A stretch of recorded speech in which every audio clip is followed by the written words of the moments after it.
The Organizational Weapon. Forward, 2014. Philip Selznick published The Organizational Weapon, a study of Bolshevik strategy and tactics, in 1952. It was republished in 1960. On this, its second republication, an obvious question occurs. Why now?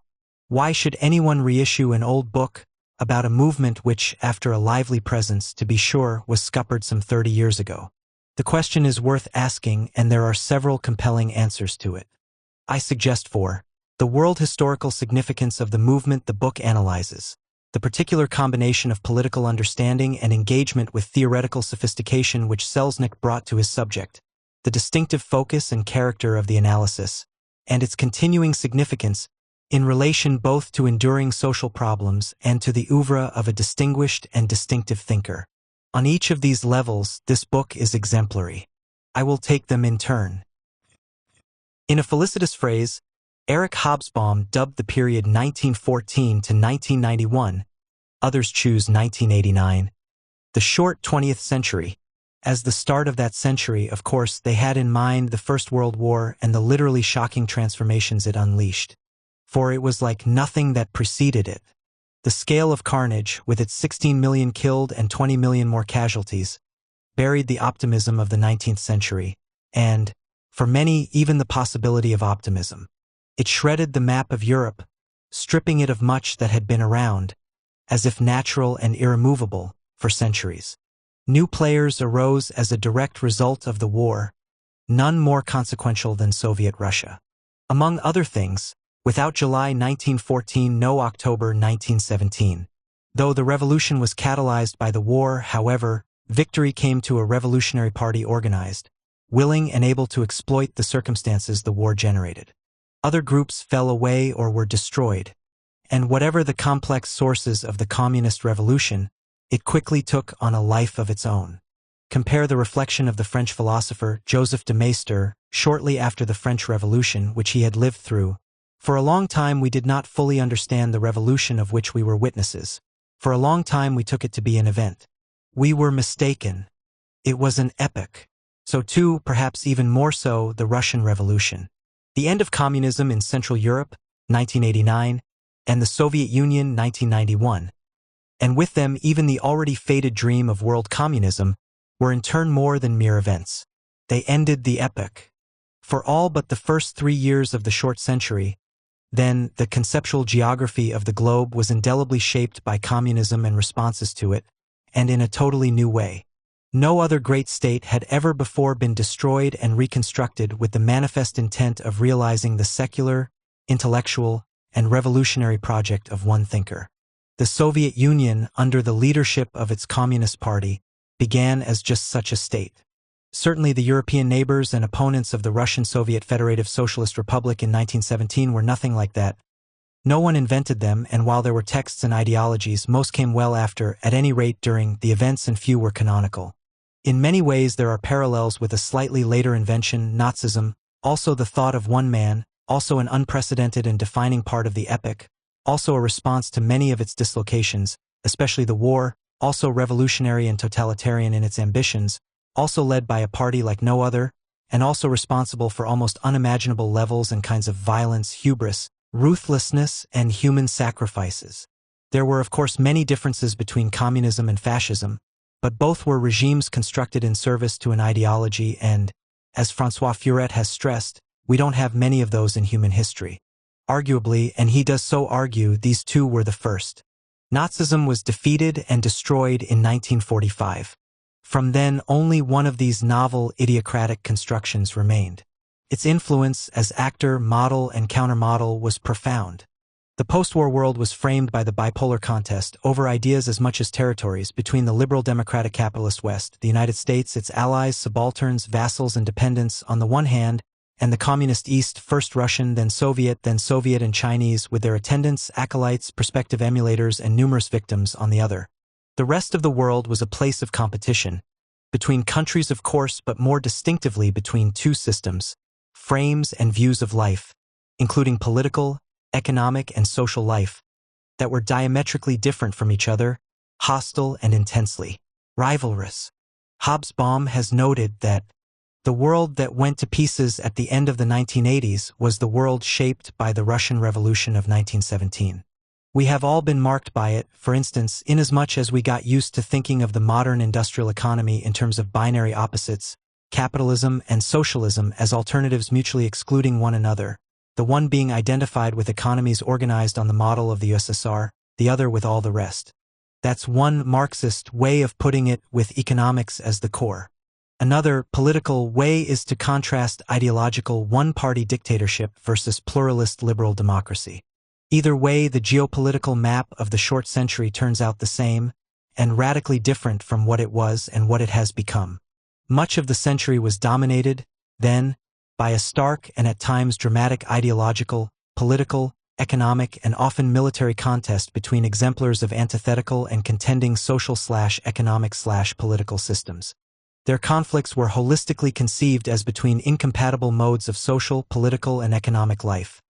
Not, as traditionally, as occurring from time to time between entities of more or less the same sort, even if differently adorned and even if hostile. Countries became communist because communist parties won power in them, some internally by revolutions or coups, others by force of external power. Pervasive systemic features were imposed on and in them all, central among them rule by parties of a distinctive kind, whose leaders had all gone to the same school for power seekers, that which took its ultimate professed ideals from Marx but its strategy for gaining power from Lenin. And so Marxism-Leninism. The organizational weapon is a study of Marxist-Leninist parties in pursuit of state power. And that is an extraordinary subject. For while Marxist thought appealed to small groups of European revolutionaries in the 19th and early 20th centuries, and while there were important reasons for that, intellectual, moral, spiritual, economic, political, his followers were for a long time few. However, everything changed after Lenin's revolution of 1917. For what becomes truly remarkable about October 1917 is not so much the animating thought, there have been other smart thinkers, nor even the event. There had already been revolutions in Russia in 1905 and in February 1917. Rather, the extraordinary thing, as Furet also observes, is that this successful putsch by a communist sect, directed by an audacious leader in the most backward country of Europe, was transformed by circumstance into an exemplary event, destined to influence the direction of universal history as 1789 had done. Very soon Russia came to be seen by many to be universal in authority, its leaders infallible in judgment, and its practices exemplary for the world. How so? Some of the explanation, as already suggested, has to do with the context in which the Communist Party of the Soviet Union emerged and took power, and there is much more to be said about that, but much had to do with the nature of the party itself. The latter is the subject of this book. Quite distinctive, and the source of much else, was the reification and idealization of the party, and its transformative historical mission. The Polish philosopher and former communist, Leszek Kolakowski, has observed that Lenin thought of himself as an organ of the party, and not an individual. He talked as the party and not as a person. And all those communists who endured torture and faced death, often from other communists, were not doing it for fun or money. For many party loyalists, there came to be no truth, indeed no life, outside the party. This party of a new type, contrived, as the organizational weapon shows, to transform recruits into deployable agents. That is a rare ambition and an even rarer achievement, in significant part due to Lenin's organizational genius, to develop a machine and strategy for gaining and holding power. And it is that, quite specifically, the organizational component of communist strategy, which is the subject of this book. 2. Philip Selznick was born shortly after the start of the short century in January 1919, and he saw it out. He died in 2010. His life and thought, particularly in his early years, were intertwined with some of the century's most important moments, particularly the Depression, the rise of communism, and World War II. In his youth he was actively involved, along with a remarkable collection of clever and politically engaged student intellectuals, in a dissident branch of communism, the New York Trotskyist movement. He found them first in Alcove 1, one of several alcoves adjoining the cafeteria of City College, New York, and now the subject of numerous memoirs, as well as endless writings on the intellectual origins of neoconservatism, and more generally on the New York intellectuals, of which Selznick's cohort was the second generation. They began their intellectual lives in that period and often in that small place. Seymour Martin Lipset, one of them, evokes the scene well. The alcoves were the heart of radical politics at City College, a venue for a steady stream of debate and invective between Stalinists and anti-Stalinists. The Stalinist or communist alcove was known as the Kremlin, and the one next door, inhabited by a variety of anti-Stalinist radicals, Trotskyists, socialists, anarchists, socialist Zionists, members of assorted splinter groups, was called Mexico City in honor of Leon Trotsky's exile home. Proximity, of course, led to shouting matches, even though the communists forbade their members to converse with any Trotskyists, whom they defined as fascist agents. My recollection is that students, occasionally joined by some junior faculty, were there all day, talking, reading, arguing, and eating. The German sociologist Wolf Lepenies reports some recollections of Daniel Bell, another distinguished denizen of Alcove 1 and a longtime friend of Selznick's, that also catches the tone of those times. Bell's description of himself as a socialist makes him smile. He remembers a time when there were socialists everywhere at City College.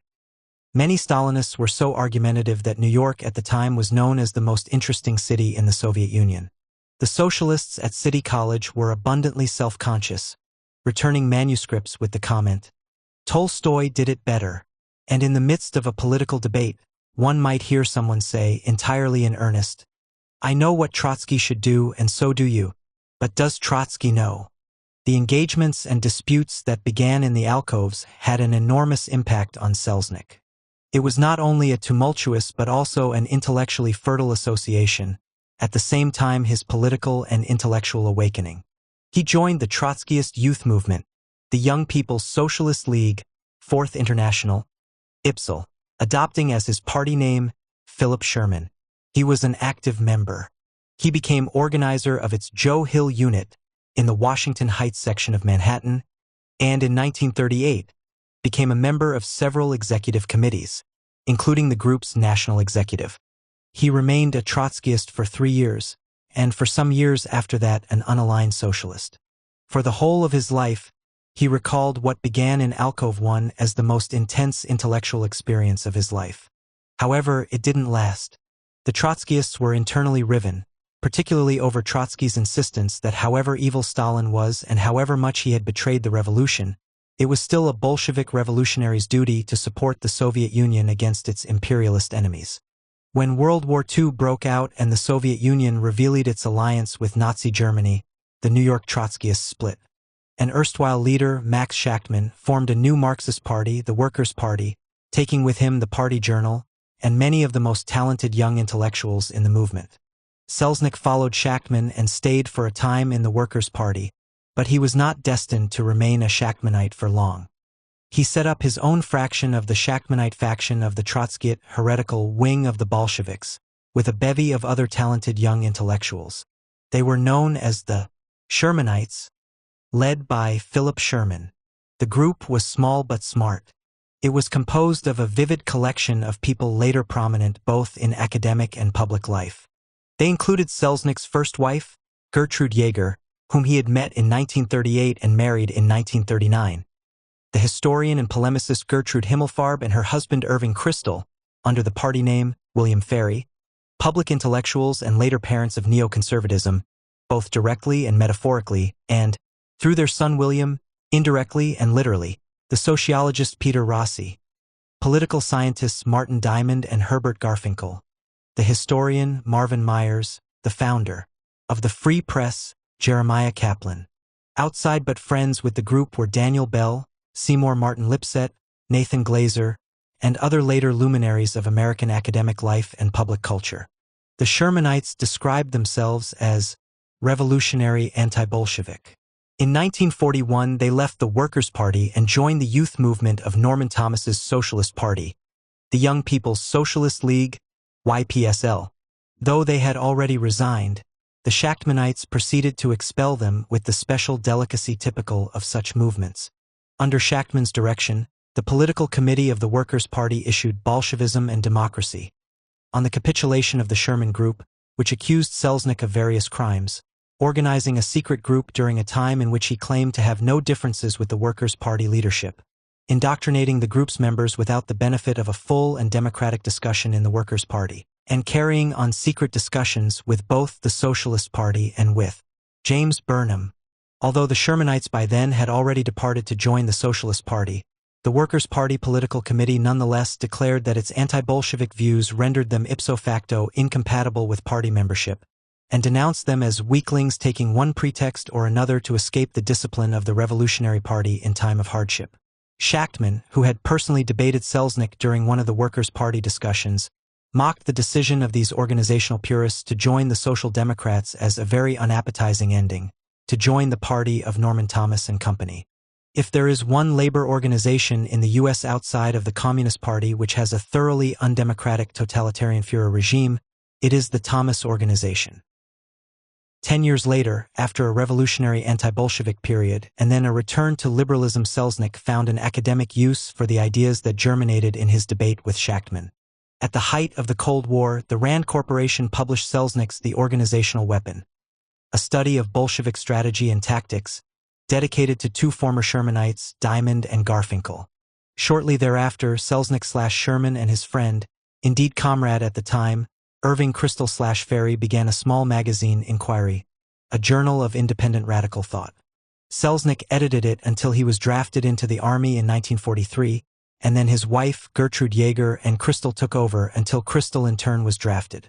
9 issues appeared fitfully between 1942 and 1945. Selznick wrote still interesting pieces on politics, on the war, on organization, and on the fate of ideals. By this time, he had learnt a great deal about communism, and ultimately came to reject it in all its forms. During this period, Selznick had moved from City College to Columbia, wrote and published a master's thesis on the theory of bureaucracy, and, under the supervision of Robert Merton, ultimately wrote a doctoral thesis on the Tennessee Valley Authority. This became one of the most celebrated works of organizational theory, TVA, and the grassroots, which he completed and published when he returned from war service.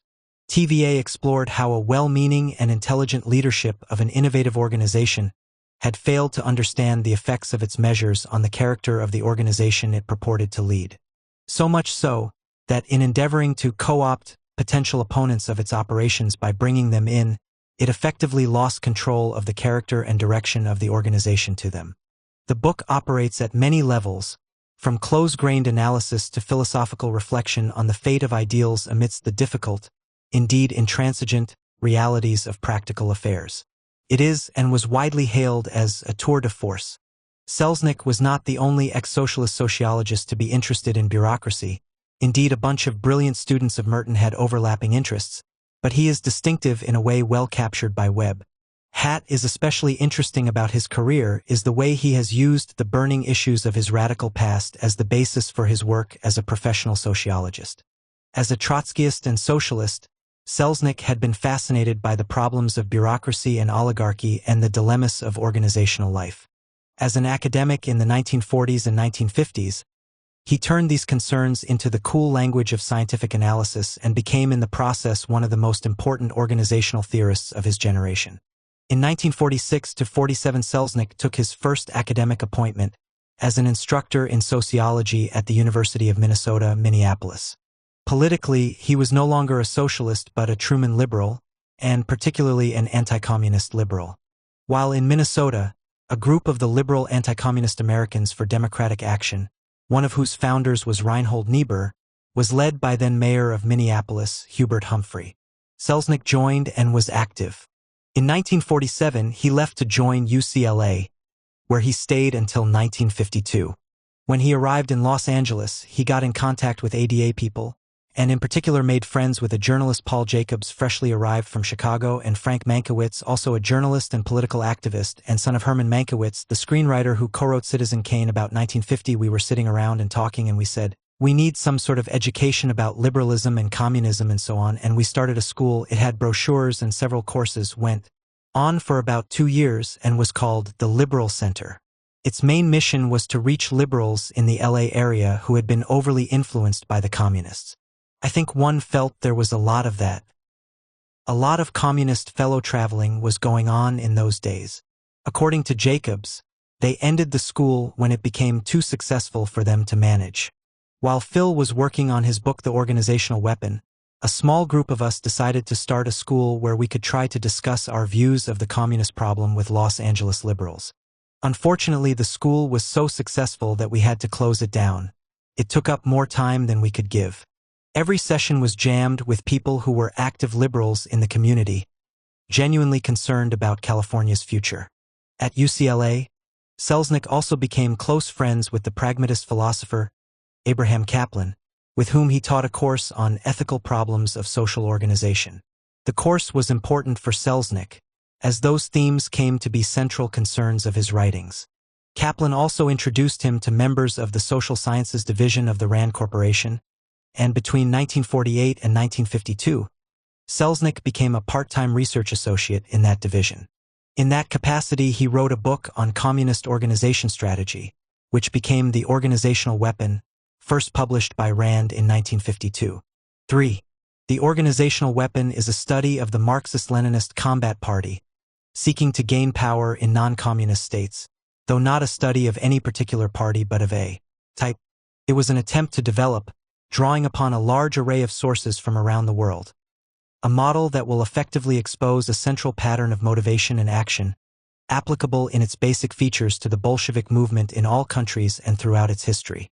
We have therefore emphasized what the record shows to be general, recognizing that there can be and are deviations in detail from one country or period to another, but that there is a persistent underlying pattern.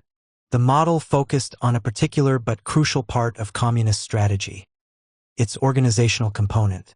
It was common observation that communist parties were organized and led in ways different from most organizations, indeed from most political parties. Not only outsiders noticed it, but our party, the Bolshevik leaders tell their ranks, is not like other parties. Selznick agreed.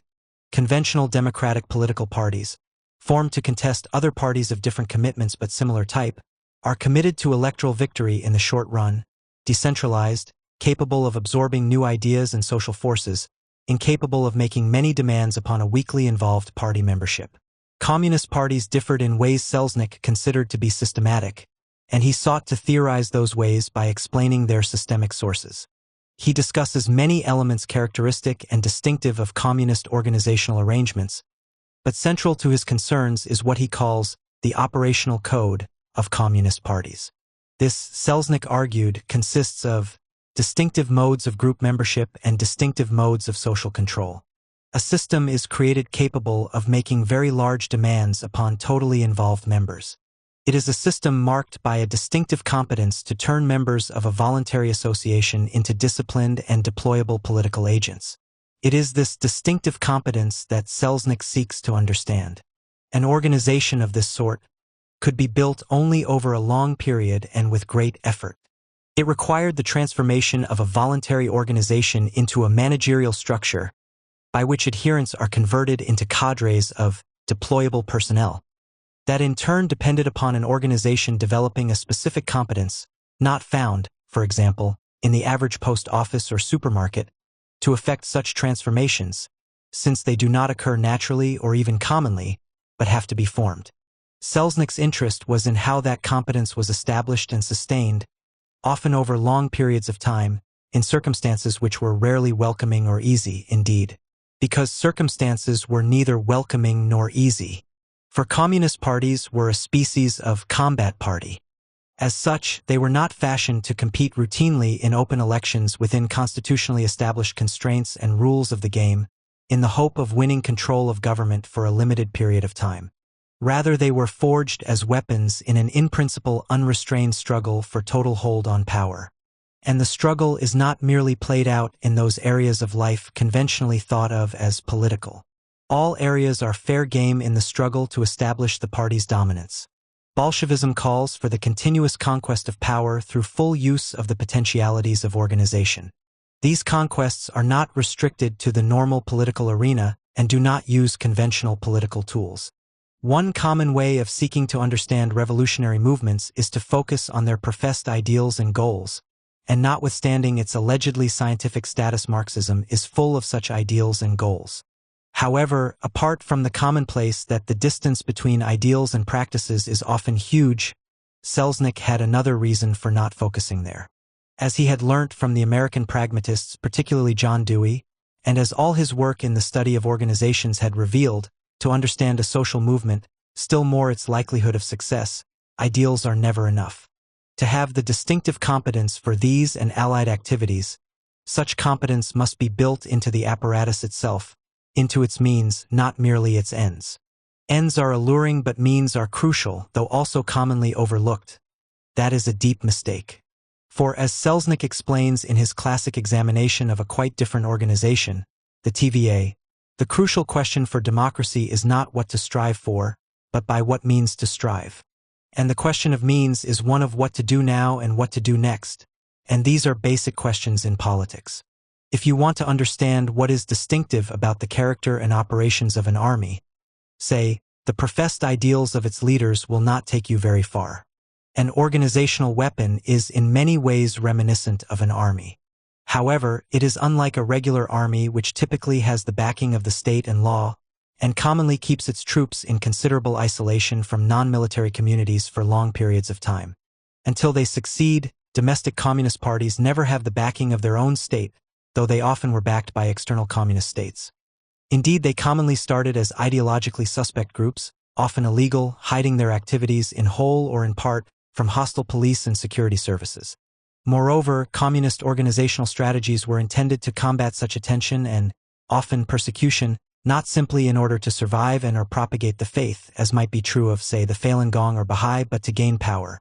This combination of aims led to an inherent tension. The combat party must continuously guard against certain characteristic dangers, excessive isolation on the one hand and liquidation on the other. To build and sustain the system requires a heavy emphasis on the withdrawal of members from society and upon ultimate doctrinal purity. At the same time, the members must be deployed in the political arena. The first carries the risk that the party will be transformed into an isolated sect, the second that members will place the interests of target groups, such as trade unions, above those of the party itself. The working out of this inner conflict not only summarizes a considerable portion of communist history, but also helps us to identify what the necessities of the system are, what has to be done in order to maintain its peculiar integrity. Party cadres have at the same time to be steeled against a world of temptations and ready to infiltrate it, but without losing their primary characters as party operatives. They have to become insulated from outside loyalties, ways of thought and temptations, and absorbed into the party and its work to an extent that is uncommon. These are reciprocal, since insulation frees the individual for fuller absorption and the process of absorption aids insulation. They have to be trained for conspiratorial activity and nerved for it in the continuous and systematic search for pieces of power. They need to neutralize opponents and for much of the time even more rivals. They need access to target groups and institutions in order to do what is required of them. They need to seek legitimacy. They need to mobilize support, but they must maintain at all times their identity and integrity as party operatives, independent of the groups and institutions. They seek to penetrate. With regard to these latter, they are required to reverse Kant's categorical imperative. Non-party groups and institutions must at all times be treated merely as means and not as ends in themselves. If not everyone meets these stringent requirements, well, like Kant's original imperative itself, they were regulative ideals, not universal behavioral predictions, and anyway there are highly elaborated organizational means of dealing with betrayal. In all this, the party must sustain and communicate to the faithful a clear understanding of the distinctive character of the party that they serve. Otherwise, they might dissolve into the waters in which they are supposed to swim purposefully and to feed. Indeed, understanding is only part of it. Members must come to embody that character, and that involves a lot more than talk. For Lenin, organization was an indispensable adjunct to ideology. He did not believe that he could win power by propaganda alone. For him, the task was not so much to spread the truth as to raise to power a select group of communicants. Many costly errors in appraising communist activities have been made because too little attention was paid to the hidden organizational meaning of seemingly straightforward propaganda activities. The most general of such implications is the subordination of propaganda to the needs of organizational strategy. Not only must a party of the right sort of character be forged by the leadership, but it must constantly be guarded against myriad sources of corruption, to sustain and guard the kinds of commitments that enable the leadership to mobilize and hurl the organization against strategic targets in the struggle for power. None of this comes easily or quickly. On the contrary, such transformations cannot simply be resolved into existence. A long process of indoctrination and action is required to inculcate methods of organization and work so deeply that they select and create congenial personality traits. Key reorientation is not simply one of technical organization, but of restructuring the attitudes and actions of the membership.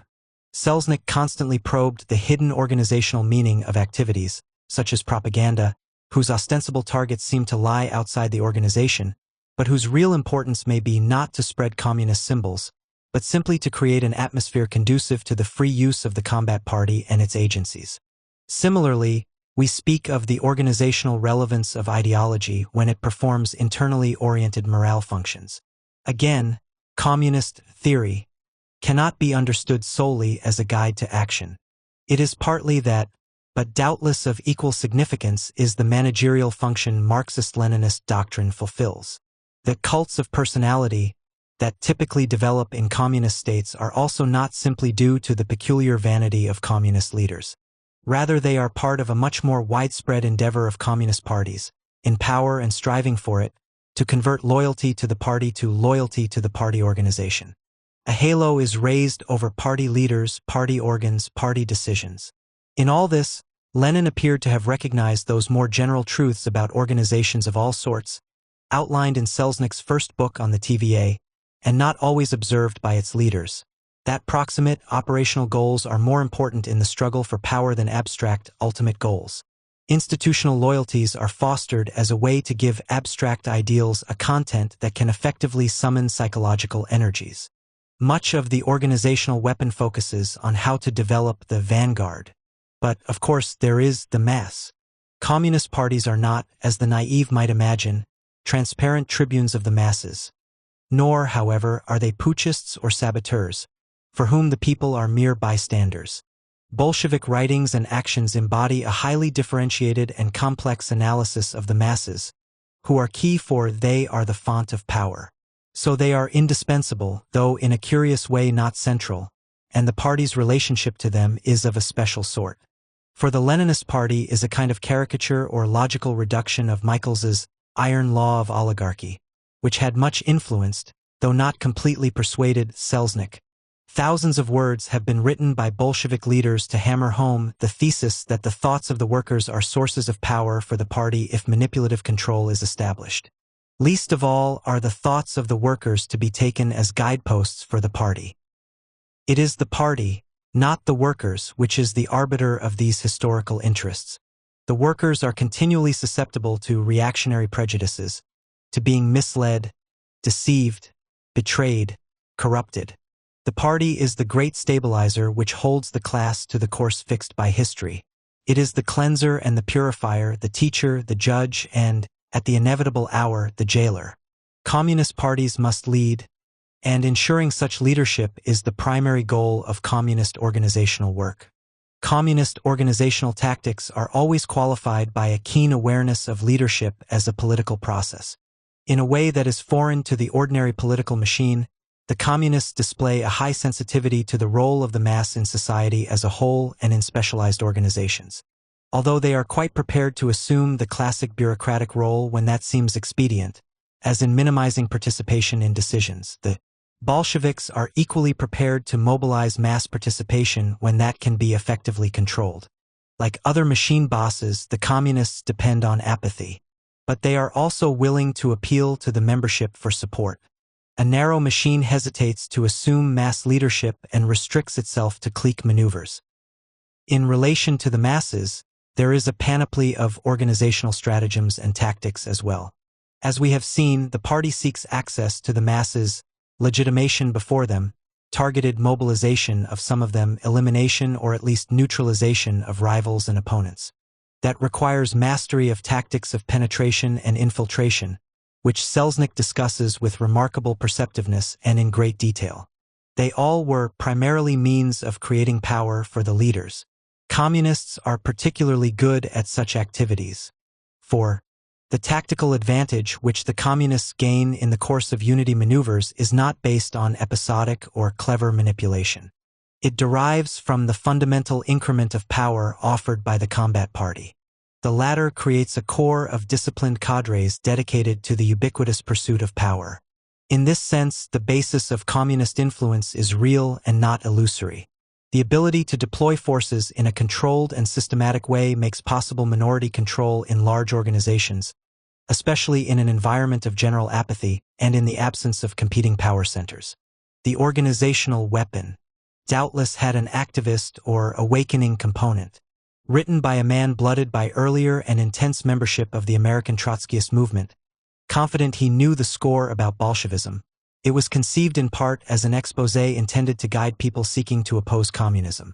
Indeed, in the introduction to the book, Selznick suggests that, because he offers stress on action rather than on ideological analysis, this volume may be used as an advanced training manual for anti-communist forces.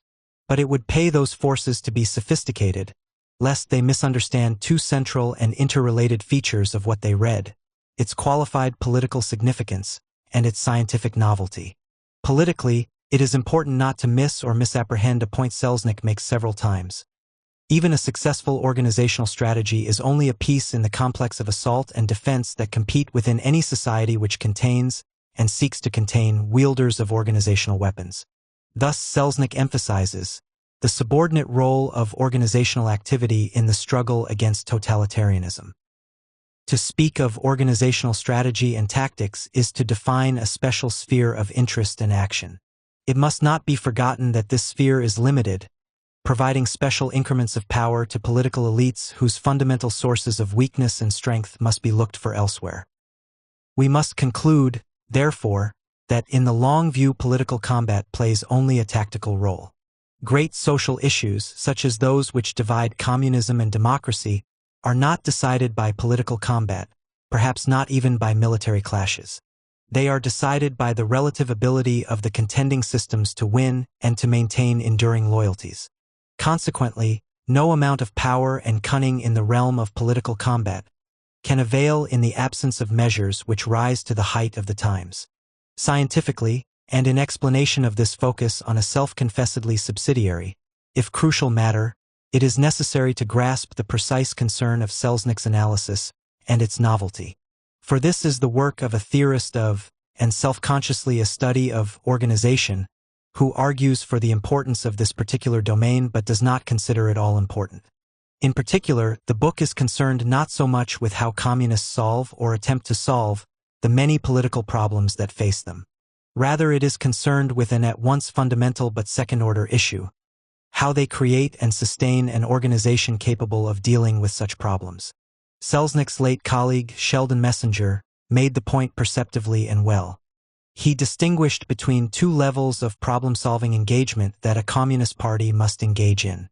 At the first level, such a party works in a context where its goals of achieving total power are held illegitimate, as are the means they use to reach that goal. That being the case, they are presented with a level 1 problem. What are the requirements of an organizational means which will be able to overcome such contextual blocks? The novelty of Selznick's approach is that it concentrates on a deeper level of issues, what Messenger calls level 2 problems, that is, what must we do to construct and maintain an organizational means which will fill the requirements at level 1.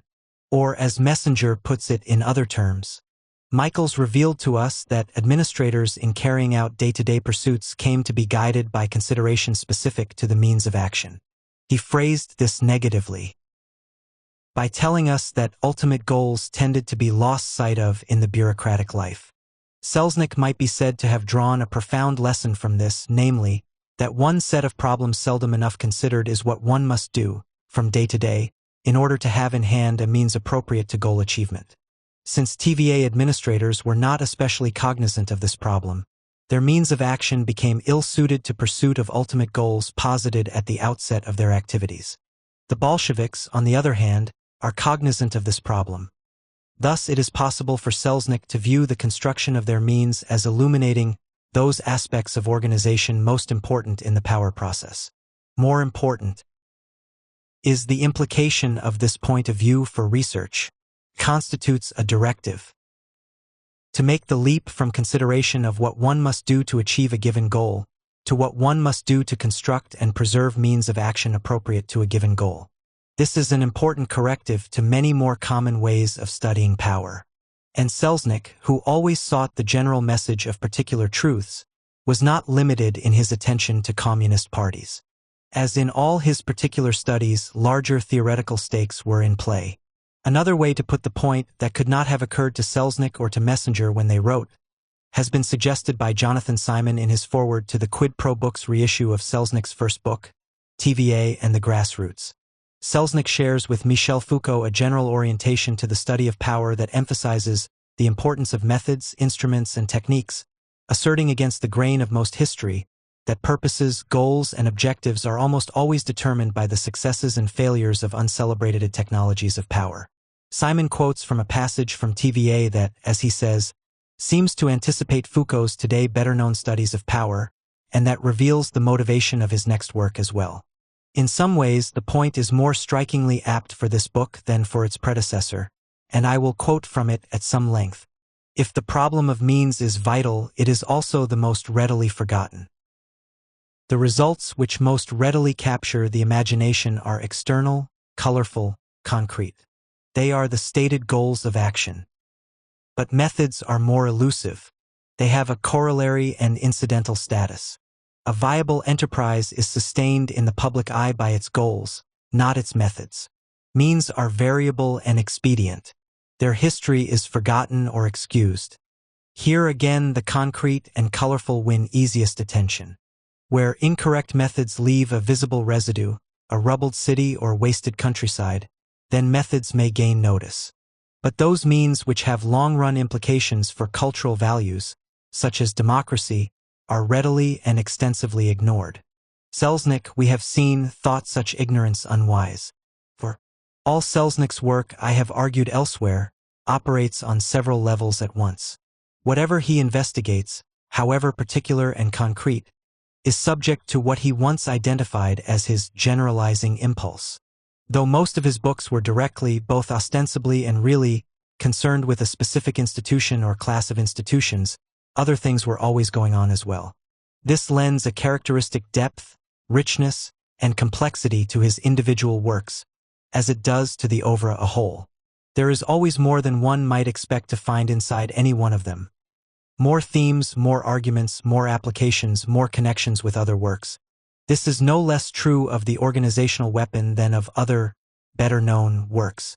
At its most concrete, and as we have seen, this work provides insights into pervasive features of communist organizational strategy and tactics. Even if that were only of historical concern today, it would be of enduring interest given the significance of communism in the past century. However, communists are not the only people with an interest in converting adherents into deployable agents. Modern terrorist organizations, radically different in their goals, have a similar organizational need and ambition. After all, it takes a lot, one would imagine, to become a member of a hunted, outlawed terrorist organization, let alone a suicide bomber. Students of other organizations that seek to convert adherents into deployable agents might well find suggestive contemporary parallels. For O Group has a monopoly on the use of organizational weapons. Wherever people seek to develop deployable agents in hostile circumstances, they will require comparable organizational strategies and competences. Such a view is characteristic of groups which seek to catapult themselves out of obscurity into history when, as it seems to them, all the forces of society are arrayed in opposition. Marxist-Leninists made an art form of this, but it can be emulated, put to other uses, and recreated, doubtless in differing forms and in service to different gods. Thus, it should not be surprising that one of the most penetrating analysts of global jihad, David Kilcullen, former Australian Army officer and senior counterinsurgency advisor to the United States State Department and military, acknowledges the organizational weapon as a seminal influence. This is not to say, nor did Selznick say, either that there is nothing new under the sun or that communists were terrorists. As for terror, communists had a purely tactical attitude to it, repudiating anarchic terrorism and evaluating other forms by their consequences. They were not drawn to it for its own sake, nor, on the other hand, did they have any principled objections to it, where it might serve the cause. More generally, no doubt different organizational weapons are differently constituted, and the differences may be systematic. That would be a topic worth exploring. This is a good place to start. Moreover, apart from movements interested in taking over institutions of liberal democratic institutions, there are questions about the character and vulnerabilities of these target institutions themselves, which can be considered in their own right. What makes an institutional target hard? What soft? Here Selznick offers suggestions at the same time tied to their place and time of origin, and yet enduringly fertile. Thus, in the penultimate chapter of the book, Selznick ventures some frankly preliminary hypotheses as to sources of social vulnerability to political manipulation and penetration. He emphasizes that these sources are not only available for exploitation by communists, but by any outside political forces, whether of left or right. For they amount to weakened capacities of self-defense, whatever the source of attack. The key issue is the capacity of institutions to meet, within their own terms, the requirements of self-maintenance. Self-maintenance, of course, refers to the preservation of central values and purposes as well as to the bare continuity of organizational existence. That, in turn, depends upon the ability of culture-bearing elites to defend the character of their institutions, and that is eroded by the pressures of mass society, a concept that he took from discussions current before and after the Second World War, and a phenomenon he took to be increasingly, though variably, significant in the circumstances of modernity. According to Selznick, mass is itself a qualitative phenomenon. A mass society is not merely or even necessarily a large one. Rather, a society becomes a mass to the extent that formerly potent sources of social cohesion, pattern differentiation, and cultural transmission have atrophied, been diluted and/or thinned, and replaced by agglomerations in which cultural attachments are weakened, social differentiations have melted, culture-bearing elites have lost authority, social participation is highly fragmented. In such circumstances, novel challenges to the distinctive identities of institutions arise. For the strength of cultural values depends on the ability of key agencies to transmit them without serious attenuation and distortion. But this in turn requires that these institutions be secure, that the elites which man them be able to maintain their distinctive identities. This becomes increasingly difficult as powerful solvents, science, technology, industrialization, urbanization, warp the self-confidence of the culture bearers and, at the same time, expose them to the pressures of an emergent mass. The key to institutional self-maintenance is leadership which sustains the institution's character. In a sense, leadership which understands what communists understand. Vulnerability can be controlled only by the affirmation in practice of the moral ideals which define the character of an organization. This affirmation requires, above all, the shaping of individuals so that they become competent to apprehend those threats, from within and without, which endanger the institution's self-image.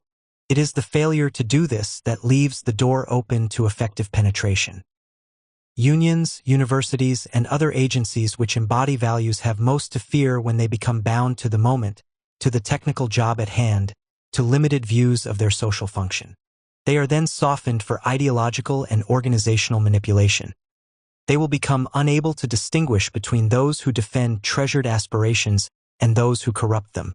Unfortunately, Selznick fails to explain why no successful Bolshevik revolution ever occurred in modern, massified societies, while all of them did in societies far less developed. Barrington Moore made the point well in an early review. As far as communism is concerned, it is quite clear that this doctrine focuses attention on the wrong end of the horse. Communism has not gained a strong foothold in those advanced industrial countries where the processes alleged by Selznick to exist have supposedly been going on for the longest time. Instead, the communist variety of totalitarianism has flourished best in peasant societies that for one reason or another were having difficulty in making the transition to an industrial order. This is not a refutation of Selznick's analysis of vulnerabilities of mass societies, but it points to a significant gap in an attempt to explain the successes of communism in the 20th century.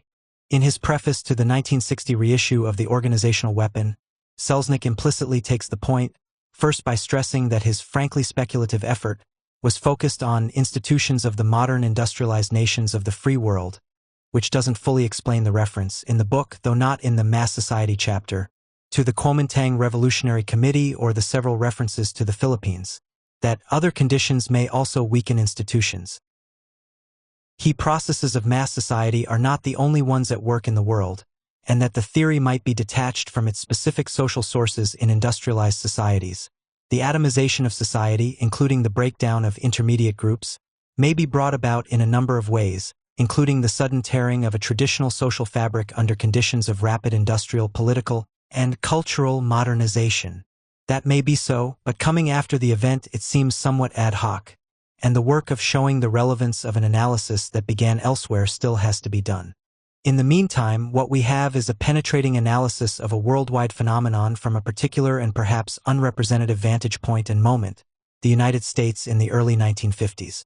But we should recall that, in his 1960 preface, Selznick observes that the vulnerability considered here is not uniquely a vulnerability to communism. The McCarthy episode in American life during the early 1950s reflected the same exposure of institutions to political assault. The diagnosis has to do with a lowering of resistance in specific ways. The attack may come from a number of different quarters. A few years later, some of his erstwhile friends, who were appalled by the student movement of the 1960s, which Selznick initially and for some time supported, reminded him of his earlier analysis, when he and they took different sides on the Berkeley free speech movement of 1965. Wherever one came out on that debate, more recent observation of universities might suggest that attacks on weak defenders need not even be political or self-consciously subversive to be effective. They may not even be attacks. Members of modern cultural institutions, among them universities, who have lost confidence in ways of talking other than those generated by their new and pervasive neoliberal managers, might come to find the deepest traditions of their institutions surprisingly vulnerable to erosion and corruption, not by determined subversives, but by outsiders who wish to do nothing but help.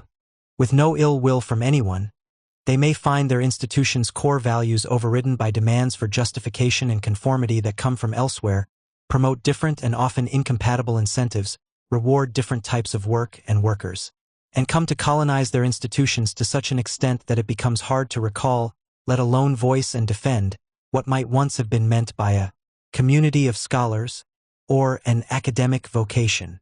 In such circumstances, not universal but not unknown, cultural elites might come to find themselves at the same time dismayed and disarmed, less by the strength of forces arrayed against them, than by their uncertain and insecure grasp on what they and the institutions to which they belong are for.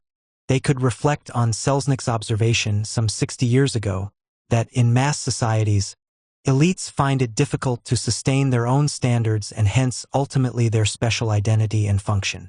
This is most clearly evident in the institutions of higher learning. Mass society threatens to transform them into institutions of specialized training. As higher education falls a prey to the mass, research as well as teaching is affected. The result will be a decline in the university's ability to affect deeply the life of the student and, concomitantly, an increase in the vulnerability of both faculty and student to the stereotyped blandishments of the marketplace. As the philosopher Raymond Gaeta has observed, impressive technicality, a kind of high-flying thoughtlessness, can shine in such conditions, but a distinctive intellectual vocation is harder to sustain. Some might be led to recall Selznick's observation, clearly drawn from the reflections in this book, that a university led by administrators without a clear sense of values to be achieved may fail dismally while steadily growing larger and more secure. This leads to a larger theme in Selznick's work, that of the key place of institutionalization in the life of organizations. Selznick's next book, Leadership in Administration, was in part an ambitious attempt to distill and to generalize the findings of his first two works, TVA and the Grassroots and the Organizational Weapon. In the process, it became one of the foundation works in the early institutional theory of organizations. According to Selznick, a key process in organizations and a key skill of a leader is institutionalization, which Selznick defined as, in what is perhaps its most significant meaning, to infuse with value beyond the technical requirements of the task at hand. In one sense, TVA could be understood as an attempt to understand a failure of organizational leaders to understand what such infusion involved, whereas the organizational weapon was, from this particular point of view, a study of institutional success. Leadership in administration seeks to generalize the leap that Messenger identifies him to have taken in the organizational weapon, from consideration of what one must do to achieve a given goal, to what one must do to construct and preserve means of action appropriate to a given goal. Institutionalization is a key to negotiating the space between processes of institutionalization, growth of group loyalties, commitments, particular attachments, and idioms, are likely to happen over time, and a leader must understand and work with them. Ignored, they will bite back, but a lot of organization theory had little to say about them. And apart from organic processes, Selznick identified institutionalization as a project, which was the special province of leaders as distinct from managers. Leaders need to be able to make critical decisions that have deeper, more pervasive consequences for the nature of the institution than are involved in routine management. They need to be able to embody purpose in the life of the institution. This involves understanding the values and character of the organizations they lead and drawing support from them, or alternatively imbuing the organizations with values the leader considers appropriate, which means not merely valuable in principle or in general, but apt for this institution, with its particular history, character, values, competences, and specific commitments, and endeavoring to change them in some or other ways. These are complex and difficult tasks, but achievable by good leaders, as the Bolsheviks, certain churches, armies, and business organizations showed. In this respect, TVA could be viewed as a study of well-intentioned failure, while communist organizational strategy appeared to Selznick at the time to be ill-intentioned success. Leadership in administration draws from these and other exemplary organizational histories to analyze some of the ingredients of failure and success in institutional leadership, more generally conceived. Like all Selznick's work, it is also a book that operates at many levels, from concrete advice to leaders of business organizations, where it achieved great success, to reflections on the elements of statesmanship required of people exercising leadership properly understood, wherever they are to be found. Though it builds on both earlier works, Leadership in Administration generalizes one respect in which the organizational weapon differs from TVA. If TVA exposed sources of failure to institutionalize values, the organizational weapon dealt with sources of a particular kind of institutional achievement. Leadership in Administration moves further to explore the sources of such achievement more generally. But if the ambition was broader, and the sensibility was beginning to change in a more self-consciously constructive direction, the theoretical project was continuous. It drew upon and extended a distinctive understanding of the social character of organizations and institutions, and it did so with a view to exploring how values and ideals might be prone, on the one hand, to subversion and, on the other, to be realized. At the time of writing The Organizational Weapon, Selznick did not inject his own theorization of what was valuable in the world. Rather, his question was, if you wish to achieve something you think valuable, what do you need to take into account and to do? In particular, how should you fashion the means you will need to achieve your ends? This was his stance too in Leadership in Administration. This led him deep into an ecumenical, humanist understanding of social science, according to which the fundamental questions have to do with what values and ideals are at stake in social arrangements, and the answers need to be sought wherever they might be found, whether in the investigations of value-free social scientists, the reflections of moral and political philosophers, the findings of historians, and reflections of humanists of other stripes as well. His later writings took up large questions concerning society, politics, institutions, law, and morals. They were pursued within general sociology, the sociology of organizations and institutions, management theory, political science, industrial sociology, the sociology and philosophy of law, political theory and social philosophy grounded in humanist science. They took him far from both the subject of The Organizational Weapon and the tone in which it was written. However, the continuities are deep. These were continuities both of focus and also of sensibility. Selznick begins his last major and magisterial work, The Moral Commonwealth, with reflections on his earliest intellectual preoccupations. These are worth quoting at some length, since, though Selznick's thoughts and political and moral beliefs developed hugely in the 40 years between The Organizational Weapon and The Moral Commonwealth, the passages below give a context and a theme that connects the earlier book to all his works, at the same time as they convey the sensibility and central concerns of a distinguished mind, at work over a very long stretch of time and a spacious and varied terrain. In my late teens and early 20s, I went through an intense, fruitful, and in some ways extraordinary experience. I belonged for a time, 1937 to 1940, to a Trotskyist youth organization. In those days, the Trotskyists stood for militant anti-Stalinism as well as for revolutionary socialism. Beleaguered and despised in many quarters, the movement was nevertheless attractive to left-leaning intellectuals who were repelled by the tyranny and terror of the Soviet Union the subservience and mendacity of American communists, and what they thought of as confusion and impotence among socialists and liberals. At that time, I was also an eager student of sociology and philosophy. The two parts of my life did not fit very well. I could not be a Marxist and also respond as warmly as I did, during those same years, to the scientific humanism of Morris R. Cohen and, a bit later, to the pragmatism of John Dewey. Together with some others, I soon left the organization. We were convinced that Stalinism was no aberration. Rather, the Leninist doctrine so faithfully preserved by Trotsky, and still adhered to by those who had recently rejected his leadership, was fully responsible for the dreadful outcome of the First Russian Revolution. When I rejected Marxism/Leninism, and a few years later socialism as well, I did not suppose I was abandoning the faith that reason, love, and justice can be vital and transforming ingredients of human society. I recite this brief memoir because my youthful encounter with revolutionary socialism established a theme that influenced my work over many years. I have in mind the fate of ideals in the course of social practice. Most of my specialized writings in the sociology of organizations and sociology of law have been preoccupied with the conditions and processes that frustrate ideals or, instead, give them life and hope. The last of these paragraphs is as deft a summary of a life of work on many subjects in many domains as one is likely to find. Can stand on its own. However, it gains resonance from the paragraphs that precede it. These evoke both the sources of his varied interests and the centrality through all of them, of his concern with the conditions and processes that frustrate ideals or, instead, give them life and hope. I have claimed elsewhere that there is a distinctive and attractive sensibility that connects Selznick's varied works, one that I think of as his Hobbesian idealism. That is not meant to be oxymoron or paradox, but simply to characterize his self-conscious determination not to succumb to either element of the coupling. Thus, Selznick recognized evil and the importance of resisting it. However, he refused to let that realism douse idealism. A forced choice between the two, he insisted, was commonly a false choice. It was possible, it was right, both to acknowledge that things could be worse while at the same time seeking to make them better.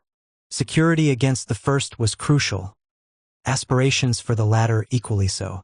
These are simple points to state but harder to appreciate and internalize, to live. They pull in different directions and typically appeal to people of different temperament. Selznick came to live them. He was that rare but distinguished type, a Hobbesian idealist, temperamentally and intellectually alert both to threat and to promise.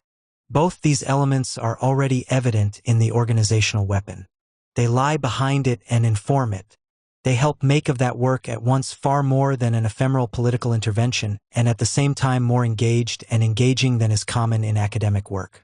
This is one more reason among several to commend this work, as indeed I commend all Selznick's works, to a new generation of readers. Martin Kriegier. Preface, 1960. Among the practical aims and theoretical puzzles, assessments of this kind are necessary for the proper diagnosis of an organization's own troubles and for an understanding of how the organization relates to other institutions and to the community. This sort of understanding is especially relevant when groups are in conflict and we need to assess the possibilities of eventual accommodation or the likelihood of irreconcilable struggle. The organizational weapon, reprinted now without alteration, was written with an eye to developing a theory of institutional assessment, and at the same time as offering a special key to the understanding of communism. These aims should be kept in mind by the reader, for they necessarily introduce a selective emphasis. The study is not a full account of communism in the modern world, nor does it attempt to explain everything about communism. Furthermore, the organizational strategies explored here, important as they are and have been, are not presented as the ultimate arbiters of victory or defeat in the struggle between totalitarian communism and the free world. My aim was to search out certain central features of the communist type of political party and to trace its characteristic role in the political arena. I hoped in this way to help sharpen our political intelligence, especially as applied to areas of the world where organizational stratagems could still have a great effect in transforming an ideologically isolated group into a powerful political instrument. Ideological isolation has been a perennial challenge to the communist strategists and tacticians. Organizational strategy is a way of overcoming that isolation, combining ideological deception with a special expertise and discipline. Obviously, however, communist ideological isolation has not been equally great everywhere or at all times. Therefore, the analysis presented in this book does not apply with equal cogency to every phase of communist history. It fits most adequately the more remote and unappealing communist doctrine is within the population set up as a target. On the other hand, despite differences in degree, ideological isolation has plagued communism almost everywhere for long periods, and it loomed very large in the thinking of those who formulated the movement's organizational principles. For this reason, I believe the model developed in this book provides a fair interpretation of the communist vanguard or combat party, wherever it is found. The comments that I can offer here will deal with two aspects of the study that have raised problems for some readers. First, there is the logic of institutional analysis, especially of the attempt to state the essential and distinctive features of a social institution. Second, I should like to discuss very briefly the relation between communism and mass society, a connection dealt with from a special point of view in Chapter 7. Analyzing social systems. In contemporary sociology, the word institution is used in two related senses. It may refer to an organized group having certain special attributes, or it may refer to an established practice such as marriage or the secret ballot. In either case, the idea of institution suggests that the group or the practice has a special identity, which may mean that it has a peculiar capacity to do a certain kind of job, that it embodies a special set of values, or simply that it has had a significantly unique history. This discussion, of course, is mainly concerned with institutions as organized groups. Among the problems that arise when we attempt to identify and diagnose institutionalized groups, three are of special interest here. 1. The justification for attributing to the group a special nature or identity. 2. The empirical testing of the theoretical model constructed. And 3. The risk that such treatments are ahistorical and radically defective on that account. As a way of considering these issues, especially 1 and 2, I should like to develop the idea that the analysis of institutions calls for a logic of interpretation, and that in this respect something can be learned from other interpretive fields of inquiry, especially psychoanalysis. We may speak of interpretive or dynamic or analytical sociology in much the same way as, in referring to psychoanalysis, we speak of analytical or dynamic psychology.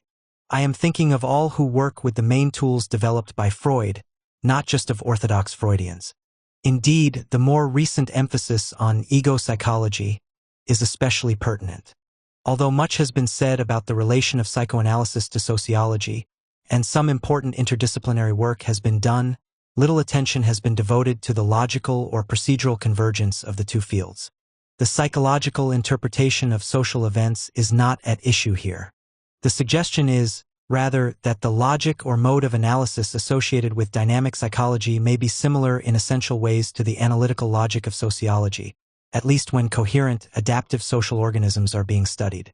The characteristic quest of the interpretive analyst is not for a mere description or history, nor is he interested in how selected variables are related to each other. The protocol of a free association interview or a life history is scrutinized for revealing symptoms. What is revealed? The relation between ID impulses, ego structure, and social pressure will form, it is presumed, a constellation inferable from the individual's overt behavior, including his verbal responses. The patient is studied for signs which reveal an underlying latent pattern. To expose this pattern by way of the analysis of symptoms is the goal of interpretation. No given event is inherently a symptom. Thus, Fenichel notes, a patient used to dream exclusively about food, and the analysis apparently made no progress. It turned out that he actually did not have enough to eat.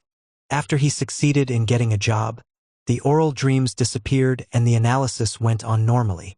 A dream about food, a slip of the tongue, or any other event which is potentially symptomatic must be examined for its relation to other events, also symptomatic, before its evidential status can be assessed. This is not different logically from the role of a bellyache in routine medical diagnosis. A symptom is always part of a syndrome. It is the presence of the syndrome which permits inferences regarding the latent structure. Similarly, Interpretation in sociology scrutinizes a mass of data to find indicators of an underlying pattern. There is nothing interpretive about a public opinion poll until an inference is made about a latent structure. Even this is a low-order interpretation if it does nothing more than assess the validity of attributing a specific attitude to a population, say hostility or indifference toward a particular government program. We move toward fuller interpretation as we look for evidences of a constellation of attitudes, or at least of a single orientation so powerful that it shapes many aspects of behavior. Studies of apathy or impotence, or of the mind of military or political elites are interpretive in this sense. The essence of the interpretive process is the drawing of conclusions from the study of observable indicators that some underlying pattern or configuration exists. The sentiments, self-images, and dispositions of a population are, of course, not the only kinds of latent patterns that may be identified. Psychoanalysis is often referred to as depth psychology. The analyst probes. These metaphors lend emphasis to the search for hidden motives and commitments which shape overt behavior in unrecognized ways. Whether in the analysis of a personality or a social system, interpretive probing seeks to identify the latent motive or intent, the stake or interest, the implicit image of the self or of the other. As interpretation develops in sophistication, it attempts to reveal self-activating, empirically closed systems which have, as is sometimes said, laws of their own. It is this focus on self-activating systems which provides the dynamic element and name associated with psychoanalysis. Ego systems are constituted of empirically integrated strivings, conflicts, and defensive patterns. The system is not simply a set of logically related propositions, nor is it a set of arbitrarily isolated variables whose interrelations are studied. A particular ego system is an organic system, found in nature as such, analogous to a solar system, capitalist system, circulatory system, or any other empirically isolable structure which, though never completely independent, is sufficiently autonomous to maintain its integrity as a system against at least some of the forces that would break it down. Characteristically, changes from within occur, serving a defensive function, and these defensive changes may result in pathological states. Like other natural systems, ego systems are found inescapably bound to and conditioned by a larger empirical matrix. In inquiry, therefore, these systems must be treated as models, conceptually isolated, so that the specific potentialities of the system for influencing behavior may be explored. What the analyst does is something like this. He is faced with a specific problem to make sense of a given pattern of behavior. He has available to him, as a sort of armory of analysis, a large number of statements about personality, only some of which may be relevant to the case at hand. From among all these statements, he chooses a special set of connected ideas which seem to state the essential features of a latent psychic structure which, if it exists, will account for the patient's behavior. In effect, drawing upon existing general knowledge, the analyst constructs a model of the psychic structure he is studying. Sometimes a standardized model is directly available to him, because certain recurrent syndromes and their underlying psychic structures have been identified and are part of funded knowledge. He may have to develop a new one. In either case, he knows that the totality of concrete behavior is not explained by this model. Neither does he justify it only because abstractions in general are justified. Rather, he hopes that he has hit upon the proper assessment of his patient's unconscious needs, ego strength, and other manifestations of a psychic state. He will then be able to explain and predict not everything but certain events such as a flight from responsibility, which are relevant to the system he is studying. He knows, moreover, that the model will tell him only certain general potentialities, and that specific events will always depend upon many other factors. Sociological interpretation treats social systems in much the same way. If we wish to study Athenian democracy, or the Roman imperial system, or the Bolshevik type of party, or any other institutional structure, we must treat it as an autonomous system, defined by inner potentialities and weaknesses, even though we know that this autonomy is limited and in fact the behavior we observe is a resultant of many interacting forces. The nature of Athenian democracy is not revealed to us by a complete description. We look for certain defining characteristics, such as, perhaps, dependence on slavery, and we try to draw out the implications of these special characteristics or commitments. In doing so, we set up a simplified model of the institutional system, and test it by seeing whether certain important events, otherwise inexplicable, are illuminated or predicted by it. In studying personality, the analyst focuses attention upon inner forces tending to break down the system, especially upon conflicting needs and desires. Hence, conflict is a very common word in the vocabulary of psychoanalysis. More generally, the study of inherent tensions is a crucial phase of interpretive analysis because this procedure helps to identify the system at hand. Systems may be located empirically by specifying their special, characteristic inner conflicts. There is an important difference between disturbances created in a system by environing forces and those inherent tensions which arise from the system itself. Ego systems, like other natural systems, are irritable and respond to external stimuli in more or less predictable ways, e.g. in mustering defense mechanisms. But the tensions I am thinking of here are essentially internal, for example those created by the conflict between libidinal drives and dependency needs. Similarly, any organization may face a harsh environment, leading to inner stress and adaptive change of both the organization and its environment. But these difficulties are externally derived. Inherent tensions are rather such as are generated by the very act of delegation, which creates new centers of interest and power, yet is an indispensable phase of organizational experience. Thus, stress must be placed on the qualifier inherent. The analyst is not necessarily interested in any disturbance, but primarily in those derived from the nature of the system itself. Freudian analysis probes to discover the forces which constrain and summon behavior in determinate directions. The analyst is interested in what the individual has to do as a result of commitments from which he cannot readily escape. Commitments may change, but this involves a reconstruction of the system. Of the complaining wife, the therapist may ask, does she really want to leave her husband? Or is she in fact so committed to him that she must accept him and work out a solution on the basis of that acceptance? These questions have to do with the identification of a system of interpersonal relations. That identification proceeds through the discovery of latent commitments. Social systems also are identified by latent commitments. An organization leader may ask, what business are we really in? In doing so, he is trying to specify the social system of which he is a part by uncovering those involvements which in fact determine the purpose of the enterprise, a purpose not necessarily the same as what is formally acknowledged.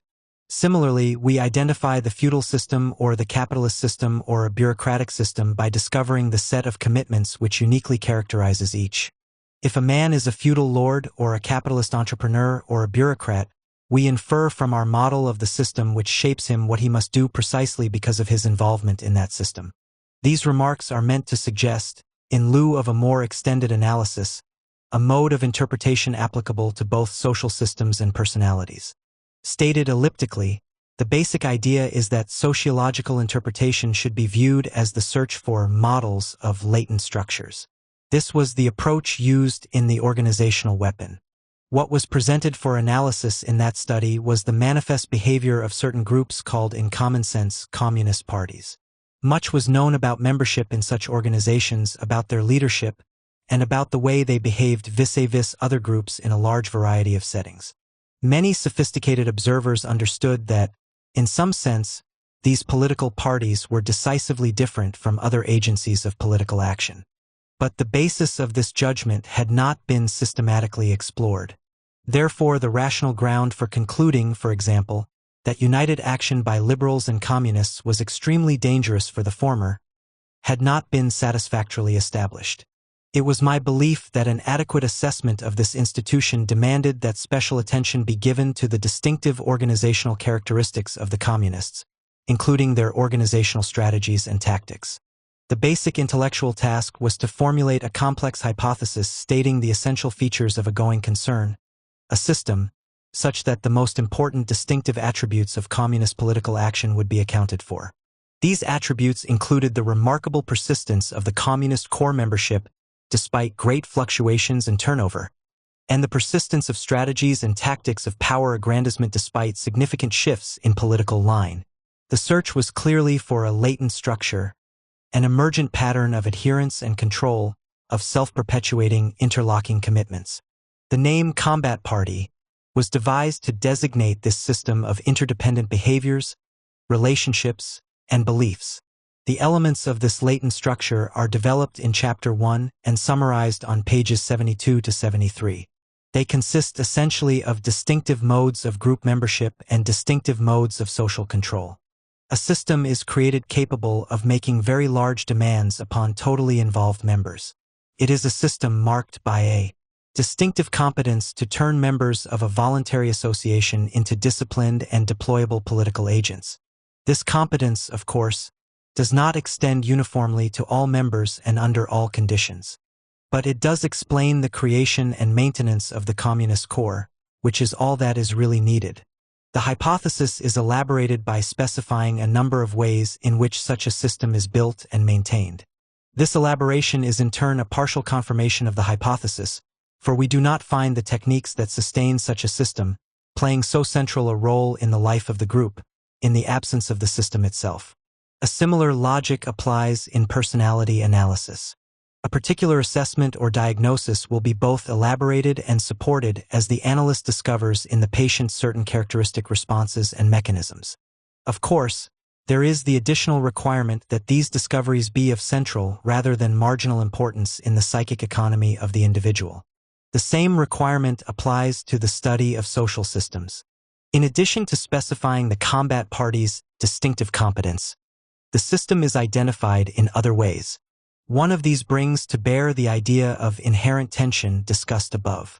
Thus the point is made, pages 64, 73, that the combat party must continuously guard against certain characteristic dangers, excessive isolation on the one hand and liquidation on the other.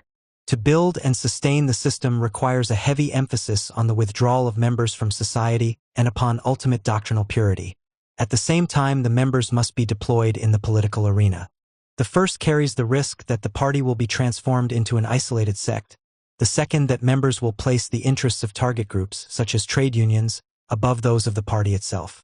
The working out of this inner conflict not only summarizes a considerable portion of communist history, but also helps us to identify what the necessities of the system are, what has to be done in order to maintain its peculiar integrity.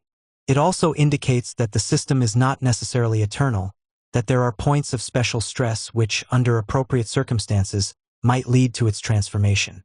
On the other hand, one of the lessons of this analysis is that such a transformation cannot be expected so long as the special techniques that maintain the system remain in force.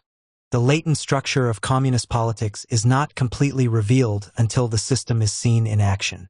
The nature of the system unfolds as we identify its characteristic strategies, its special ways of perceiving the world and of relating to it.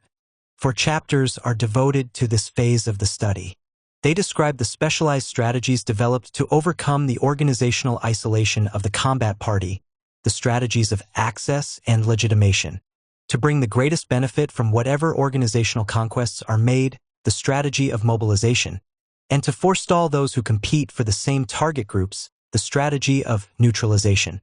In the course of this analysis, we see that the combat party is also an organizational weapon, an inherently subversive instrument unrestrained by the constitutional order of any arena within which it functions.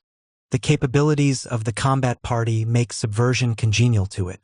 This, of course, is reinforced by the special political aims of communism. But the political and the organizational dimensions reinforce each other. We cannot truly determine the aims of an institution without knowing what it is as a social system, how it is held together, what resources it can muster and what it can do with them, and what its posture is in relation to other groups. The interdependence of strategy and distinctive competence is especially important. Hence, the study of institutional capabilities is a vital phase of institutional assessment.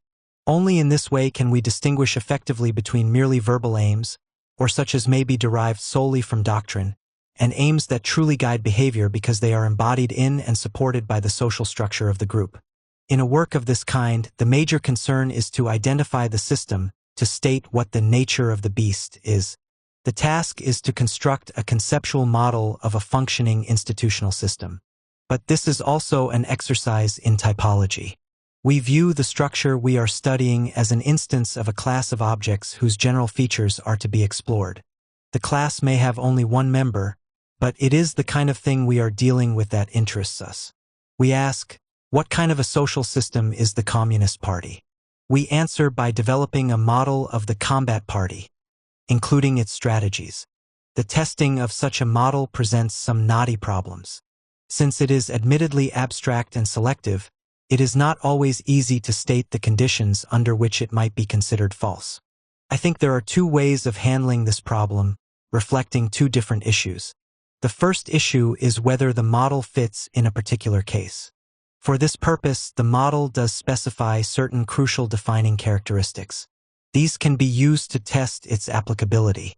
Thus, the combat party is identified by 1. Its capacity, relative to other political groups, to deploy members as controlled agents within target groups. 2. Its use of techniques of indoctrination and mobilization that withdraw the member from other group loyalties. 3. Its adoption of subversion, not only of government but of particular target institutions, as an acceptable mode of social action. 4. Its use of characteristic strategies for the penetration and manipulation of institutional targets. 5. Its tactical subordination of propagandistic aims to organizational needs. See pages 137 ff. Taken together as a syndrome, these elements permit an assessment of a particular organization to see whether it essentially conforms to the model. If it does, we may predict with some confidence that it will respond in determinate and characteristic ways when opportunities arise. For example, we expect this type of party to subvert a coalition government and to do so in predictable ways. See pages 260 ff. We expect it to eschew mass action under some conditions.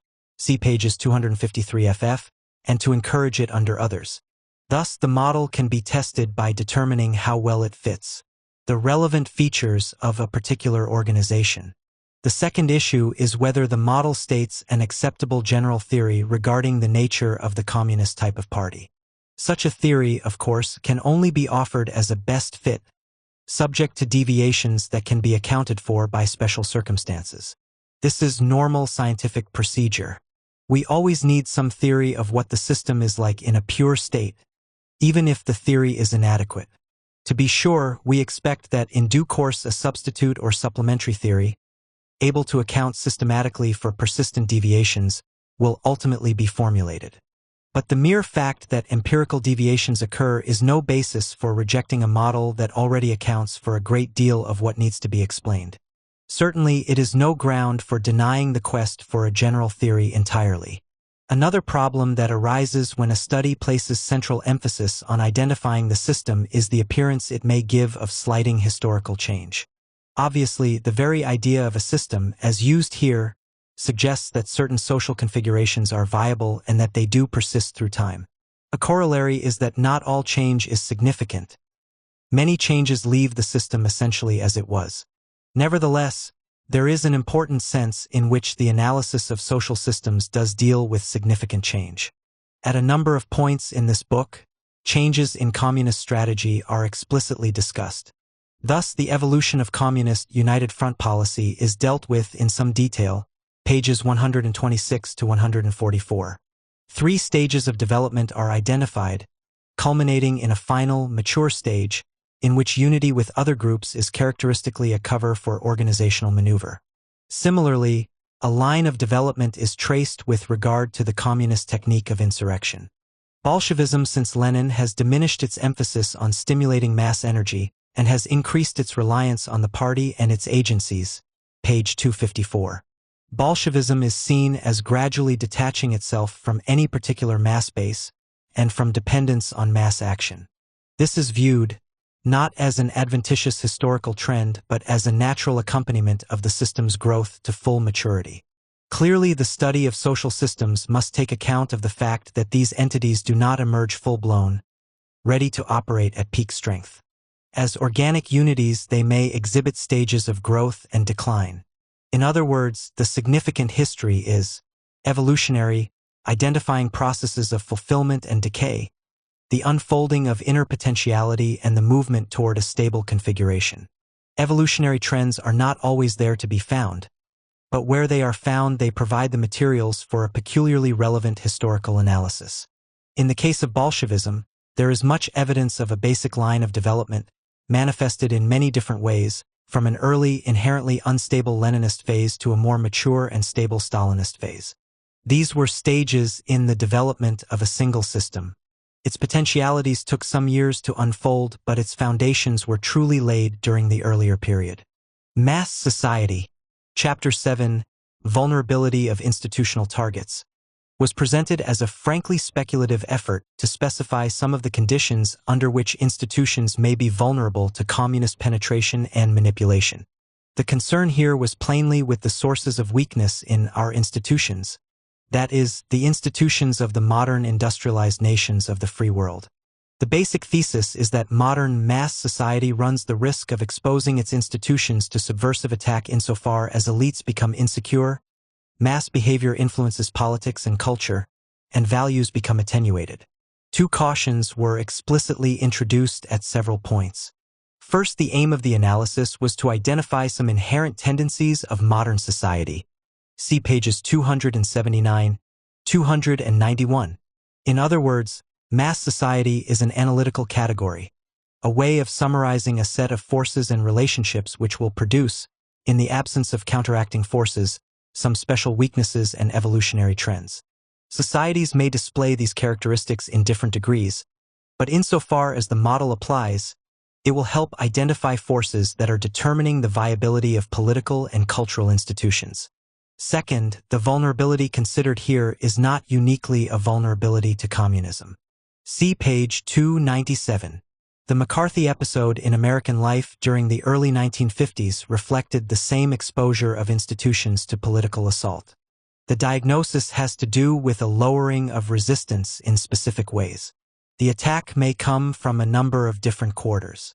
Of course, other conditions may also weaken institutions, e.g., the dislocations of wars and economic crises. The processes of mass society are not the only ones at work in the world. And in the less industrialized areas, where communism has scored its greatest successes, we obviously cannot speak of mass society in the same sense. Nevertheless, the theory can have relevance even in those areas, if we introduce two simple modifications. We must reformulate the theory so that, instead of defining a type of society, it states relations between kinds of things, e.g. between the emergence of masses and institutional debilitation. We must also detach the theory from any specific set of conditions under which these relationships obtain. When this is done, we may discover a broader range of conditions producing essentially the same phenomena. The atomization of society, including the breakdown of intermediate groups, may be brought about in a number of ways, including the sudden tearing of a traditional social fabric under conditions of rapid industrial, political, and cultural modernization. No scientific theory can properly purport to predict the outcome of a theoretically identified process in the absence of known initial conditions. Under differing initial conditions, there will be expected variations in outcome. The ideal is to be able to state, given certain initial conditions, what will result after the known processes have had their effect.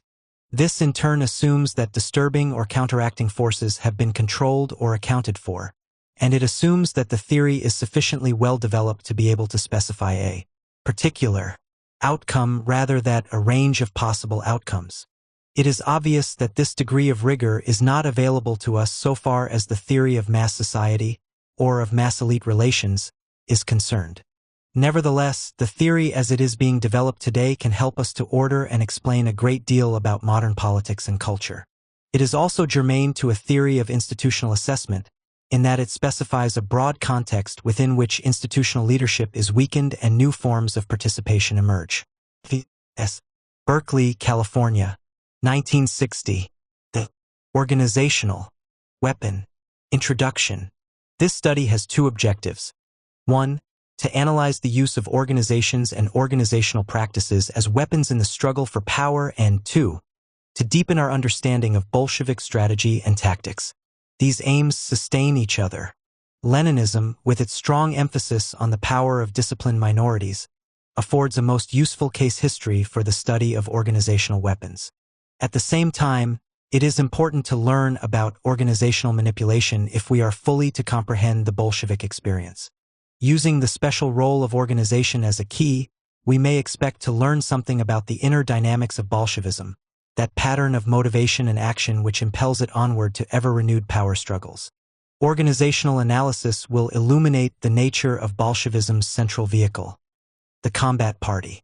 It will help us to understand the underlying organizational strategies that persist through many changes in the communist propaganda line.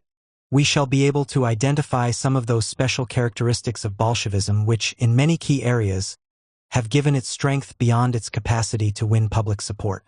Throughout this study, we shall be concerned with certain special aspects of political combat. Great social changes, however, can never be understood as the products of organizational or ideological maneuver. The day-to-day struggle must be viewed against the background of those less obvious shifts in the pattern of human life that create the historical alternatives confronting every age. A full appraisal of communism's impact on our own time, with conclusions for action on many fronts, would necessarily deal with that broad background. That task has not been undertaken here. It should therefore be remembered that this study is selective, dealing with only limited aspects of a far broader subject. What is an organizational weapon? It is a primary function of the constitutional order, whether of a particular organization or of the political community itself, to make power responsible by limiting the uses to which it may be put and specifying how it may be won. These limitations are designed to ensure that political contests do not undermine the central values of the community and the integrity of its institutions. The struggle for power is subversive when methods are used that do not heed these rules. We shall speak of organizations and organizational practices as weapons when they are used by a power-seeking elite in a manner unrestrained by the constitutional order of the arena within which the contest takes place. In this usage, weapon is not meant to denote any political tool, but one torn from its normal context and unacceptable to the community as a legitimate mode of action. Thus, the partisan practices used in an election campaign, insofar as they adhere to the written and unwritten rules of the contest, are not weapons in this sense. On the other hand, when members who join an organization in apparent good faith are in fact the agents of an outside elite, then routine affiliation becomes infiltration. Organizational weapons exploit a source of power that is latent in every group enterprise. This is the capacity of almost any routine activity to be manipulated for personal or political advantage. For example, 1. A group of friends within an organization may become a power clique if the byproducts of their association, the exchange of information, mutual support, etc., are exploited systematically. The informal group may become a weapon in a hidden struggle for power, especially if there is some basis for cohesion beyond personal ties, and if the interests of the organization as a whole are subordinated to those of the clique. 2. In choosing among alternative courses of action, an official often has opportunity to influence the distribution of power, both inside and outside the organization. He may then modify his technical decisions so as to choose a policy that will aid his friends and hurt his enemies. From the standpoint of the power struggle, the official position then functions as an organizational weapon. 3. Proposals for administrative reorganization are often aimed at disturbing the existing power structure of an organization. An administrative unit seeking to extend its area of influence may screen its true activities behind proposals for more efficient internal organization or for closer cooperation with outside groups. Among experienced officials, it is generally understood, although not always acknowledged, that such proposals will be closely inspected for their potential impact on the informal power structure inside the organization. 4. Most political parties organized to function only in the electoral arena mobilize their adherents only partially. Such groups are usually content to win a general loyalty and to get out the vote. This is consistent with their limited constitutional role. But if a fuller mobilization is attempted, integrating the members so effectively that they become available for continuous deployment in many arenas, a reservoir of energy will be developed that can be used outside the normal framework of political controversy. A source of power is tapped which may be used in conspiratorial ways to gain influence for an elite that cannot compete effectively at the polls. 5. Organizations established for limited purposes, trade unions, civic groups, etc., develop strength that may be diverted to other, more far-reaching aims. If irresponsible power seekers gain control, this incidental utility may be exploited without regard to the limitations set by the initial character of the group. Every organization is in some respects useful to such elites, if only because funds, internal education, and jobs may be manipulated to serve a partisan interest. The exploitation of organizational potentialities in these ways entails secrecy and subversion. Authority is used for unapproved ends, notably irresponsible power, and illegitimate channels for the attainment of influence are created. If, therefore, in the hiring of personnel an official builds a personal machine, he will usually conceal this deviation from straightforward personnel administration. At the same time, he will be undermining the formal aims and constitutional order of his organization. A constitution, it should be recalled, is not necessarily formalized. It includes all the traditional rules and expectations that define and control legitimate controversy. Moreover, in imposing its limitations on the struggle for power, the community continually extends the constitutional sphere to include new areas within which power is generated and won. The control of corporations, trade unions, and pressure groups is a process of this sort, whereby society moves clumsily to an extension of responsible power beyond the narrowly political realm. By the same token, it is in those areas of power not yet fully recognized, or not readily controlled, that a struggle may take place divorced from ends and methods approved by the community. The relevance of Leninism. No group has a monopoly on the use of organizational weapons, but a functioning constitutional system minimizes the use of such devices by confining power seekers to certain accepted arenas and methods. These restraints are not necessarily rigid or permanent, for constitutions continually accommodate themselves to new modes of action required by social change. In their turn, political parties, unions, pressure groups, and other agencies adapt themselves to the conditions set by the constitutional order. In doing so, they become ill-fitted for subversion. Upon this mutual adaptation of the recognized system of order and the instruments of action rests the continued stability of the political community. A new social force, whose role in the community is unclear, may sometimes appear to be subversive. The rise of trade unionism, for example, was accompanied by fear that the new organizations would challenge the prevailing system of industrial and political governance. In time, it became clear that the labor movement was not a basic threat to the constitutional order, even within industry, and that certainly room could be made for it within the going political system. Its participation could be regularized because its aims were limited. These limited aims are reflected in self-imposed restraints on the extension and use of trade union power. Communist subversion is of another order. The difference lies in the central aim of Leninism, the concentration of total social power in the hands of a ruling group. This is not the only goal of Bolshevism, but this search for unlimited power decisively shapes the behavior of the communist parties. Whether or not we say that Bolsheviks seek power for its own sake, or in order to further some more ultimate aims, makes little difference. For these distant goals do not restrain the power-seeking activities of the movement. Moreover, since the goal of total power necessarily entails the overthrow of a constitutional system granting only limited and temporary power to an elected government, there can be no question of absorbing communism into the established framework. Nor is it to be expected that communism will adapt itself to the constitutional order. To be sure, other movements, as they have gained influence and a stake in the status quo, have altered their aims. But the problem is not one of goals alone, but of methods that have placed their stamp upon the character of this movement and are sustained in action wherever Bolshevism exists. These methods are inherently subversive because they represent an unrelenting search for power in areas and by devices which know no constitutional restraint. The continued use of these methods holds communism to the revolutionary line. The nature of Bolshevism cannot be understood unless we grasp the fact that Leninist political doctrine rests upon a broad interpretation of the nature of power. In particular, Bolshevik theory and practice recognize that power is social, generated in the course of all types of action, not simply the narrowly political, and latent in all institutions. This insight stems in part from basic Marxist theory and in part from the overall aim of Bolshevism, a total transformation of society that will invest every institution with political meaning. Leninism views politics as omnipresent. As a consequence, Bolshevik strategy has identified vast new areas of political potential in what are usually thought to be non-political special-purpose social institutions and mass organizations. This theory of power has increased the sensitivity of Bolshevik strategy to unconventional methods of gaining influence.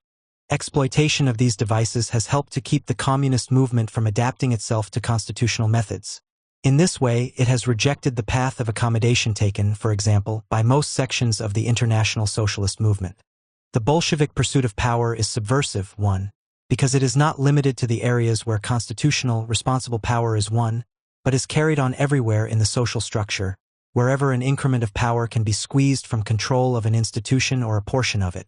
And 2, because communism knows no stopping place in its search for power short of concentrating total control in its own hands.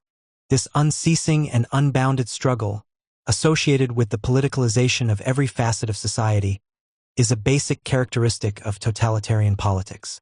Many of communism's specific techniques are found elsewhere as well, but total subversion summons all the devices normally hidden in the interstices of a political order, emerging temporarily and episodically in times of constitutional weakness or crisis. It is convenient for a subversive group to seek sources of power that may be won without bidding for direct popular support. Consequently, it is better to work where small disciplined minorities can have their greatest impact. These are areas neglected by the major political forces, where the marginal strength of a minority can be most effective.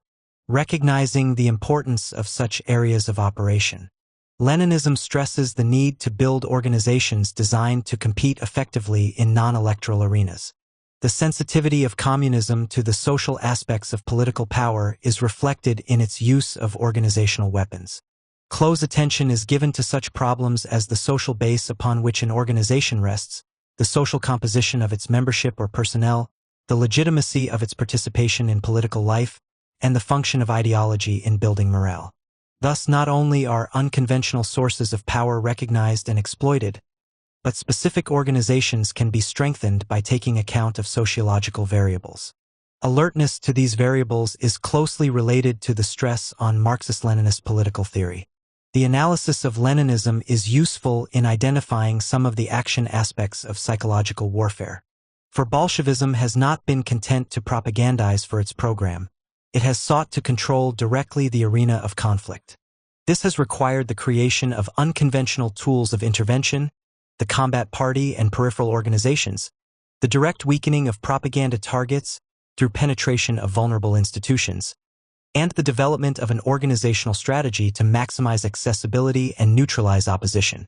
It therefore becomes clear that the action aspects of psychological warfare are not restricted to propaganda of the deed, important as that is, but include efforts to control the conditions under which agitation and propaganda are carried on. Marxist doctrine stresses the division of society into segments having latent interests. According to this view, men are moved by social needs and pressures toward unity or into conflict. This theory pays little attention to mass psychology, to irrational forces, or to the techniques by which responses to emotional stimuli are evoked. Instead, it emphasizes the vulnerability of broad segments of society to manipulation by elite groups that propose answers to day-to-day problems.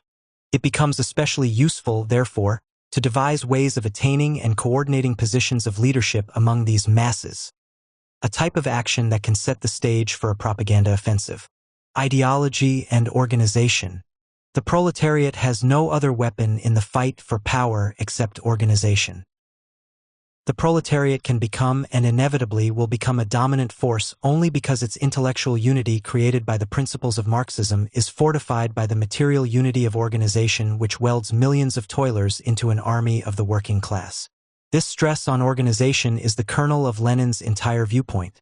It is an emphasis that provides a thread of consistency through the variations in communist political warfare. For Lenin, organization was an indispensable adjunct to ideology. He did not believe that he could win power by propaganda alone. Rather, he urged the need to forge a group which, beginning with an ideological commitment, would use whatever means were available to influence decision in society. For him, the task was not so much to spread the truth as to raise to power a select group of communicants. Given such a perspective, the role of ideology in Bolshevism, while significant, differs markedly from its role in a simple propaganda organization. Many costly errors in appraising communist activities have been made because too little attention was paid to the hidden organizational meaning of seemingly straightforward propaganda activities.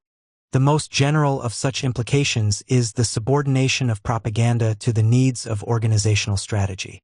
If the struggle for access or legitimacy demands concealment of aims, then the communists will not hesitate to hide them.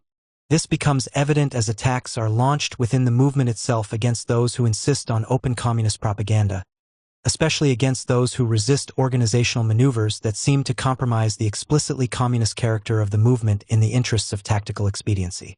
Thus, Lenin did not consistently adhere to the statement in the Communist Manifesto. The communists disdain to conceal their views and aims. He did not ignore the injunction altogether, however, for he accepted the necessity of plain statement to the vanguard itself. He distinguished between the role of doctrine when the weapon is to be forged and when it is to be used.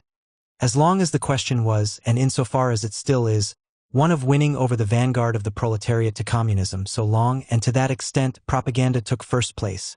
Even propaganda circles, with all the imperfections of the circles, are useful under these conditions and produce fruitful results. But when it is a question of the practical action of the masses, of the disposition, if one may so express it, of vast armies, of the alignment of all the class forces of the given society for the final and decisive battle, then propaganda habits alone, the mere repetition of the truths of pure communism, are of no avail. An explicitly communist doctrine is important for orienting the vanguard to its proper task. But in attempting to mobilize the masses, the vanguard must be prepared to adjust its use of symbols to the needs of the struggle. The vanguard is persuaded, is won over to communism as a doctrine, but the masses are maneuvered into a position of struggle against the economic and political order. This is consistent with the Leninist distinction between propaganda and agitation. Propaganda, roughly equivalent to indoctrination, is used to mean the dissemination of many fundamental ideas to small groups. Agitation is the dissemination of a few ideas, or only one idea, to many people. In practice, this distinction means that only the vanguard is exposed to a full statement of communist aims and methods, whereas the mass is mobilized by anti-capitalist slogans and appeals for peace, bread, land, and unity. Even this view of agitation is given an action content by Lenin's statement that agitation among the workers consists in the active participation of the Social Democrats in the spontaneous struggles of the working class, in all the clashes of the workers with the capitalists. Agitation, therefore, includes not only techniques of communication, but disciplined penetration by indoctrinated cadres. This conception underlines the continuity of propaganda, organization, and agitation. As a further aspect of the subordination of propaganda to organizational strategy, it should be recognized that some propaganda activities are related primarily to the facilitating of power-oriented organizational work rather than to the spreading of general gospel.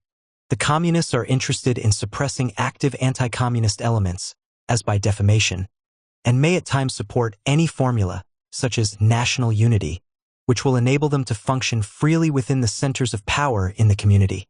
Although ideology, to be translated into power, requires organization, effective organization also requires ideology. Much propaganda activity apparently directed outward is in fact designed to bolster the group's own ranks and supporters. Such propaganda plays an indispensable role in strengthening cohesion and discipline. In building an activist social movement, it is important to give the membership a sense of unique mission so that attitudes of dedication may be reinforced. This may be accomplished by special propaganda emphases. Similarly, the stress on action aids group solidarity by maintaining a continuously alert membership. Personal commitment to the group is reinforced in the course of mutual support in action and as lives are organized around the group as a focal point. This internal relevance of propaganda and action is by no means unique to the communist movement, for in any political campaign many public meetings are held largely for the purpose of strengthening the morale of supporters. However, as in the case of other aspects of organization, the communists have made especially effective and self-conscious use of this principle.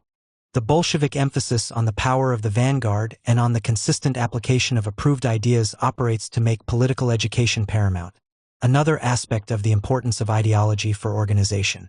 A stress on political education follows from the assumption that the masses will move spontaneously but that the direction in which they move will depend on the leadership.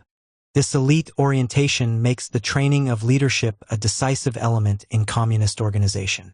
Finally, A stress on organized action is symbolically useful to a movement based on a negative ideology. Although socialism, identified with the USSR, functions as an integrating symbol for the communists, the ideological tenets effective for discipline and dynamic action are those which focus attention upon a threatening enemy: the bourgeoisie, the fascists, the Trotskyists, the Titoists, and the imperialists. This is a major difference between the socialist and communist movements and helps to account for the relative weakness of the former. The resources of hatred stimulated by this negative ideology against dynamic evil forces, rather than for an optimistic vision of the future, must be combined with positive elements, such as loyalty.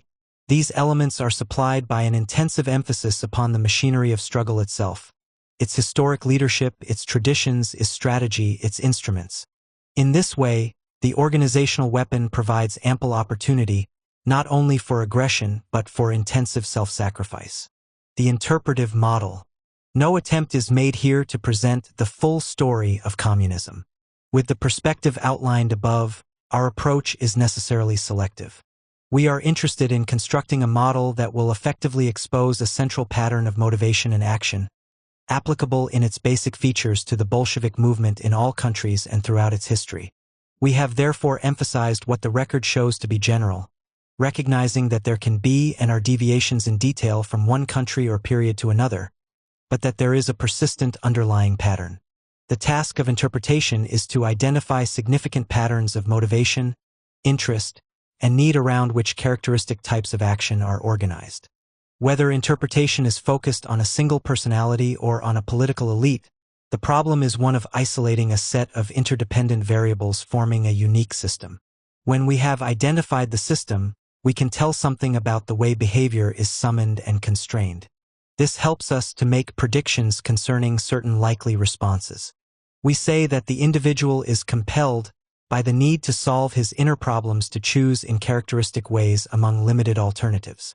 We learn that leaders are forced to act in certain ways because of their commitment to specific conditions of institutional survival. The relevant system is identified by detecting repetitive symptoms.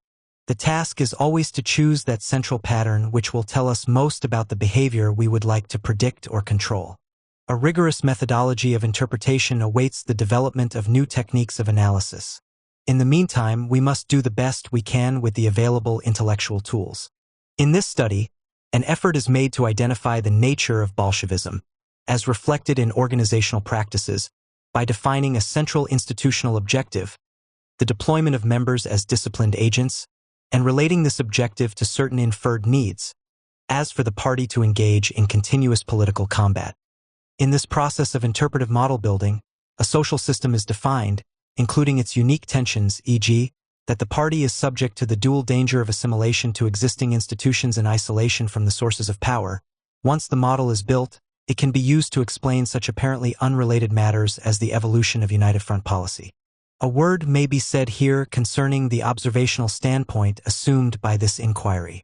Although historical materials were studied, the aim was not to write a history of Bolshevism, but to explore the organizational aspects of its operational code. For this purpose, the main problem has been not so much to discover what the communists have in fact done, but what they would like to do and upon what principles they operate. These questions are, of course, related. An analysis of intent and strategy must be based on fact. But it is sufficient for our purpose to know, for example, that dual power tactics are used to gain power in coup d'état, even if this has occurred only once. Since tactical maneuvers are conditioned by opportunity, they may be part of the operational code even though the chance to use them arises only infrequently. At the same time, in setting forth the general nature of Bolshevism as it appears throughout the world, we have found a large body of evidence which supports the thesis that a central pattern of strategy and intent exists. Reports of Communist Party organization and action in Russia, the United States, France, Germany, China, the Philippines, and Great Britain have been used to delineate the model analyzed in Chapter 1, the Combat Party. Although variations exist, the evidence fully justifies the interpretation presented there. Being abstract, it is necessarily a neater and simpler picture than would be found in any actual organization. The model necessarily speaks in terms of the code, as in the creation of a conspiratorial atmosphere or in the exploitation of the morale potentialities of Marxist doctrine. In fact, of course, no leadership ever completely fulfills its mission. The large membership turnover, splits, and other difficulties testify to the incomplete achievement. But if we wish to understand why they are able to achieve what they do, then it is to the model we must turn. This study is based on an intensive review of the theory and practice of Bolshevism. The materials included 1. The historical record, as that is available in published accounts of the activities of the movement since its origin half a century ago, and 2. The voluminous self-analyses which have been produced by various members of the Bolshevik elite. It is recognized that most of the materials on Bolshevism come from intensely partisan sources. Some may feel that such evidence should be disqualified. But this would be a hasty abdication of the responsibility to assess the data at hand. Materials used must be understood in their proper contexts and independent evaluations must be made, but to rule out such data would be to abandon all significant inquiry into social institutions and personalities. From the Bolshevik side, we have used extensively the self-analyses of the movement itself. A powerful social movement cannot hide its true face. It must train its members, evaluate its experiences, develop and communicate strategy and tactics. These tasks expose the true self-image, the operational goals, the basic commitments of the organization. In using Bolshevik materials, we have chosen, primarily, those addressed to the initiates of the movement. Here, in varying degrees, considerable frank discussion is available. The nature of Bolshevism is thus spread upon a public record for all to read. One does not have to be an undercover agent to understand its basic features. But the communists can rely on the failure of all but a handful of outsiders to study the works of Lenin, Stalin, and their associates. A similar approach would be necessary in studying any other social institution. In the case of a government agency or business organization, for example, the social scientist is especially interested in internal memoranda and working papers. These inevitably contain much of the self-analysis necessary for making important decisions. This is supplemented, of course, by observation of actual practice, but we do not throw out such precious data because the source is colored or partisan. Indeed, we are somewhat better off in studying Bolshevism because much of this internally oriented material is published, and because of the extraordinary self-consciousness of the movement. As to anti-communist sources, we must necessarily make use of the testimony of participants, men who have found out the true nature of Bolshevism during a sojourn in the party and have later chosen to reveal what they have learned. Similarly, much can be learned from those who have been in the thick of conflict against the communists. Such testimony must be evaluated for its internal consistency and its relation to other evidence. We neither accept it uncritically nor reject it out offhand. In many cases, there is actually no contradiction between the testimony of such participants and the party's own affirmations. As in the case of many controversies over the facts concerning conditions in the Soviet Union, it is the evaluation of a practice which is in dispute rather than its existence. We have also made use of the records compiled by official committees of inquiry, such as the Un-American Activities Committee of the United States House of Representatives. These investigations have often been conducted in a spirit rather far removed from scientific objectivity. But this does not justify that indiscriminate repudiation which would enjoin independent research against use of the great body of documents and testimony gathered by these agencies. A cognate matter is reliance by the analyst on old materials, books, and pamphlets written as far back as 50 years ago. These include particularly the writings of Lenin, especially such tracts as What is to be Done, State and Revolution, and Left-Wing Communism. These and similar works are Bolshevik classics.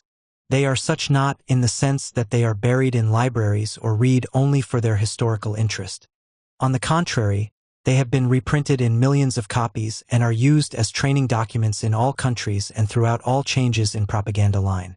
It is the present role of these documents which is significant. The works of Lenin and Stalin are not remote philosophical essays. They have almost solely a strategic and tactical content. The indoctrination of the movement along lines set forth in these basic works provides that sure source of continuity which is hailed as the Bolshevik unity of the party. Because of its stress on action rather than on ideological analysis, this volume may be used as an advanced training manual for anti-communist forces. The emphasis throughout is on making explicit the strategic and tactical doctrine as it is found in the literature of Bolshevism and as it is reflected in Bolshevik practice. This explicitness is often but little removed from the overt statements of the participants themselves, as many quotations in the text will show.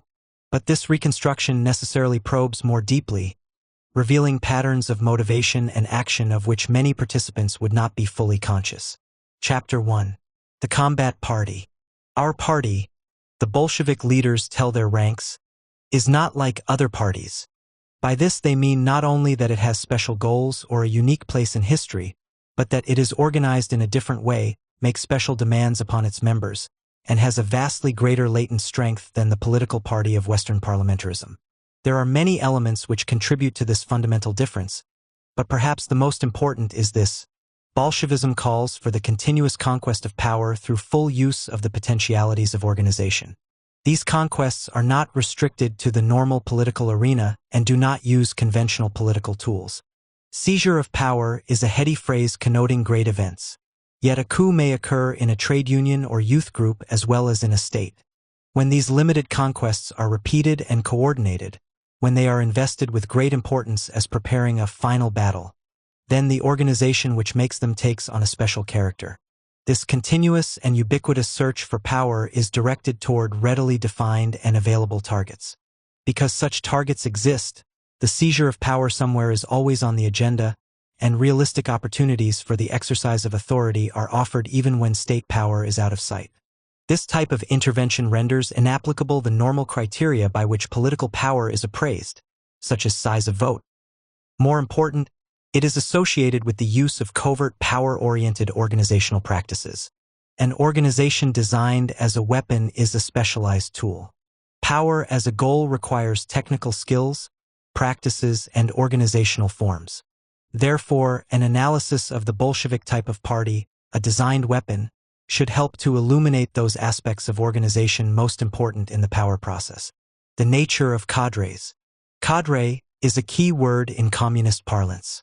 It has a meaning consistent with but not limited to military usage.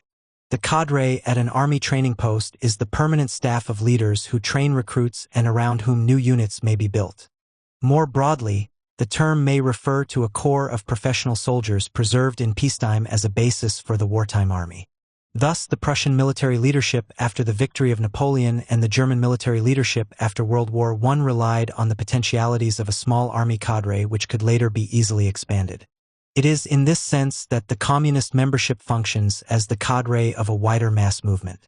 Each member has special training and ideally should be able to lead non-party groups as they may from time to time become accessible. The movement is expected to change in response to events, but, again ideally, the cadre represents a permanent core prepared to take advantage of opportunities as they may arise or be created. In sum, the cadre party is a highly manipulable skeleton organization of trained agents. It is sustained by political combat and is linked to the mass movement as its members become leaders of wider groups in the community.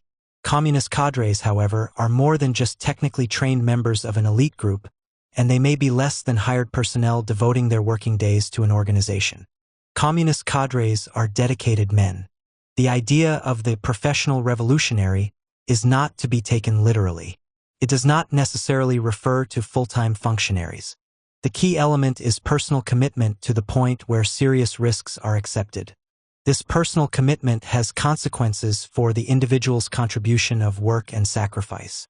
Indeed, a devoted participant may give most of his time to the party even when he has a full-time job. The element of dedication is important for other reasons as well. Thus, although military cadres may be simply hired personnel with special training and functions, an ideological component may also be present. For instance, when an officer is referred to as a West Point man or as a regular army man, this suggests a set of attitudes expressing institutional identification, but it also connotes systematic indoctrination leading to increased reliability in the execution of command. In general, wherever there is a job to be done which requires special loyalty or zeal, the potentialities of emotional commitment will be exploited. To undertake such an exploitation is to create cadres. The combination of specialized training, permanent status, and personal dedication is, of course, optimum, but the latter is most essential in the cadre. The formation of cadres is a basic task of communist organization. The expenditure of years of effort on the gathering and development of the basic cadres is not begrudged, for they constitute the precious and indispensable vanguard of the revolution. The communists have never been dismayed by small numbers if these constituted an elite group which could be depended on to take advantage of any opportunity to participate in power. This requires, however, that the face of the party be turned outward, toward the arenas where power is won and lost. For Bolshevik cadres cannot be created simply through indoctrination. They are trained and tested in the struggle for power. A leadership party must have something to lead, or some group for whose control a struggle can be carried on. This is one of the functions of continuous political combat in the communist movement, wherein targets, e.g., trade unions, are always available and an opposition must always be destroyed. Hence, communist infiltration tactics are valuable not only for the strategic objectives they win, but also for building the party. Work in other organizations multiplies many times the opportunity of the party member to exercise leadership in some context. Such work, moreover, deepens his commitment, tests his reliability, and trains him in the techniques of political combat.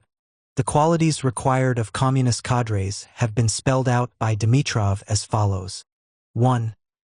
Absolute devotion to the cause of the working class, loyalty to the party, tested in the face of the enemy, in battle, in prison, in court.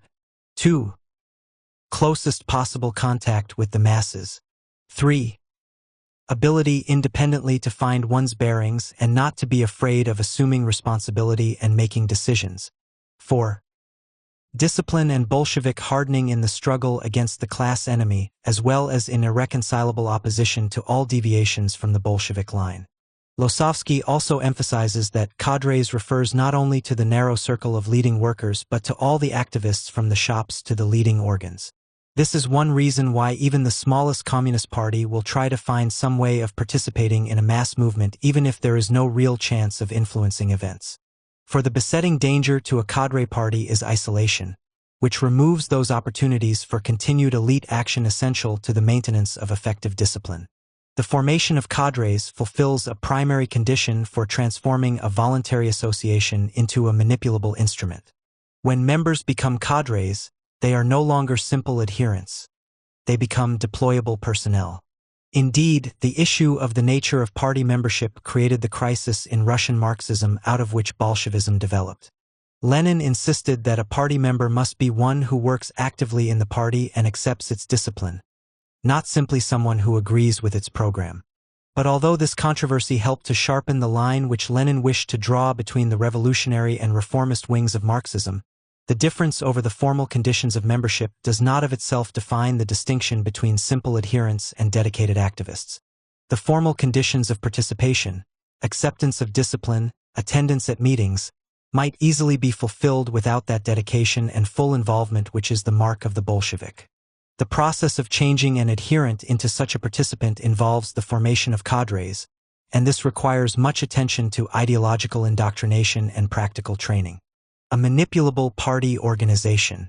The Bolshevik type of party is an effective organizational weapon because it has solved many of the problems associated with transforming a voluntary association into a managerial structure.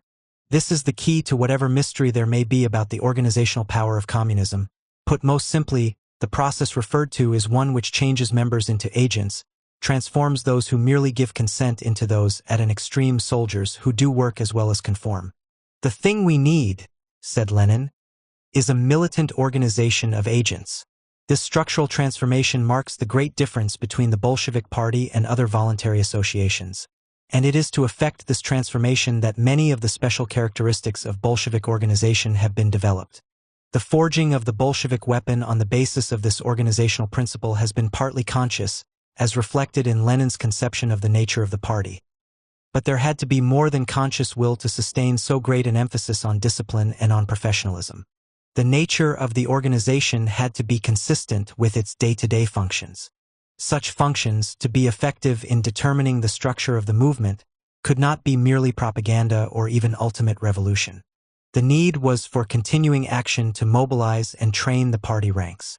The systematic exploitation of opportunities for power conquest in all social institutions was the answer to this need. If this continuing struggle for power is kept in mind, it becomes easier to understand how Lenin's theory could be put into practice. Lenin wanted an organization that could be mobilized for effective action and relied on to see the revolution through to the end. The party organizer has summarized his organizational principles as follows. 1. The doctrine that the Communist Party is the vanguard of the working class. 2. The doctrine of the formation of the principal cadres of the party, so-called professional revolutionaries. 3.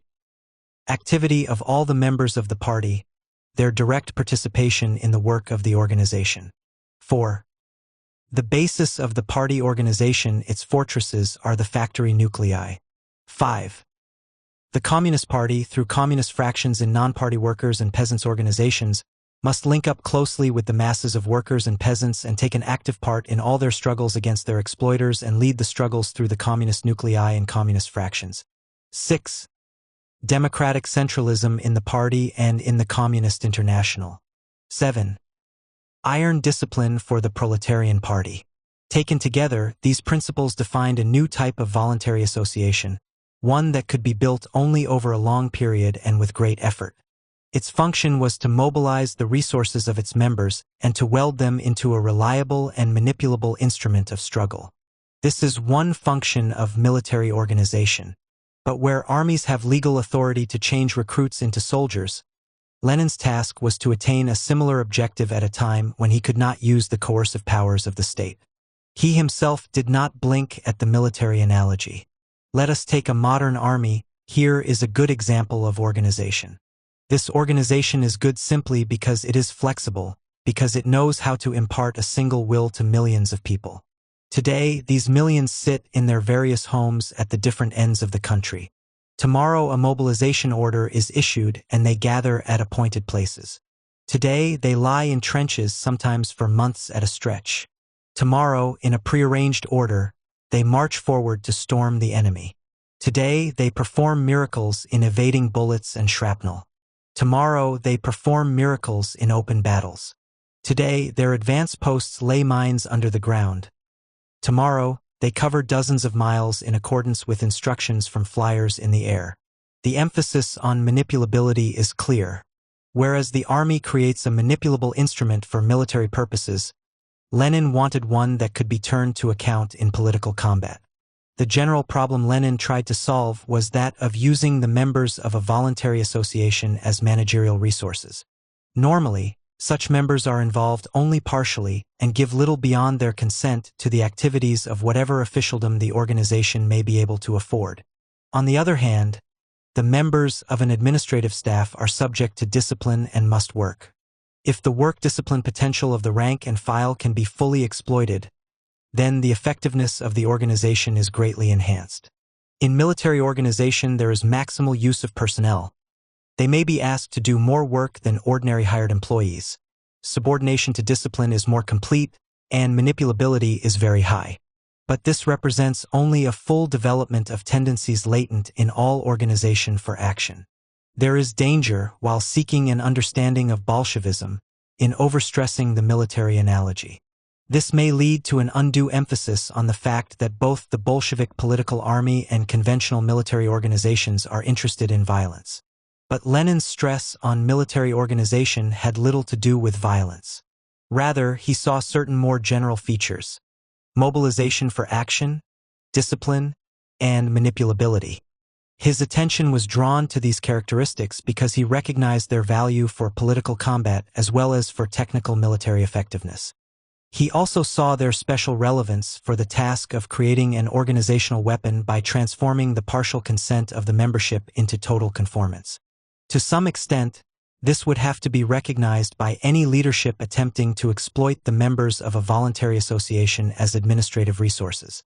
However, the communist elite has had special problems not necessarily faced by other leaders attempting to mobilize a voluntary association for action. These special problems increase the convergence between communist and military organization. In the first place, military recruiting tends to be non-selective, and much effort must be expended on re-educating the ranks.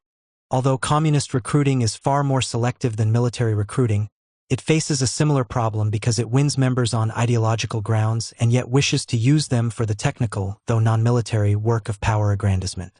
Hence, the need for special indoctrination is pressing. This special problem is always present to some extent in voluntary associations, since the psychological factors that motivate joining may not sustain continued participation. But usually the split between the basis of recruitment and the work to be done is not so sharp as to require the reorientation demanded by military life and Bolshevik activity.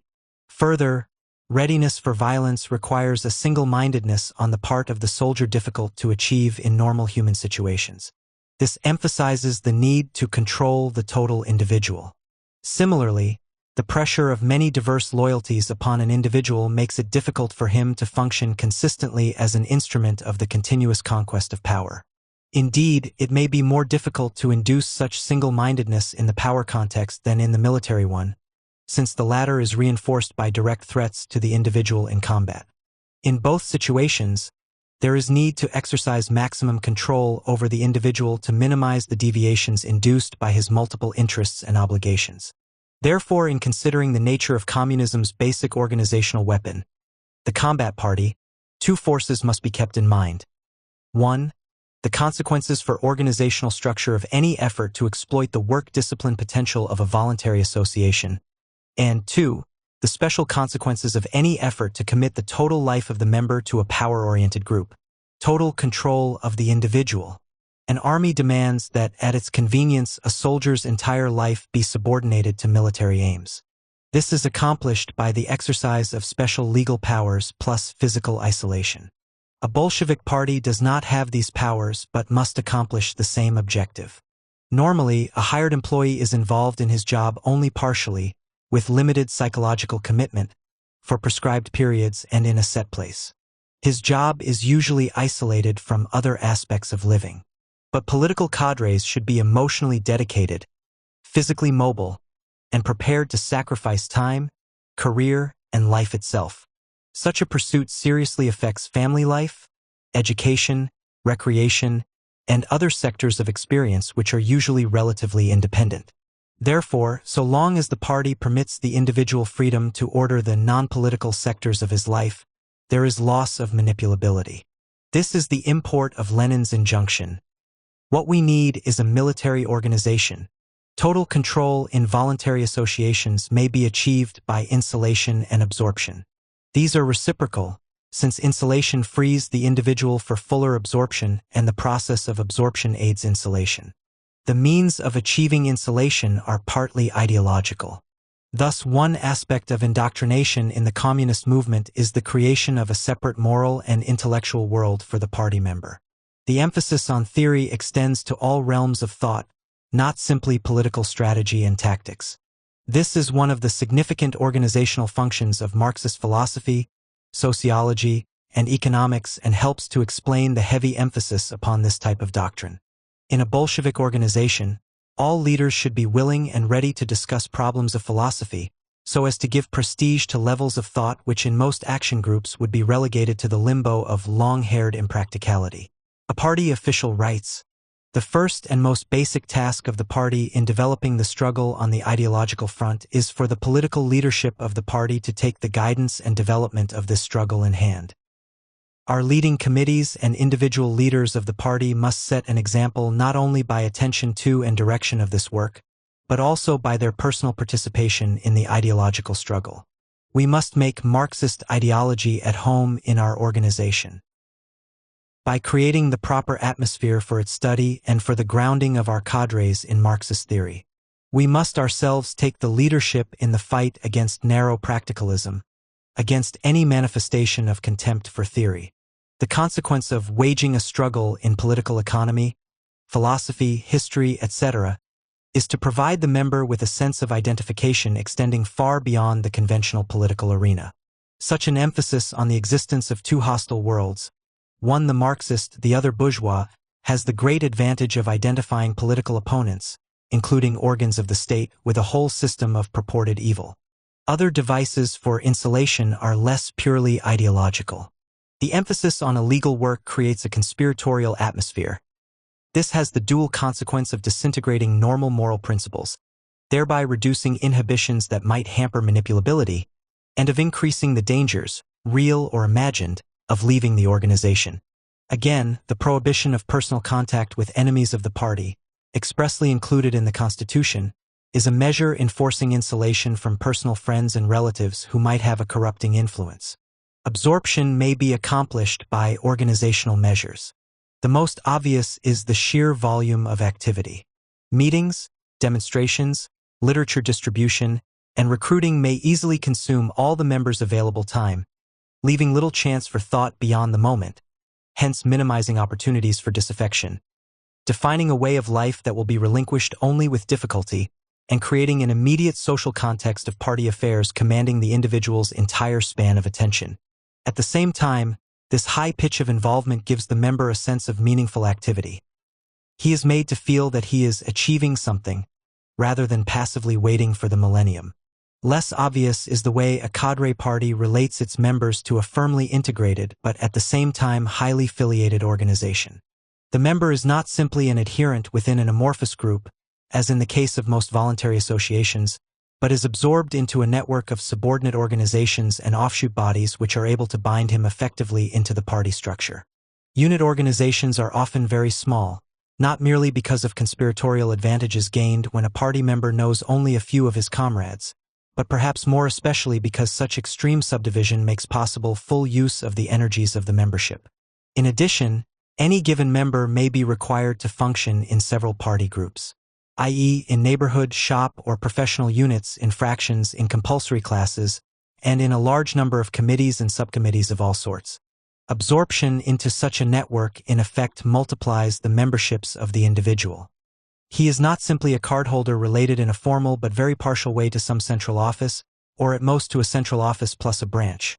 Rather, membership in a communist party carries with it affiliation to subgroups that give a political meaning to, and derive a political worth from, all facets of social life. Of course, all organizations attempt, to some extent, to involve members in work through committees, etc., but in the Bolshevik Party we find a systematic exploitation of this multiple affiliation. Each subgroup makes its own demands upon the member, evokes its own identification, and has independent opportunity for supervising thought and action. Absorption through multiple affiliation is a potent method of increasing the subordination of the individual to the party and its leadership. These techniques of absorption and insulation help to ensure submission to iron discipline and thus to transform simple adherents into soldiers of the revolution. This change takes place after the new member has joined the party. If the Bolshevik man is contemplated with wonder, it is this transformation that deserves special attention, perhaps more than why individuals join the party. It is apparent that there are other ways, as in religious orders, of assuming control over an individual's whole life. What distinguishes these is their consistency with mobilization for action. The paramilitary character of the cadre party is a product of training and control that prepares the individual for conquests in which he may participate directly. The Bolshevik effort to identify and fill all areas of political vacuum is intrinsic to its paramilitary character. Ideally, every party member is deployed along some front, engaged in some power struggle. It is in this sense that we may speak of communist parties as combat organizations. As a result of this pattern of total involvement, the Bolshevik man becomes a member of a nuclear Bolshevik society. This exists within a larger, hostile, bourgeois society but successfully replaces it as a matrix of social action. Membership in the cadre party does not mean the performance of a political role, in the sense usually understood, but the determination and shaping of the individual's entire life, including his political activities. This total commitment is emphasized by the denial of the right of voluntary withdrawal. As in a wartime army, the leadership reserves the right to decide who may quit the service. To leave the party is not simply to dissociate oneself from a program, but is regarded as desertion in battle. This calls for a maximum penalty which, in a party not in power, is expulsion, ostracism, economic boycott, defamation, and, occasionally, assassination. Managerial leadership. Bolshevik organization is characterized by the intimate union of political and administrative goals and methods. The context is always political, the aims of the organization are political, and the fundamental commitment of the ranks to the party and its leadership is political. Yet, a full understanding of Bolshevism requires that we recognize the continuous pressure to emphasize the administrative side at the expense of the political. The reason for this is simple. It stems from the need to transform members into agents and to exploit as fully as possible the potentialities of the membership for work, for the execution of predetermined tasks. We use the term managerial to refer to these politico-administrative patterns. Leadership in a normal voluntary association must continuously win the consent of the membership to ensure its tenure in power. In this sense, the role of the trade union leader is a political one when, as in the conduct of collective bargaining negotiations, he must take account of the possible defection of his rank and file. In the interests of effectiveness, however, an organization meant to function as a manipulable instrument must avoid imposing such limitations on the decision-making of the leadership. In the Bolshevik Party, this freedom is guaranteed by the strong emphasis on discipline. But it is important to understand that the member can accept this discipline because it is consistent with the day-to-day functioning of the organization. The continuous exploitation of opportunities for action provides a routine justification for submission to command. This mitigates, without eliminating, the need to introduce special emotional patterns of self-abnegation. Since the Communist Party member is by definition one who must carry out certain tasks, this poses the problem of supervision. It becomes the duty of the party leadership to establish an administrative apparatus to see that the work gets done and that executive control over the membership is maintained. This system of accountability is established through a hierarchy of committees. Every elected party committee must report regularly on its activity to its party organization. It must give an account of its work. The lower party committees and all party members of the given party organization have the duty of carrying out the decisions of the higher party committees and of the Communist International. In other words, decisions of the CI and of the higher party committees are binding upon the lower bodies. The formal structure of committees, unit, section, district, national is actually misleading, since in effect the committee hierarchy is transformed into a hierarchy of responsible individuals. Each such committee has a center or borough, and this, in turn, has an organizer or secretary. The latter bears the burden of administrative accountability, and so the necessary clarity of the chain of command is maintained. This emphasis on accountability and on forceful leadership in mobilizing the members for party work explains the often noted power of the secretariats in communist parties and party-controlled organizations. An unusual emphasis on exploiting the potentialities of the membership for work, combined with a prizing of practical activity as an important means of indoctrination, naturally concentrates special responsibilities and powers in the hands of administrative officers. In effect, the emphasis on membership work reverses the line of responsibility typical of conventional voluntary associations, wherein the leadership must prove its accomplishments to the members. On the contrary, in the Bolshevik movement, the members elect taskmasters whose function it is to wring the greatest possible activity from the very persons who elected them. The election of the committee hierarchy might seem, however, to introduce a strong democratic element into the organization. This would be so if the elections were meaningful, i.e., if there were contending leaders bidding for the support of the party electorate. Such contention would maintain the party as a political arena and undermine administrative effectiveness. But elections in the communist parties do not involve the normal processes of faction and debate. A fundamental Leninist principle states that no movement can be durable without a stable organization of leaders to maintain continuity. Challenges to the leadership as a whole are not tolerated in a communist party. However, this does not mean that changes do not occur. But the replacement procedure should fill the need for effective mobilization and minimize internal controversy. To accomplish this, the leadership itself is made responsible for introducing changes in its own ranks.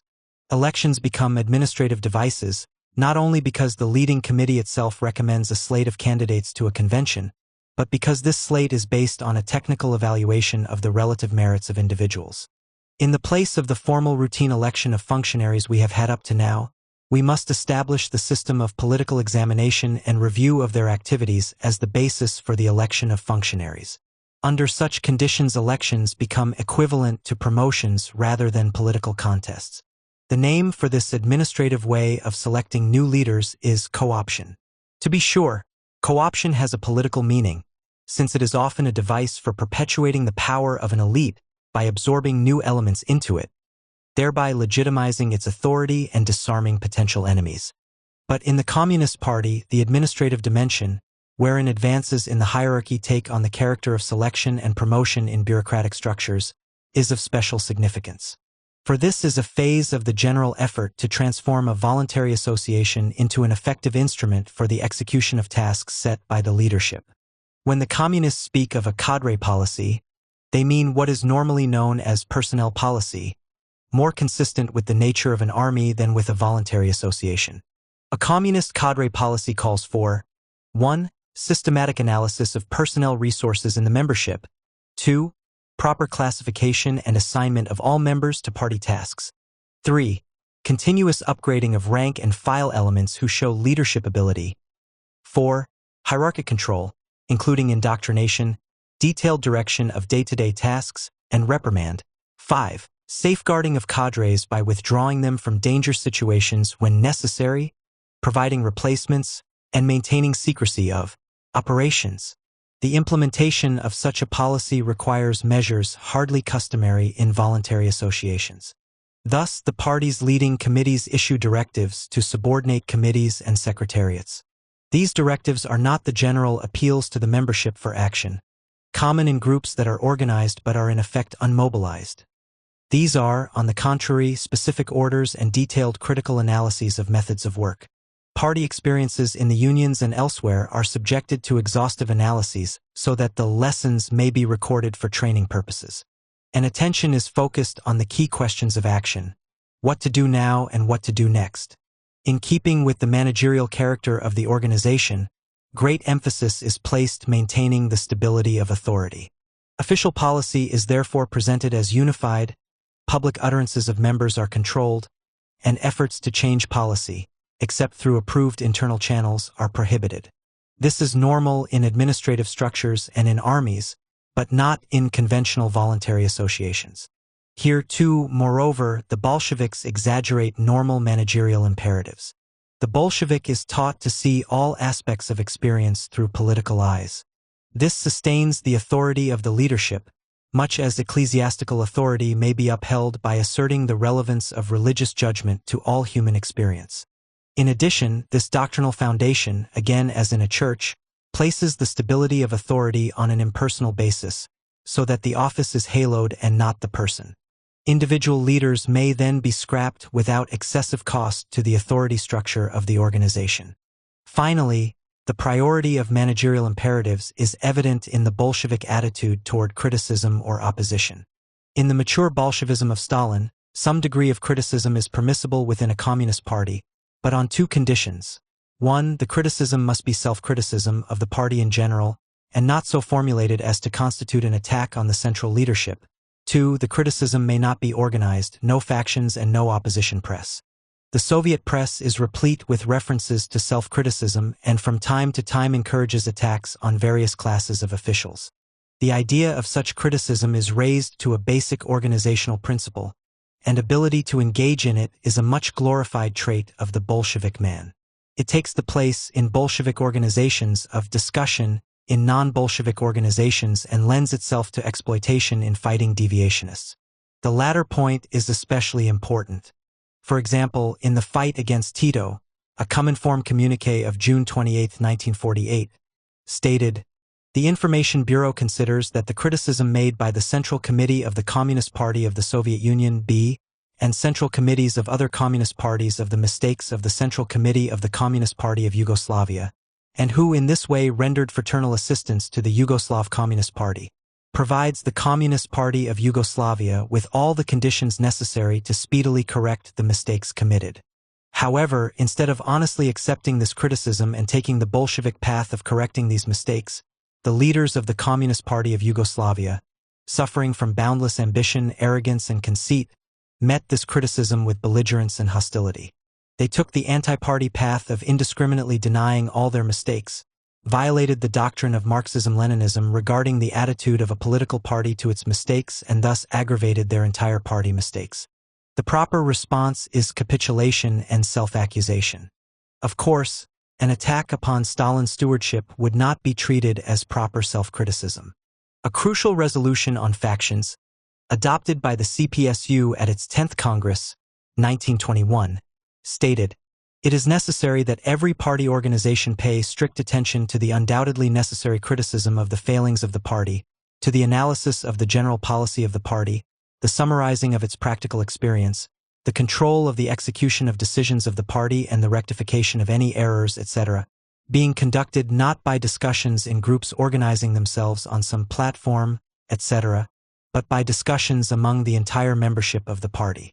The carrying on of discussions among the entire membership without factional meetings, platforms, or states of candidates in effect eliminates the possibility of developing new centers of power within the ranks and thus guarantees the continued dominance of the existing leadership.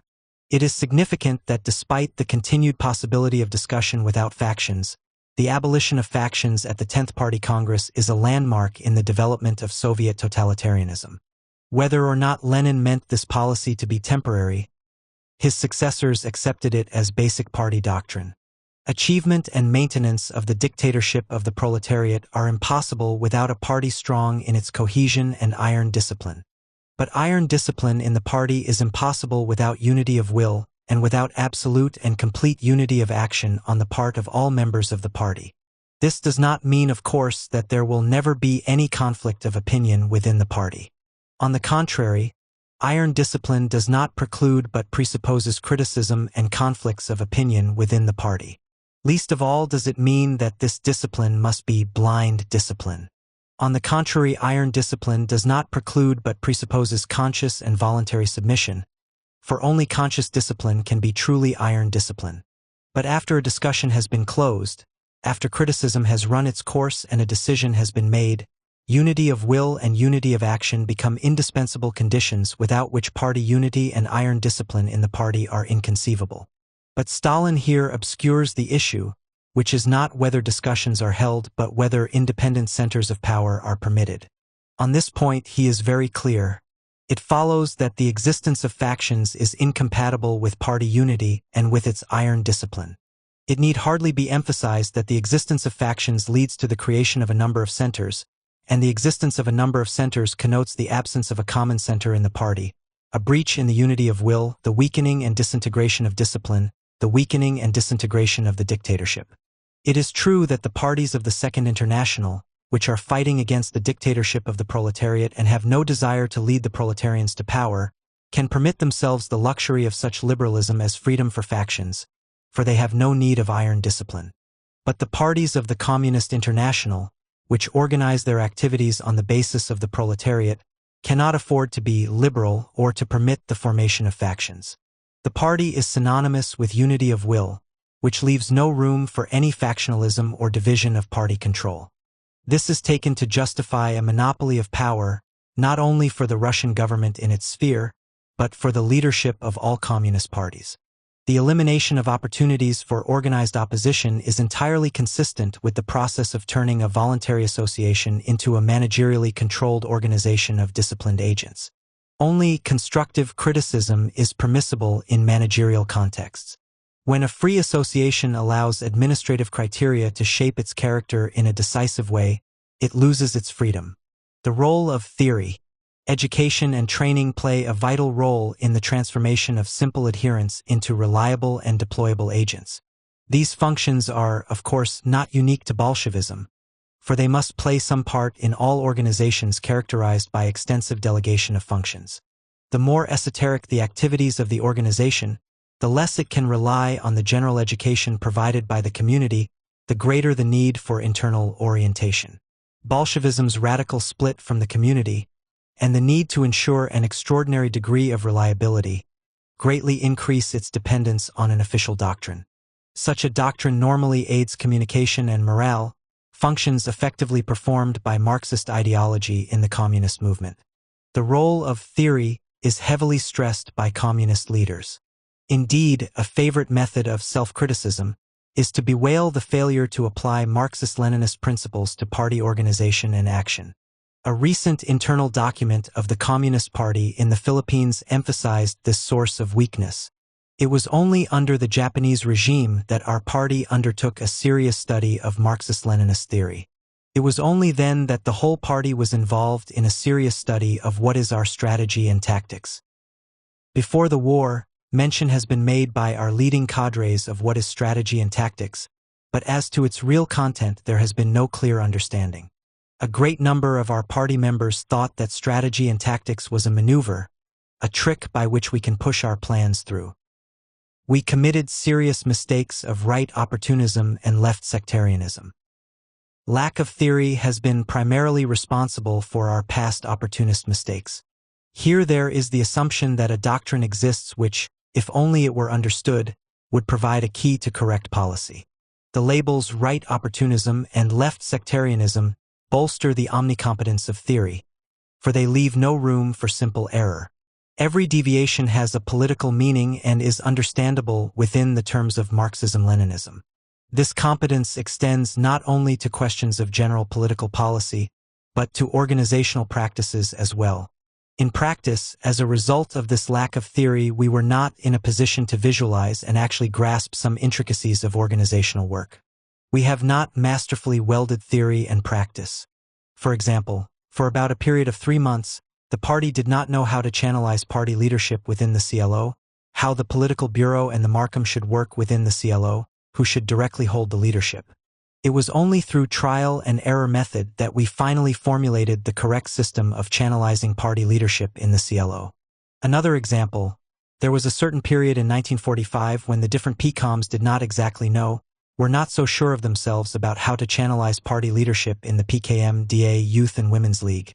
Another example, because of the low political level of the rank and file party members, they have failed to perform their role as leaders within the local branches of the PKM and the Democratic Alliance. In many instances, party nuclei were lagging behind the local mass organizations. Instead of performing the role of leaders, they were being led. Poor theoretical leadership means also poor organizational leadership. The report of the General Secretary then proceeds to castigate the leading committee of the party for theoretical weakness. And further, the weakest link in the political bureau is the Education Department. What has the Education Department done within a period of more than a year? It has translated the foundations of Leninism and had it printed. It put out 2 issues of the On Comunista and took charge of 2 national training schools. This is all that the Education Department has done. It was not able to put out documents, save the On Comunista. It has not assumed active leadership of the work of the education departments of the PCOMs. It has not put out a single propaganda material. It was decided that the Education Department should put out a regular theoretical organ of the party, but the ED did not execute this decision. In keeping with this emphasis, the Secretary's summary of the party's organizational tasks gives high priority to education. 1. Consolidate our leading organs. Systematic work, prompt fulfillment of decisions, raising of political level of members of the political bureau. By organized study and self-study. 2. Improve the theoretical level of our party membership. Acquire mastery of strategy and tactics. B. Possess complete knowledge of what we are going to establish within the present bourgeois stage of our revolution. C. Improve our inter-party educational system by putting out more documents to be studied by the whole membership. D. Regularly put out a mimeographed theoretical organ of the party. E. Serious attention should be paid to translation of Marxist-Leninist classics into Tagalog. These emphases and proposals in the small Filipino party echo those which have long characterized the parties of the West. The report incidentally offers evidence both of the universality of communist organizational methods and of their recent application. It is clear that the communists do have a body of principles useful to them in the struggle for power. However, it is not clear that these principles are relevant beyond organizational structure, the creation of the vanguard party and its agencies, and organizational strategy and tactics, methods which maximize the utility of the movement's organizational weapons. It is no longer possible to predict whether communists will support a bourgeois candidate, e.g., Osmeña in the Philippines, Roosevelt in the United States, on the basis of any principles reflecting class struggle doctrine. Mature communism is associated with rampant opportunism. This has 2 sources: the use of propaganda to conceal conspiratorial struggles for power, especially organizational work, and the shifting needs of Soviet foreign policy. Indeed, it may be said that Stalinism has developed most fully the Leninist modification of Marxism, namely, the subordination of all doctrinal precepts to the needs of the struggle for power. Wherever, as in the Philippines case cited above, the relevance of doctrine as a guide to action seems most cogent, the application is to organizational problems. How shall we get into the trade unions? How control them?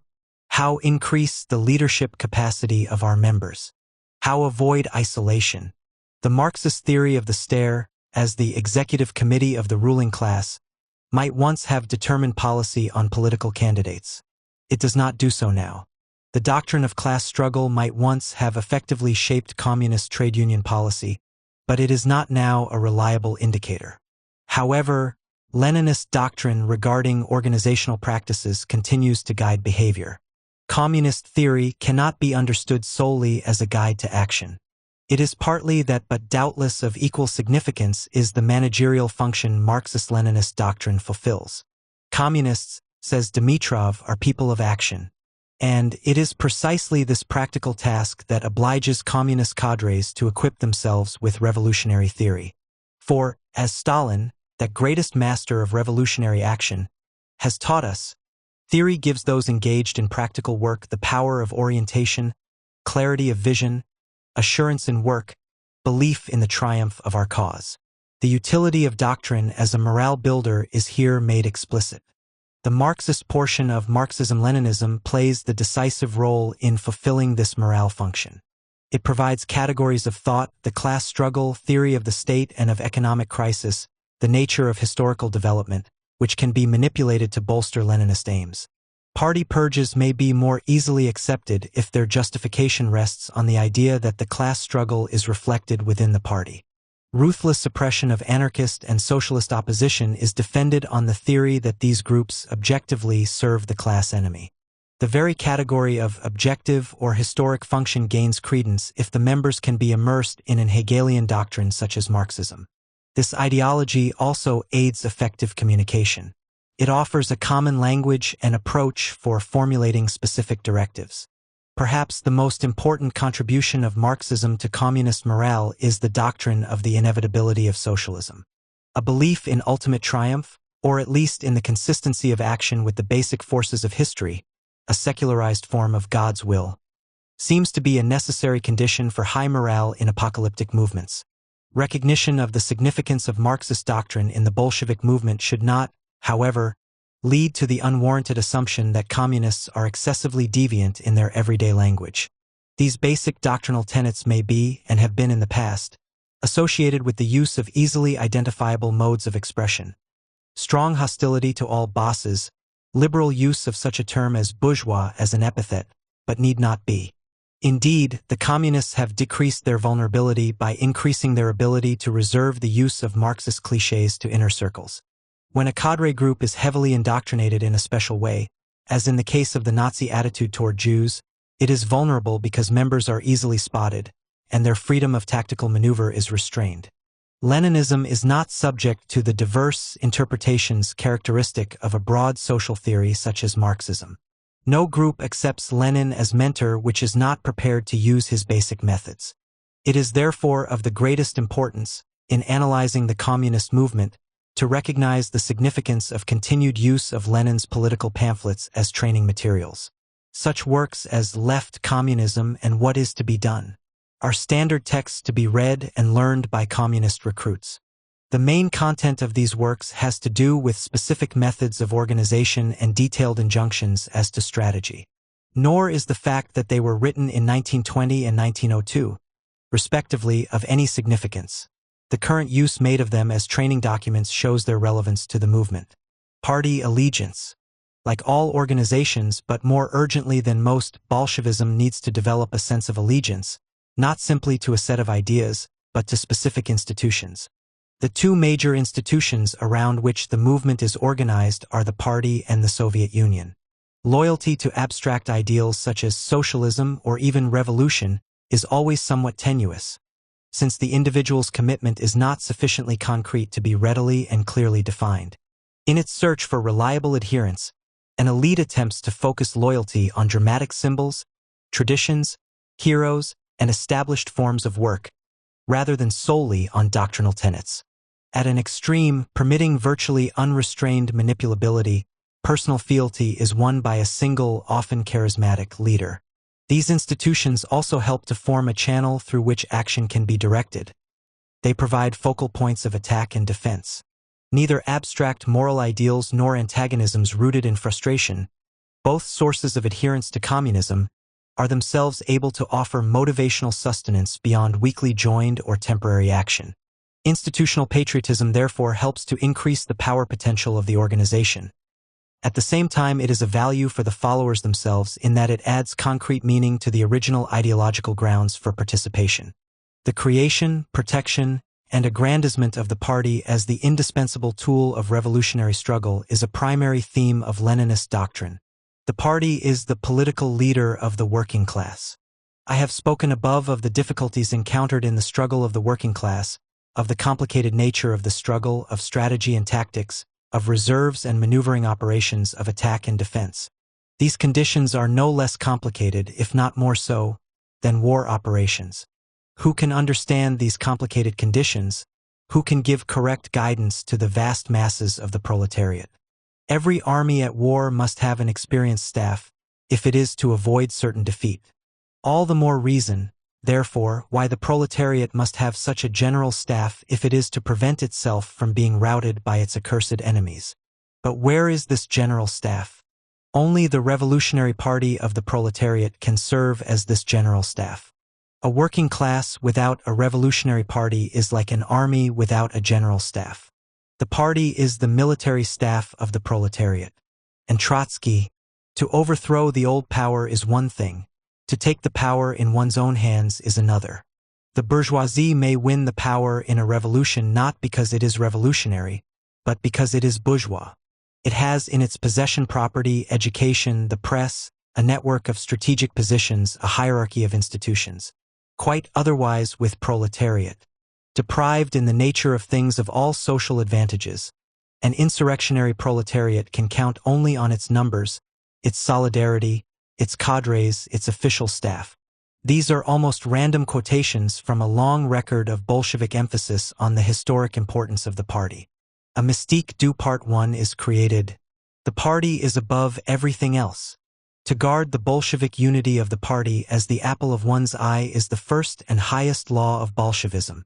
For the proletarian revolutionist, the party is the concentrated expression of his life purpose, and he is bound to it for life and death. He preaches and practices party patriotism, because he knows that his socialist ideal cannot be realized without the party. In his eyes, the crime of crimes is disloyalty or irresponsibility toward the party.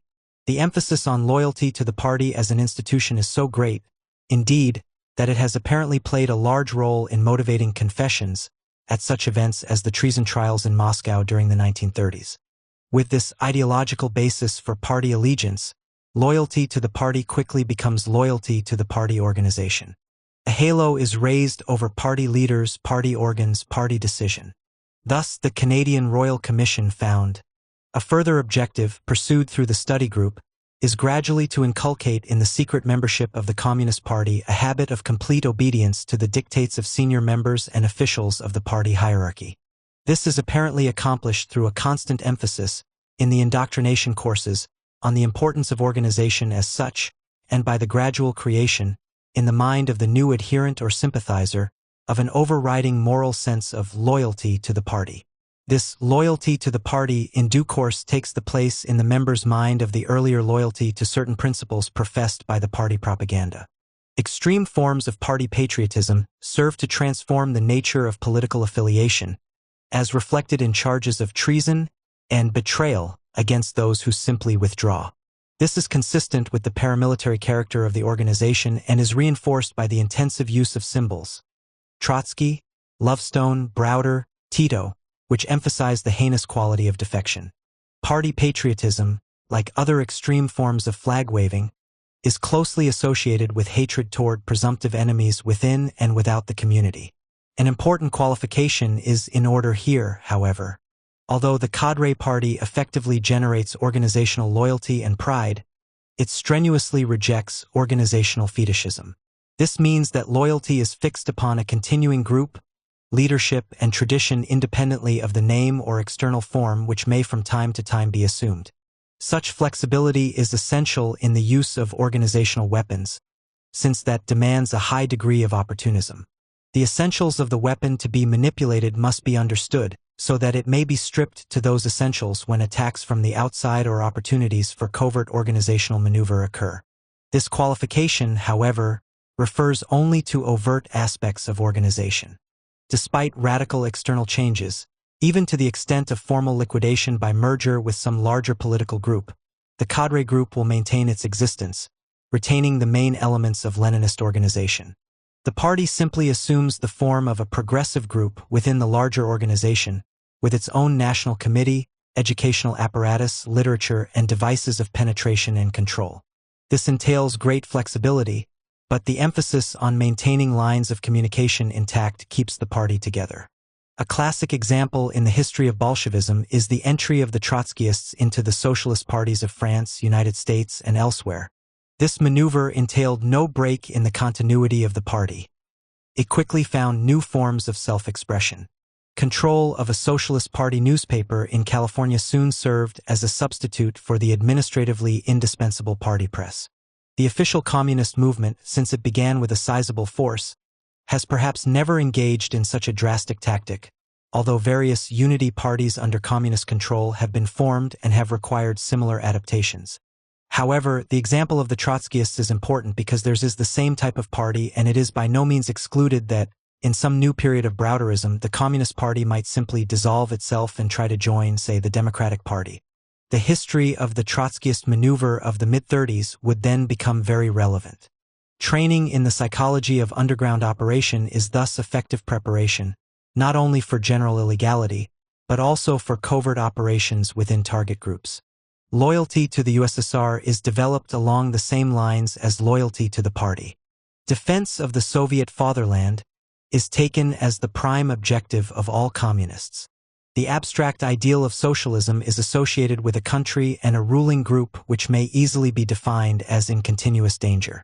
The ideal itself is then thought to be threatened, resulting in added and persistent stimulus to action.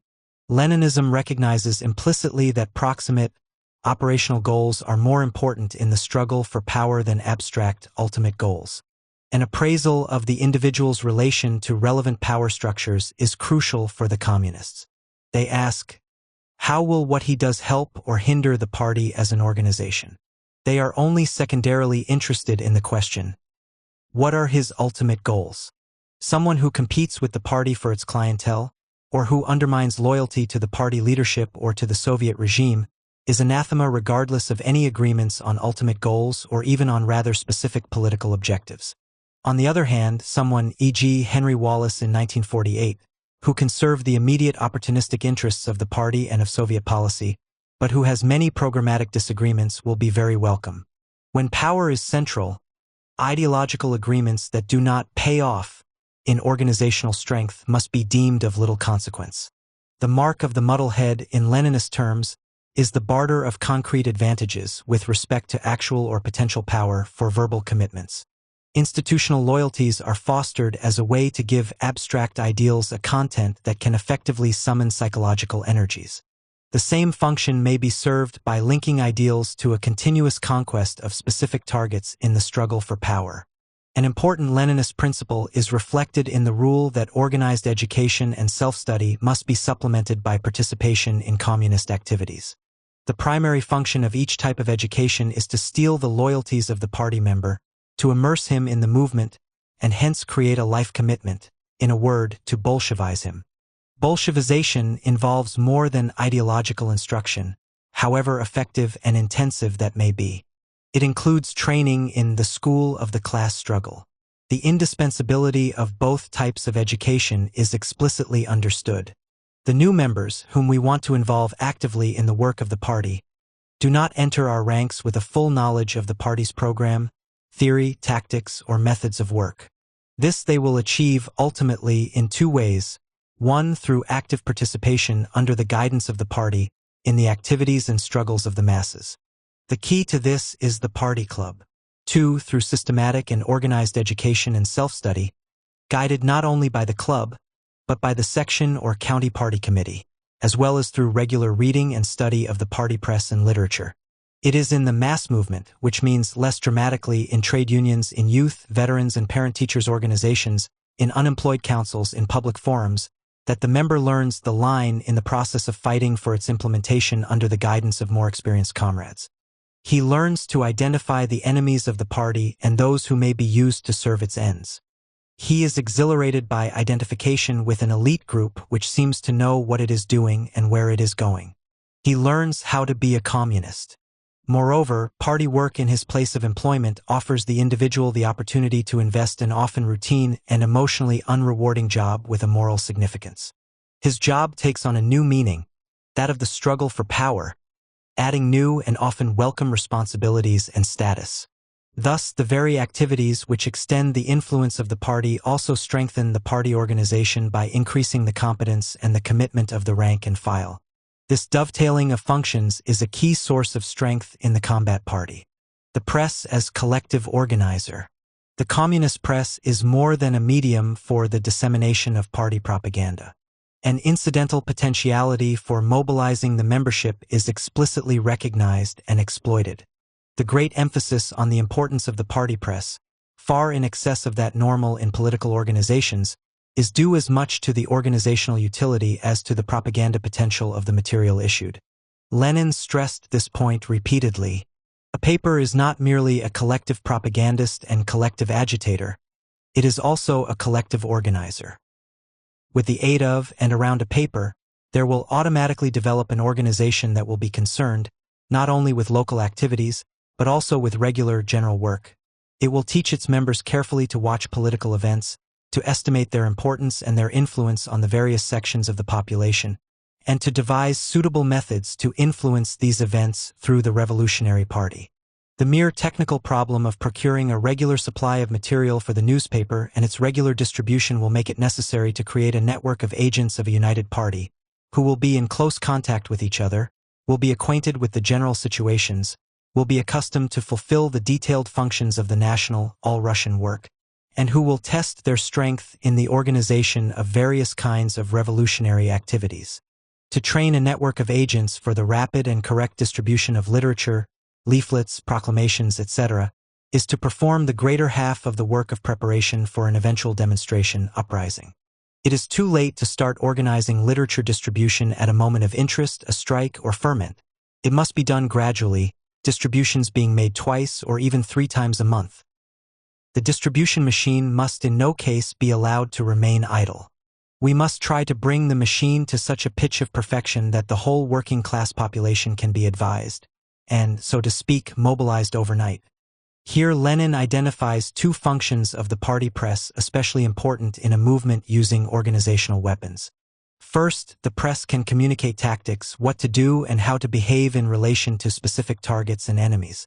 The communist press contains detailed, though often oblique, instruction for communists and sympathizers on day-to-day problems of the mass movement. Readers of the Daily Worker look for the general line of the party, but more especially for discussions of internal problems of unions and other organizations, including left-wing anti-communist groups. Such a function is not vital to a group interested only in general propaganda, but it is indispensable if members are thought of as shock troops to be armed with knowledge that may spell the difference between defeat and victory in combat situations. Secondly, for Lenin the newspaper is a collective organizer in the sense that it is a focal point around which action can be centered, e.g., by offering definite things to do and goals to accomplish. The very task of building a news-gathering and distribution system can help train, prepare, and unite the rank and file. Consider the following analysis of the American Daily Worker, made by a committee of the Communist International.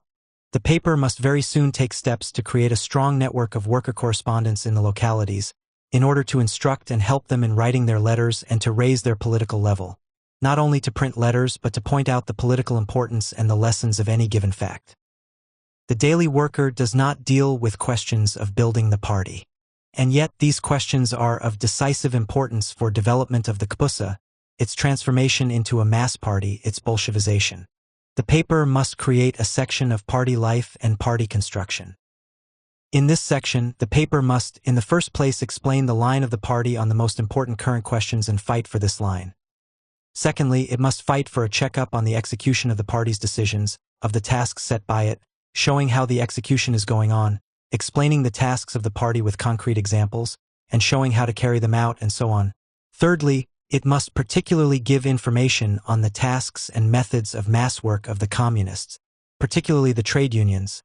Fourthly, it must popularize the experience of the organizational building of the party, the work of the cells, the fight against bureaucracy, for discipline, against membership fluctuation, recruiting work, work among new members, and so forth. Fifthly, it must give information on questions of propagandist work, on the work of the school, on questions of agitation, on the work of factory papers. The paper must have permanent connections with the active party members in the trade unions, in order to systematically popularize the tasks of the party in this work. Explain to non-party workers the current tasks of trade union work, with workers' letters, at conferences with worker readers of the paper, etc., so that not the least detail of trade union life, of the trade union policy, and work of the party should remain unexplained to the non-party masses, and particularly questions of opposition work in AFL, work in independent unions, questions of trade union unity, attitude toward Mustyites, etc. The use of worker correspondence, in practice probably party members, and of the membership for distribution of the paper at union halls, demonstrations, etc., is an additional method of involving adherents in active work. This type of activity is especially useful for institutionally unattached elements who cannot be involved in an immediate power struggle. When party members are schooled in the use of the press as an organizational weapon, it becomes especially dangerous to permit dissident groups within the party to have publications of their own or even to have access to the party press. The party press is the decisive public agitational and propagandist expression of the Bolshevik organization. The policies of the press are formulated on the basis of the fundamental resolutions of the congresses and conferences of the International, the conventions of the party, and decisions of the National Committee not in conflict with such resolutions. Control of the press is lodged directly in the hands of the National Committee by the convention of the party. The duty of the editors is loyally to interpret the decisions of the convention in the press. The opening of the party press to discussions of a point of view contrary to that of the official leadership of the party or of its programmatic convention decisions must be controlled by the National Committee, which is obligated to regulate discussion of this character in such a way as to give decisive emphasis to the party line. It is the right and duty of the National Committee to veto any demand for public discussion if it deems such discussion harmful to the best interests of the party. The petty bourgeois opposition in our party demonstrates its hostility to Bolshevik organization by its demand that the minority be granted the right to transform the press into a discussion organ for diametrically opposite programs. By that method, it would take control of the press out of the hands of the National Committee and subordinate it to any temporary anarchist combination which can make itself heard at the moment. By the same token, the demand of the petty bourgeois opposition for an independent public organ, expounding a program in opposition to that of the majority of the party, represents a complete abandonment of democratic centralism and a capitulation to the Norman Thomas type of all-inclusive party which is inclusive of all tendencies except the Bolshevik. The granting of this demand for a separate organ would destroy the centralist character of the party by creating dual central committees, dual editorial boards, dual treasuries, dual distribution agencies, divided loyalties, and a complete breakdown of all discipline. Under such conditions, the party would rapidly degenerate into a social democratic organization or disappear from the scene altogether. The above is particularly revealing as reflecting the general nature of Bolshevism because it is written by one who accepts Leninism but who is not Stalinist. Even this relative freedom of Trotskyism, as reflected in the fact that factions are countenanced at all, is incompatible with a dual press. Bolshevism cannot endure any break in the unity of command, and so long as the press is viewed as a power vehicle, in the sense of creating power-oriented organization, a multiple-party press expressing divergent views is intolerable. In addition to the general fear on other grounds of even esoterically divergent opinions, there is the special fear of administrative dualism in distribution agencies, treasuries, and ultimately in decision-making. When this is understood, the consistency of centralized control over the press with paramilitary Bolshevism becomes apparent. The role of conspiratorial activity. Conspiratorial activity is intrinsic to communism, regardless of fluctuations in the respectability of its immediate program. Leninists accept the importance of carrying on illegal operations as a matter of course. Traditionally, this has been motivated by revolutionary aims and the expectation of repression. Thus, 2 of the 21 conditions of admission to the Communist International, 1920 read as follows. 3. The class struggle in almost every country of Europe and America is entering the phase of civil war. Under such conditions, the communists can have no confidence in bourgeois laws. They should create everywhere a parallel illegal apparatus, which at the decisive moment would be of assistance to the party to do its duty toward the revolution. In every country where, in consequence of martial law or of other exceptional laws, the communists are unable to carry on their work legally, a combination of legal and illegal work is absolutely necessary. 4. Persistent and systematic propaganda and agitation must be carried on in the army, where communist groups should be formed in every military organization. Wherever owing to repressive legislation agitation becomes impossible, it is necessary to carry on such agitation illegally. But refusal to carry on or participate in such work should be considered equal to treason to the revolutionary cause, and incompatible with affiliation to the Third International. But illegality does not cease under less repressive conditions. A communist representative, by decision of the Central Committee, is bound to combine legal work with illegal work. In countries where the communist delegate enjoys a certain inviolability, this must be utilized by way of rendering assistance to the illegal organizations and for the propaganda of the party. Indeed, the traditional formula calls for illegal work wherever governments are in the hands of the bourgeoisie or the counter-revolutionary social democrats. In other words, wherever the communists have not yet seized power, they are enjoined to combine conspiratorial activity with legal work. It would be wrong, however, to assume that illegality is necessarily tied to revolutionary aims. Such aims, plus the conditions in pre-Soviet Russia and the repression, real and threatened, suffered elsewhere after the revolution, did indeed constitute the traditional and recognized rationale for illegal activity. But even the founders of Bolshevism may not have realized the general applicability of the methods of work they devised. Conspiratorial organization in Bolshevism stems from the continuous and systematic search for pieces of power, regardless of whether this search ultimately leads to the overthrow of a government. It serves these revolutionary aims, but is useful for more immediate goals as well. Such a pattern of power-seeking leads to the use of conspiratorial methods in attempting to seize control of target groups and in utilizing them as casual organizational weapons. Since the use of such a group for power purposes involves potential, and often actual, subversion of the purpose for which the group is maintained and of the principles upon which it is organized, such operations cannot well be carried on openly. To be sure, even apart from revolution and repression, conspiratorial activity can be partly explained by the bad repute of communists, leading them to hide their affiliations and views in order to qualify for leadership. But no group seeking naked power can long avoid reliance on conspiratorial methods. Racketeers and self-serving bureaucrats are inevitably driven toward illegality.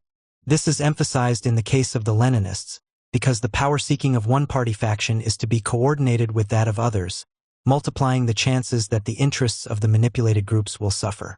This is to say nothing of the inherent illegality of so-called opposition work, outright subversion of organizations, e.g. socialists, competing for the same clientele.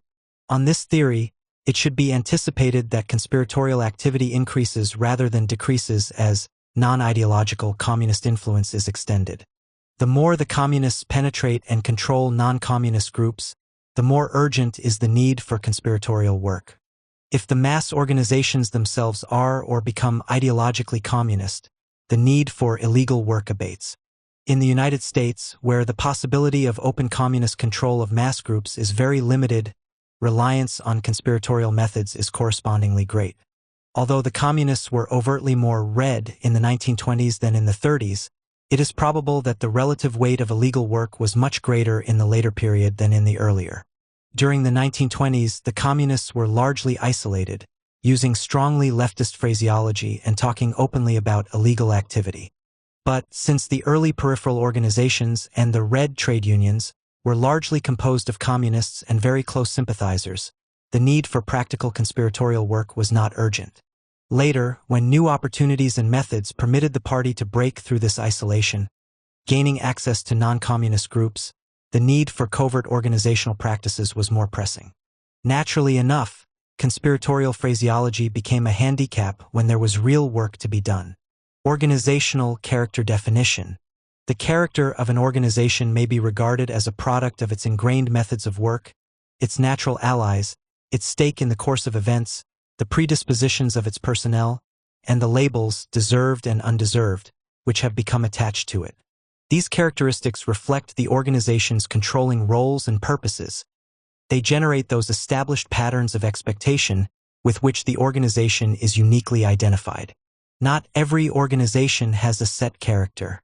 Where goals are highly specialized and technical, where individuals and groups have only a narrow relation to the organization as a whole, few character-defining commitments may develop. But where some special mission or a long history results in more than a purely formal administrative structure, there emerges a quality of uniqueness that suffuses the entire organization. When this occurs, two general consequences are discernible.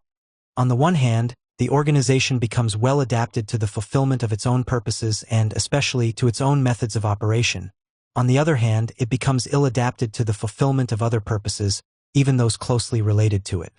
Hence, as in government, new agencies are built and old ones cast aside simply because of the fear that the character of the old organization would inhibit effective adaptation to a new program or new methods of work. In the case of an organizational weapon, whose explorations in the search for power are always hazardous, the need for character definition is especially urgent. For example, if the relation of members to the combat party is unclear, if the role of the member as agent is only poorly understood, then a trade unionist may place his union's interests before that of the party. One of the many differences between the character of the socialist movement, at least in the United States, and that of the communist movement lies precisely here. A socialist member is not essentially an agent, though he may function partially as such. Indeed, it has been one of the ironic roles of the socialists to train many future trade union leaders who later leave the party after attaining positions of prominence. The communists are consequently highly conscious of the differences between themselves and the socialists on these character-defining issues. They are issues which identify the unique nature of the communist type of party as against other political organizations. Nor are differences of this kind simply resolved into existence. A long process of indoctrination and action is required to inculcate methods of organization and work so deeply that they select and create congenial personality traits. One way of analyzing the character of the communist movement is to trace its own efforts to distinguish itself from the socialists. This would include not only Lenin's controversy with Martov, very early in the century, concerning the nature of party membership, but also some less well-known matters, such as the following. Our present organizational structure, based primarily on arbitrary territorial divisions, is a heritage from the Socialist Party. The Socialist Party was and still is first and foremost an election apparatus. Consequently, it was based simply on the territorial divisions most convenient for the bourgeoisie in their organization of election campaigns. In short, the territorial basis and the decentralized, the federalist character of the Socialist Party cannot be separated from its all-important tasks of participating in the parliamentary campaigns and striving to reform the capitalist order. Our party is suffering too much from this heritage. The time is at hand to cast overboard whatever structural forms we have inherited from the Socialist Party. The time is at hand to remove completely the vestiges of social democratic organization noticeable in our party. The time is at hand to eradicate these serious obstacles to developing our party into a genuine Bolshevik organization. A combat party, which seeks a larger arena than the purely electoral, must reorganize, must escape from earlier commitments into new ones better adapted to a more general struggle for power. But this requires the eradication of a heritage, a basic shift in the nature of the party structure. Or changes in the role of leadership may, when combined with related transformations, help to crystallize a definite social character.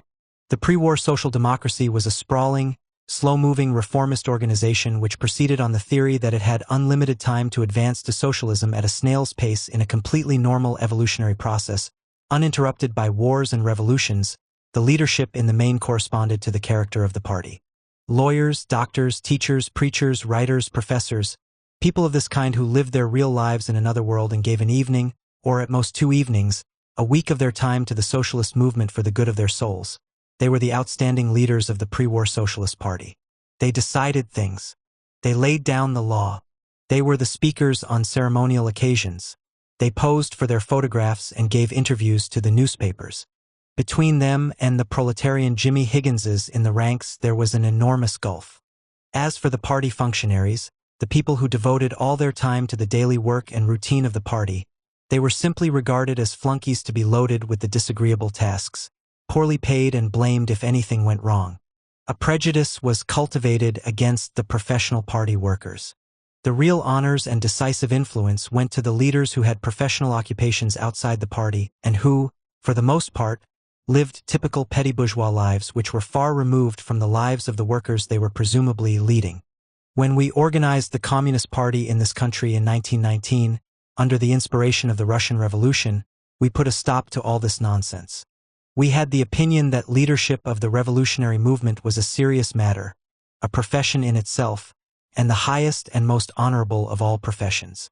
We deemed it unworthy of the dignity of a revolutionary leader to waste his time on some piddling occupation in the bourgeois world and wrong for the party to permit it. We decreed that no one could be a member of the Central Committee of the party unless he was a full-time professional party worker, or willing to become such at the call of the party. I think we had the right idea in 1919. The reorientation described here is not simply one of technical organization, but of restructuring the attitudes and actions of the membership. The habits of political activity on an electoral basis are not easily altered when established in the course of years of effort. So too with the attempt to increase the stature of the full-time worker and to alter the relation of the ideological leader to the party. These attitudes toward organization generate commitments which contribute to the character of the organization as a whole.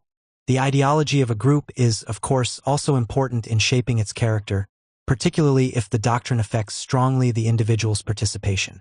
The doctrinal commitments of the Democratic, Republican, and similar parties are only weakly consequential in this way and therefore are inadequate to give these groups distinctive characters. Moreover, little effort is made in these parties to create a new man through indoctrination. But in the communist movement, the character-defining role of ideology is of great significance. This is reflected in the great teacher as defining hero Marx, Engels, Lenin, Stalin, as well as in special methods of work. Moreover, Marxist doctrine in its tenets on morality helps to create and to attract the kind of personality congenial to Bolshevism. Marxism holds that all moral concepts are necessary reflections of the prevailing socio-economic order. Hence, there is no universal morality and, indeed, it is futile to consider moral questions on their merits. What one has to do is 1. To unmask the morality of a bad, non-socialist social system as a moral fable, and 2. To change the system by revolutionary action. Such views bolster the amoralism of participants who are trained to view all human situations in terms of power relations, who are withdrawn from normal loyalties and ambitions, and who make the party and its struggles the receptacle of meaningfulness. Our morality, wrote Lenin, is deduced from the class struggle. Communist morality consists entirely of compact united discipline and conscious mass struggle against exploiters. We do not believe in eternal morality, and we expose all the fables about morality. Another aspect of organizational character definition is control over the social composition of the membership. It is generally true that where the class, family, sectional, or ethnic origins of personnel are uncontrolled, unanticipated consequence for decision-making may ensue. Organizations which are self-conscious about their characters, an officers' corps, an elite school, etc., normally attempt to control composition by selection with respect to origin. The communists are likewise concerned about composition but are not prepared to be completely selective. As a consequence, their problem becomes one of devising special measures for the reorientation of personnel whose origins may raise doubts as to reliability and utility. Such doubts arise in the relation of the party to members recruited from among doctors, writers, teachers, and other professionals. The party meets this organizational problem in 3 ways. 1. Selective recruiting. Only those who show by practical work that they definitely understand the party line, are prepared to put it into effect, and especially display a thorough readiness to accept party discipline. There must be selective recruitment far more than in the case of miners. Longshoremen, railroad workers, etc. The intellectual joins out of conviction rather than out of class interest. But convictions may change and are potentially divisive. Hence, the party is wary of those who join on intellectual grounds. 2. Intensive education. Once accepted into the party, a compulsory schedule of indoctrination through discussion groups, party schools, and literature oriented to intellectuals is instituted. It is here that the nuances of Marxist doctrine, such as the theory of historic function, which may justify any excess in the here and now, come into play as effective contributors to reliability. The professional is asked to participate in the organization of the rank and file of his own calling, to accept assignments which will link him to the mass movement, e.g., a communist intellectual may be assigned to a maritime trade union fraction to act as secretary, educational director, etc., and to defend publicly the party and Marxist viewpoint whenever opportunity arises. All of these functions serve to guarantee his involvement in and commitment to the basic power-seeking functions of the party. The most dramatic effort to define the character of the communist movement was probably the promulgation of the famous 21 Conditions for Admission to the Communist International in 1920. A whole series of political and organizational commitments was exacted. It is instructive to review the list. 1. General propaganda and agitation should have a really communist character. All publications should be subject to the control of the presidium of the party, whether legal or illegal. It should in no way be permitted that the publishers abuse their autonomy and carry on a policy not fully corresponding to the policy of the party. 2. Every organization desiring to join the CI shall be bound systematically and regularly to remove from all the responsible posts in the labor movement, party organization, editorship, labor unions, parliamentary factions, cooperatives, municipalities, etc., all reformists and followers of the center, and to have them replaced by communists, even at the cost of replacing at the beginning, experienced opportunists by rank-and-file workers. 3. The affiliating parties must have no confidence in bourgeois laws and must combine legal and illegal work. 4. Willingness to conduct illegal work in the army is an indispensable condition for affiliation. 5. Rural districts should not be slighted in communist work or relinquished to untrustworthy half-reformists. 6. 7. Complete rupture with centrists, mostly socialists, must be recognized as necessary, and all parties must advocate this rupture amongst the widest circles of the party membership, without which condition a consistent communist policy is impossible. 9. Systematic work must be carried on in labor unions, cooperatives, and other organizations of the working masses. The communist nuclei organized for this purpose should be completely subordinated to the party. 10. Affiliates must carry on a struggle against the Amsterdam International of the Yellow Labor Unions. 11. All parliamentary fractions must be subordinated to the Central Committee of the party, not only verbally but in reality, and the party must demand that each communist representative in parliament subject his entire activity to the interests of real revolutionary propaganda and agitation. 12. Democratic centralization must be the rule in all parties. 13. The communist parties of those countries where the communist activity is legal should clean out their members from time to time, as well as those of the party organization. 14. 15. All ex-socialist parties must draw up a new program to be approved by the International. 16. Rulings of the International and its executive are binding for all parties. 17. Affiliates should change their names, so that every rank-and-file worker should be able clearly to distinguish between the communist parties and the old official social democratic or socialist parties, which have betrayed the cause of the working class. 18. The leading organs of the parties must 19. Parties wishing to affiliate must convene an extraordinary Congress within 4 months after the Second Congress of the Communist International.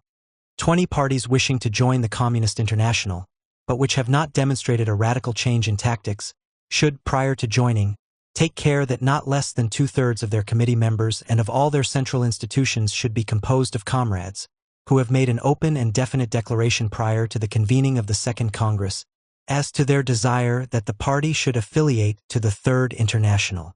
21. Those members of the party who reject in principle the conditions and the theses of the Third International are liable to be excluded from the party. It is characteristic of the commitments enjoined here that they are more than merely verbal. They required implementation through a reorientation of structure, doctrine, and symbols which took years to complete. Especially noteworthy is the effort to sever sharply the new communist groups from their socialist antecedents. The need to do this reflects one of the key imperatives to self-conscious character definition in the communist movement. Unless its special character is clearly defined, not in words only, but in a set of behavioral commitments, there is the danger of backsliding into socialist methods of work. This danger exists not so much because of received habits and ideas as because of the inherent tendency of a working-class party to be caught up by and dissolved into the labor movement. It was precisely this danger which Lenin noted and fought, and which in the early days played an important role in identifying the nature of Bolshevism. The danger is mortal, for it threatens to destroy the capacity of the party to function as an organizational weapon. Furthermore, confusion of the socialist and communist movements results in a softening of the demand for exclusive leadership and permits the socialists the right of access to the working class. But this is precisely what cannot be permitted without restraining the continuous struggle for power. This sensitivity to character definition is related to a theory of inherent dangers, of potential sources of corruption which must be guarded against continuously. Typically, Bolshevism catalogues these threats in a systematic way. All communist parties achieve their unity, ideological clarity, and strength only in constant struggle against opportunism, right opportunism and leftist sectarianism, in their own midst. When the ideological trappings are stripped away, these classic deviations come to this. Right opportunism refers to any policy which tends to liquidate the party as an organizationally distinct vanguard group. Under this heading would be classified efforts to subordinate political leadership to trade union leadership or to weaken the organs of party control in the labor movement. Leftist sectarianism refers to policies which tend to isolate the party from the mass movement, as in insistence on openly communist trade unions. These labels are not always used consistently and accurately. Often, they serve merely as convenient pejoratives to stigmatize a dissident element or to justify a purge. Nevertheless, these trends are inherent in an activist ideological movement such as the communist, and much effort is expended in an attempt so to commit the party as to avoid both liquidation and isolation. The willingness of the membership to participate in power struggles, organization of the party along lines which emphasize work in industry, absolute subordination of the press and of the leaders of mass organizations to the center, inculcation of an amoralism which loosens normal inhibitions against treachery and deceit, doctrinal emphasis on the indispensability of the vanguard, special education and involvement for potentially unreliable elements. All of these and similar practices create predispositions helping to keep the party in line against corruptionist tendencies which would decrease its utility as an organizational weapon. To set the character of the organization in this way may seem to be inconsistent with the central rote of manipulability in the designed organizational weapon. Clearly, the more firmly established the character of an organization becomes, the less readily can it be adapted to purposes not in accord with its own nature. In this sense, manipulability is limited.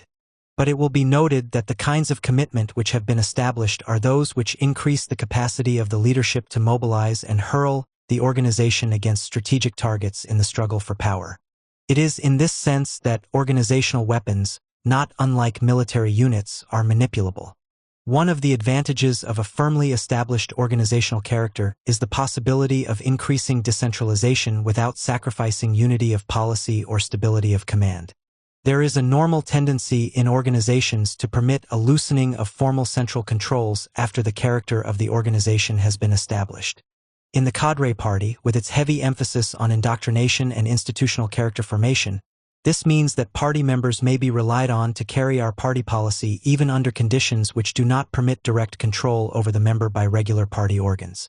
This lends support to the interpretation that the dissolution of the Communist International in 1943 was not a mere sham but was a recognition of the possibilities of decentralization of tactical decision to the constituent parties. This is not to deny that it was basically deceptive in the attempt to convey the impression that an internationally directed communist movement no longer existed, or that the timing of the dissolution was a matter of psychological warfare. Organs of infiltration. Nuclei of communists in target institutions have always been the primary components of the communist organizational weapon. Among the theses of the Second Congress of the Communist International 1920, we find the fundamental principle of all organization work of the Communist Party and individual communists must be the creation of communist nuclei everywhere where they find proletarians and semi-proletarians, although even in small numbers. In every Soviet of workers' deputies, in every trade and industrial union, cooperative association, factory, tenants' union, in every government institution everywhere, even though there may be only 3 people sympathizing with communism, a communist nucleus must be immediately organized. It is only the power of organization of the communists that enables the advance guard of the working class to be the leader of the whole class. Communist nuclei working in organizations adhering to no political party must be subject to the party organization in general, whether the party itself is working legally or illegally at the given moment. Communist nuclei of all kinds must be subordinated one to another in a strictly hierarchical order and system. Nor is this an outmoded emphasis. It has never been repudiated as basic principle, and as late as 1938 the party organizer published an article which identified the shop units as the basic organization of the party.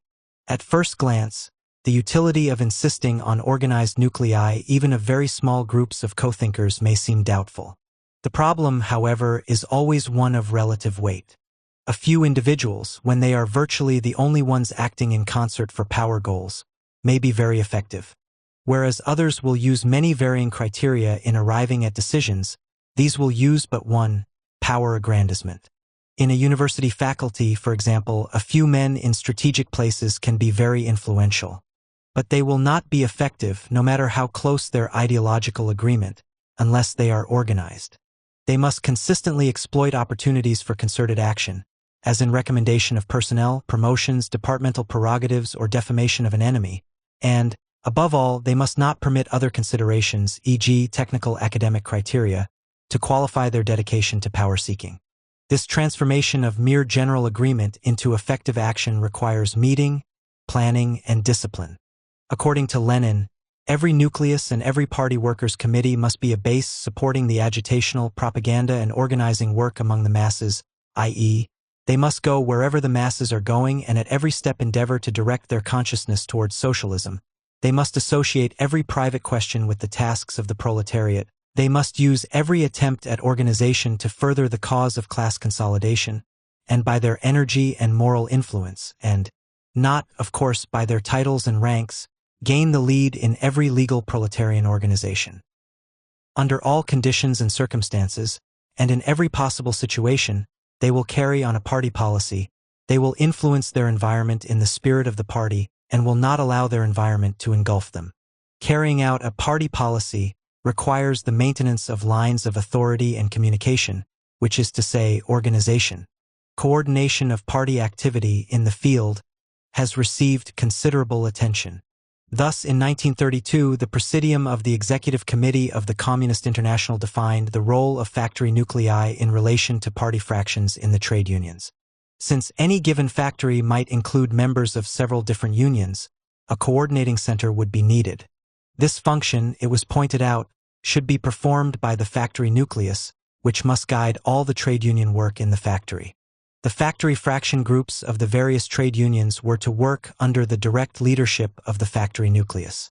The chain of command would therefore run from the local party committee to the nucleus, with the trade union fraction restrained from giving direct orders to the factory fraction. Presumably this would mean that the fraction would communicate its directives through the party committee, which could then make modifications in the light of the total trade union situation at the area level. This is an example of the classic need for area functional coordination in administration. In theory, the directive of the Comintern would seem to be based on the view that power in a given factory rather than in a union per se should be the central objective. Although analyses of this kind reflect a high order of administrative self-consciousness, it is not known to what extent this sort of coordination has been effective in practice. It is known that difficulties have occurred which have necessitated changes in organizational form and practice. Thus words like nucleus and cell have been dropped and branch substituted. This represents partly an effort to avoid prejudicial terminology, but it is also a reflection of the need to avoid organizational methods which would isolate the party from possible non-party support in the factories and unions. It is probable that shop branches continue to exist and play an important role, but the importance of controlling unions, rather than factories, for the pressure group goals of the modern Communist Party, as well as the prevalence of industrial unionism, indicates that the importance of the shop nucleus as a coordinating group has diminished. It was announced in 1938 that party general fractions in trade unions and mass organizations had been or would be abolished except where reactionary bureaucrats used their usurped power to prevent democratic participation of the workers in the affairs of the organization. Since the communist use of the term reactionary is, to say the least, elastic, this hedge could be interpreted to mean that wherever the communists are under attack, whether by arbitrary means or not, the organization of party fractions would be justifiable. However, it was felt that organized fraction work may build artificial barriers between communists and non-party workers. Holding of general fraction meetings to discuss problems coming before the union is bound to create the feeling among non-party workers that we have no confidence in them, that we are trying mechanically to influence and control the policies of the organization. If anything was liquidated as a result of this directive, it was probably the fraction meeting rather than the fraction itself. There is no evidence that communists ceased functioning in the unions as agents of an outside group, that the party's power struggles were uncoordinated, or that the flow of information on trade union affairs to national headquarters was stopped. The shift was simply from methods which could not be easily concealed to more conspiratorial ones. Evidence developed during hearings conducted by the CIO in 1950 makes it clear that secret communist steering committees functioned in unions dominated by the party during the late 1940s.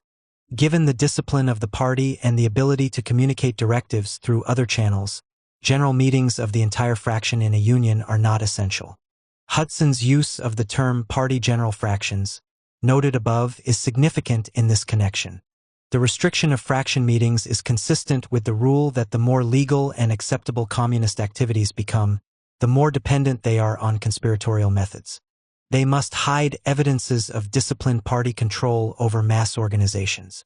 In addition, it should be pointed out that communist organizational forms and methods, though they reflect a consistent operational code, can be very flexible. This is especially true of the period since the adoption of tactics promulgated at the 7th Congress of the Communist International in 1935. The espionage potential. An incidental utility of the paramilitary combat party is the conditioning of its personnel for espionage, both to support the party's political functions and as a direct aid to the USSR.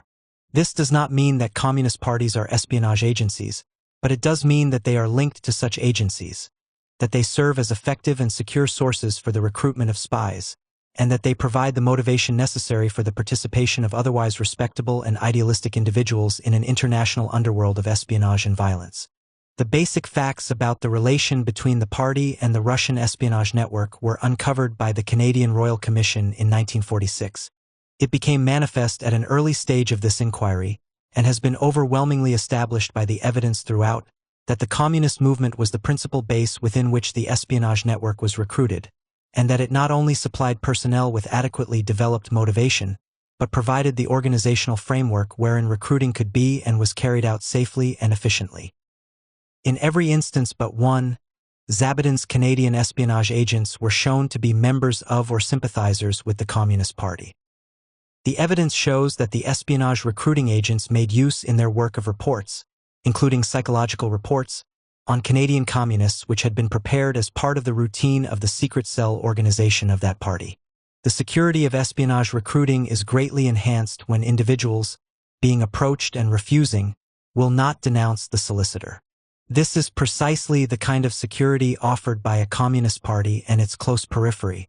By concentrating their requests to assist in espionage within the membership of secret sections of the Communist Party, the leaders were apparently able to feel quite confident, and apparently with reason based upon an experience in Canada over a period of at least 11 years, that even if the adherent or member should refuse to engage in activities so clearly illegal and which constitute so dear a betrayal of his or her own country, such adherent or member would in any case not consider denouncing the espionage recruiting agent to the Canadian public or to the Canadian authorities. The impact of communist indoctrination is to create a basic cleavage between the adherent and the institutions of capitalist society. This has the useful consequence of dissolving sentiments of loyalty and removing inhibitions inappropriate to a paramilitary context. Working for government and even private employers is viewed as an opportunity for helping the party. This does not mean that party members automatically enter the Russian secret services, but it does mean that they have gone through an initial course of training which will make them available for further participation. Given the necessary safeguards, espionage agents drawn from this milieu are more reliable than those recruited on a purely monetary basis, for their loyalty is not for sale. They are committed to the party and to the workers' fatherland. Although only specially chosen members of the party and its periphery will be recruited for systematic espionage work, and these will drop their open association with the movement, it is to be expected that incidental espionage activity may be carried on by a large number of party members. This applies not so much to industrial or scientific espionage, although the latter is not excluded, as to the transmission of information of political interest to the party hierarchy. Given the nature of the party and its adherents, it is to be expected that individual party members who come across confidential information which would be of obvious interest to the party will pass it along, ultimately to be received by the official network. No distinction would be made between information of interest, say, to the communist leadership of a trade union, as picked up by a corporation employee, and strategic intelligence of interest to the USSR. Consequently, the uncovering of amateurish efforts to procure and transmit information is not necessarily inconsistent with the general nature of communist espionage. Summary: the operational code. The preceding analysis simply details the basic code of the Bolsheviks as it bears on their conception of the combat party. This code, as distinct from party ideology or doctrine, may be summarized as follows. 1. The objective of Bolshevik party organization is the creation of a highly manipulable skeleton organization of trained participants. This organization is sustained by continuous political combat and is linked to the mass movement as its members become leaders of wider groups in the community. 2. Adherents, giving only partial consent, are to be transformed into agents from whom total conformance can be demanded. 3. The party, through activity and indoctrination, absorbs and insulates the member, severing his ties to the outside world and maximizing his commitment to the movement. 4. To avoid the divisive and action-frustrating nature of democratic participation, Bolshevism requires that political contention within the party be minimized. Power centers which challenge the official leadership are prohibited. 5. The keynotes of party organization are mobilization and manipulation. Everything must be subordinated to maximizing these values, for they define the combat character of the party. 6. The full potentialities of Marxist ideology for morale building are to be exploited, but dialectical adaptations of doctrine to the requirements of the tactical situation are desirable. At the same time, Leninist organizational and strategic principles are to be maintained. 7. The party is to be safeguarded against the twin inherent dangers of liquidation and isolation. Consequently, there is constant emphasis on maintaining the integrity of the party organization and its access to the sources of power in society. 8. The party organization can be maintained only by a continuous struggle for power in every conceivable arena. 9. The party engages in conspiratorial activity regardless of fluctuations in the respectability of its immediate program and irrespective of the degree of political freedom in the arena. This is required by the aim of subordinating target groups to the party organization. 10. Public legal activity is always to be combined with conspiratorial illegal work, the latter supporting and advancing the former. The struggle for legal standing, the right to have an open communist organization, is therefore an essential part of communist activity. Chapter 2. The Vanguard and the Mass. The construction of a Bolshevik party consolidates the communist elite, readies it for action. This vanguard, however, can fulfill its function, and indeed sustain itself, only as it finds a way to the sources of power. In meeting this need, the communist movement has before it an image of a manipulable mass, a great potential source of energy which can be mastered by those who have the knowledge and the will to do so. The problem is then one of strategy and tactics, how to make best use of the combat party, and especially how to manipulate groups and institutions that lie outside the constitutionally controlled arenas of the struggle for power. These techniques are not randomly selected. They depend on the nature of the tools to be used as well as on the goal of total power. Strategic principles and organizational weapons. Strategically valuable positions may be afforded by nature or history, as when a mountainous terrain offers defensive advantages, or when a fund of traditional loyalty is available in case of need, or when conjuncture of economic interest creates allies. However, similar advantages may also be gained when tactics are organized according to a strategic principle so that many diverse actions are given a unified focus and objective. Annihilate the enemy, confuse him, exhaust him. These principles provide guiding concepts for exploiting tactical opportunities. They are dynamic and action-oriented, focused upon a changing situation rather than upon such specific objectives as the attainment of atomic weapons or control over a key geographic area. In a sense, the application of strategic principles is a substitute for the possession of natural strategic advantages. In addition, and of special importance here, strategic principles may be tool-oriented. Tools and techniques have strategic import when they directly affect the outcome of a general struggle. So with strategic bombing, so too we speak of a strategy of terror, when this means that some action is of itself competent to create an overall advantage for the power seeker. We speak of terrorist tactics when these are merely adjuncts of a general line of action to which they add an incidental effectiveness. When techniques are used strategically, an effort is made to exploit their full potentialities. Thus, terror as a strategy may be implemented by the tactical use of assassination and defamation. The strategic problem is not how best to execute terrorist activities under various circumstances, tactics, but rather what changes in the environment, e.g., elite morale, will be most favorable to, or place limitations upon, the use of terror. The strategic use of naval, air, psychological, or organizational weapons attempts to maximize their utility as direct sources of power. This is not a matter of manipulating planes or propaganda for greatest effectiveness in a specific situation. It is a matter of increasing or conserving the general utility of the weapon. Strategic principles focus attention upon the nature of the weapon in question, exploring its limits and potentialities, and upon the environmental conditions which affect the fulfillment of these potentialities. The principles applicable to strictly organizational strategy may be best approached if we first consider the political strategy of Bolshevism. Stalin has presented this in his own way. Strategy is the determination of the direction of the main blow of the proletariat at a given stage of the revolution. The elaboration of a corresponding plan of disposition of the revolutionary forces, the main and secondary reserves. The struggle to carry out this plan during the whole period of the given stage of the revolution. Our revolution had already passed through 2 stages and, after the October Revolution, entered upon a 3rd stage. Our strategy was changed accordingly. First stage, 1903 to February 1917. Aim, to overthrow Tsarism and completely liquidate the survivals of medievalism. The main force of the revolution, the proletariat. Immediate reserve, the peasantry. Direction of the main blow. The isolation of the liberal monarchist bourgeoisie which was striving to win over the peasantry and liquidate the revolution by compromising with Tsarism. Plan for the disposition of forces. Alliance of the working class with the peasantry. Secondary stage, February 1917 to October 1917. Aim, to overthrow imperialism in Russia and to withdraw from the imperialist war.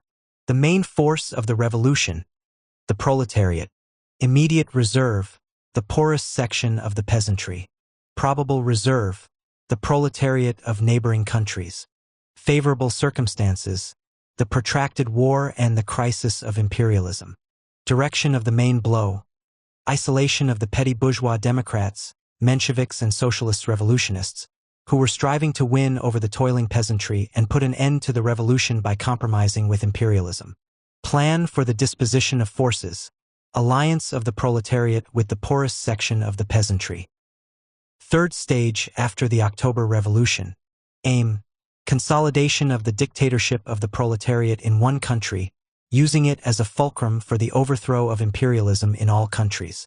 The revolution goes beyond the confines of one country and the period of world revolution commences.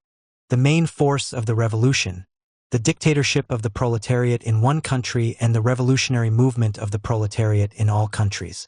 Main reserves, the semi-proletarian and small peasant masses in the advanced countries and the liberation movement in the colonies and dependent countries. Direction of the main blow. The isolation of the petty bourgeois Democrats and the isolation of the parties of the Second International, which constitute the main support of the policy of compromise with imperialism. Plan for the disposition of forces. Alliance of the proletarian revolution with the liberation movement of the colonies and the dependent countries. Strategy deals with the main forces of the revolution and their reserves. It changes with the transition of the revolution from one stage to another, but remains essentially unchanged throughout the entire duration of a given stage. Stalin's analysis might be reformulated in part somewhat as follows. 1. The Bolsheviks constitute a revolutionary leadership group which seeks to concentrate a monopoly of social power in its hands. This elite is ideologically prepared to link itself to whatever social forces are set in motion against existing authority. The content of Bolshevik agitation varies with the nature of these forces. 2. In Russia and in other parts of the world, the industrial workers in a primary way, and the peasantry secondarily, represent vast potential social power. These groups are indispensable and precious levers which can catapult a revolutionary elite into power. It will be noted that concentration upon these social forces is constant through all of the stages identified by Stalin. 3. The main enemy, the target of this strategy, is not the class of power holders, feudalists, monarchists, capitalists, etc., but rather that group which competes for the control of the proletariat and the peasantry. In each of Stalin's stages, the main blow is directed against liberals, Democrats, and socialists. This, too, is a constant factor in Leninist strategy. The organizational strategy of Bolshevism is, of course, shaped by these political aims. But it has a logic of its own. Its goal is to maximize the capacity of organizational weapons to increase the power of the controlling elite. In other words, in the special nature of these tools, we see needs that must be fulfilled before their power potential can be realized. The identification of these needs yields organizationally relevant strategic principles. The first and most important of the strategic needs of organizational weapons is access. Isolation must be avoided and techniques devised that will aid penetration of target groups and institutions. The tactical creation and manipulation of peripheral organizations is one important way of fulfilling these aims. It occurs not only in communist tactics, but in the more innocent attempts of other elites to extend their influence. But this strategy of access is especially important to a group that searches for power everywhere in society. Finding it difficult to justify intervention, it must resort to covert and devious methods of entry. The development of a deceptive cover for organizational penetration is discussed in Chapter 3, The Strategy of Access, in connection with communist unity tactics. Around this central need for access, there are other closely related needs. As defined in the introduction, page 2, organizations function as weapons when a power-seeking elite uses them to maximize its own influence in a manner unrestrained by the constitutional order of the arena within which the struggle for power takes place. We may expect, therefore, that there can be no question of ordered competition with organizational rivals, especially those appealing for support to the same social groups. Such rivals must be eliminated by whatever means are available and expedient, if the character and utility of the organization as a weapon is to be maintained and fully exploited. Since such competitors threaten a leadership at its most sensitive point, the social base upon which it rests, they are, quite objectively, the main enemy, but only if the effective goal is a monopoly of power, or, what is much the same thing, if the elite is convinced that it alone has the historic right to fulfill a given program. In the Bolshevik movement, this strategy of neutralization has played a large role in the relation of the communists to socialists and other left-wing oppositional groups. If the importance of this strategy is understood, then the bitterness generated among elements which are apparently kindred ideologically, but which compete for the same social base, can be properly appraised. Another consistent strategic pattern has to do with the relation between the organizational weapon and public opinion. The problem here is not that of direct popular support. It is rather to find some means of winning acceptance of the organization as a legitimate instrument of action. Many groups, of course, have little popular support, but their right to function is not challenged. For communism, however, the strategy of legitimacy is of peculiar importance because it faces precisely such a challenge. An important variable in the organizational process is participation. The relation of the individual to an organization may vary widely in meaning for him and consequently in potential power for the leadership. In pursuing the strategy of mobilization, a controlling group attempts to transform the nature of participation so that partial adherence may become total involvement. The objective is to mobilize fully the energies of the members through various techniques of indoctrination and participation, so that their full, rather than partial, availability for action is won. In this pattern, the range and intensity of action undertaken by the membership is increased at the same time as critical attitudes toward the leadership are lowered. As a result, the controlling elite consolidates its position internally and wrings from the organization its maximum potential for influence on the community. These principles: access, neutralization, legitimacy, mobilization, identify strategic objectives to be gained by appropriate tactical measures. The systematic exploitation of such devices marks the difference between casual bureaucratic maneuver and the struggle for power in society. The image of the mass. There are two major sources of confusion about the nature of Bolshevism. The one, usually associated with political innocence, is to identify the Communist Party with the working class, or to see the interests of the two as convergent, and to assume that communists are simply good trade unionists, consistent idealists, and the like. The other, less naive, is to emphasize the blanquist and paramilitary aspects of communism, to see it as an elite corps which utilizes conspiracy and violence for sabotage and for coup d'état. It is true that the communists are an elite corps and that they are interested in conspiratorial subversion and insurrection. But in fulfilling these interests, they attempt to retain an intimate relation to the masses. In Leninism, the twin emphasis on elite formation and on mass involvement is fundamental. The party must first of all constitute the vanguard of the working class. But in order that it may really be the vanguard, the party must be armed with a revolutionary theory. The party cannot be a real party if it limits itself to registering what the masses of the working class think or experience, if it drags along at the tail of the spontaneous movement, if it does not know how to overcome the inertia and the political indifference of the spontaneous movement, or if it cannot rise above the ephemeral interests of the proletariat, if it cannot raise the masses to the level of the class interests of the proletariat. The party instructs the masses as to their true interests. The party must take its stand at the head of the working class. It must see ahead of the working class and lead the proletariat and not trail behind it. That is what it means to be a vanguard. Nevertheless, the party cannot be merely a vanguard. It must at the same time be the vanguard of the class, be part of that class, intimately bound to it with every fiber of its being. The distinction between the vanguard and the main body of the working class, between party members and non-party members, will continue as long as classes exist, as long as the proletariat will continue replenishing its ranks with newcomers from other classes, as long as the working class as a whole is deprived of the opportunity of raising itself to the level of the vanguard. But the party would cease to be a party if this distinction were widened into a rupture, if it were to isolate itself and break away from the non-party masses. The party cannot lead the class if it is not connected with the non-party masses, if there is no close union between the party and the non-party masses, if these masses do not accept its leadership, if the party does not enjoy moral and political authority among the masses. There is a continual and admitted tension between the Bolshevik elite and the contaminable mass it seeks to lead, but the tension would not exist were not both inescapably bound together in a grand strategic design. If large population groups are to be used as social levers, where is the arm to move the fever? How should this arm grasp the lever? How may its hold be maintained? The special problem of leadership posed to Leninism is that of joining a revolutionary elite to the social force which it hopes will carry it to power. This relationship must 1. Hold the leadership group together and 2. Bind it firmly to the mass. Here the utility of organization becomes apparent. On the one hand, the creation of the combat party welds the elite into a fighting weapon. Thus is created the arm to move the social lever.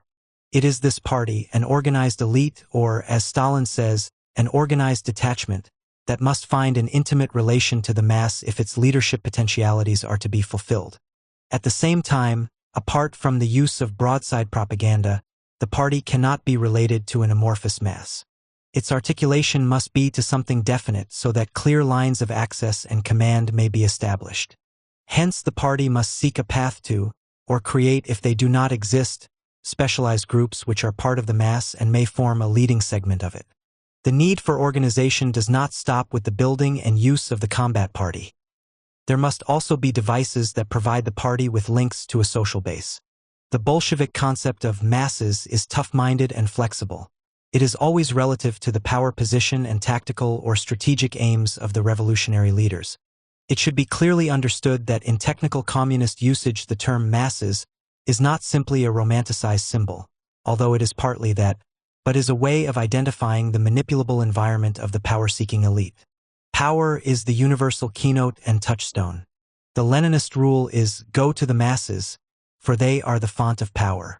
This is very different from the go to the people slogan of religious and political groups whose sense of mission is primarily educational.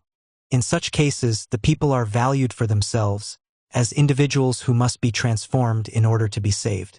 But when power is the decisive aim, then education will be valued only insofar as it contributes to that end. If the mass can be utilized for power purposes without a spiritual lesson, then that will be foregone. Moreover, as soon as the justification for action is removed from immediate values and is relegated to some transcendental realm, the door is open to coldly manipulative use of the targets of missionary enterprise. In the Bolshevik movement, both of these qualities converge. Power is the decisive rationale of going to the people, and justifications are left to history. The leadership is thus freed for a purely technical approach to mass manipulation. In the Bolshevik image, the mass is not homogeneous. Some sections are more valuable than others as targets. This value in part depends on the incidence of social unrest. It also varies with the potential capacity of groups to influence decision-making in society and government.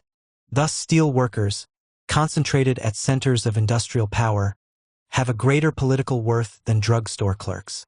Since such utilities vary, a rational approach to the struggle for power entails a breakdown of the mass into elements according to strategic position. Therefore, although certain basic targets are given by the nature of industrial society, the role of population groups as masses is conditioned by their availability for Bolshevik exploitation and control. The most important condition of readiness for Bolshevik exploitation is that the masses be separated from their non-Bolshevik leaders. The latter, who are very frequently hopelessly infected with petty bourgeois and imperialist prejudices, must be mercilessly denounced and driven out of the labor movement.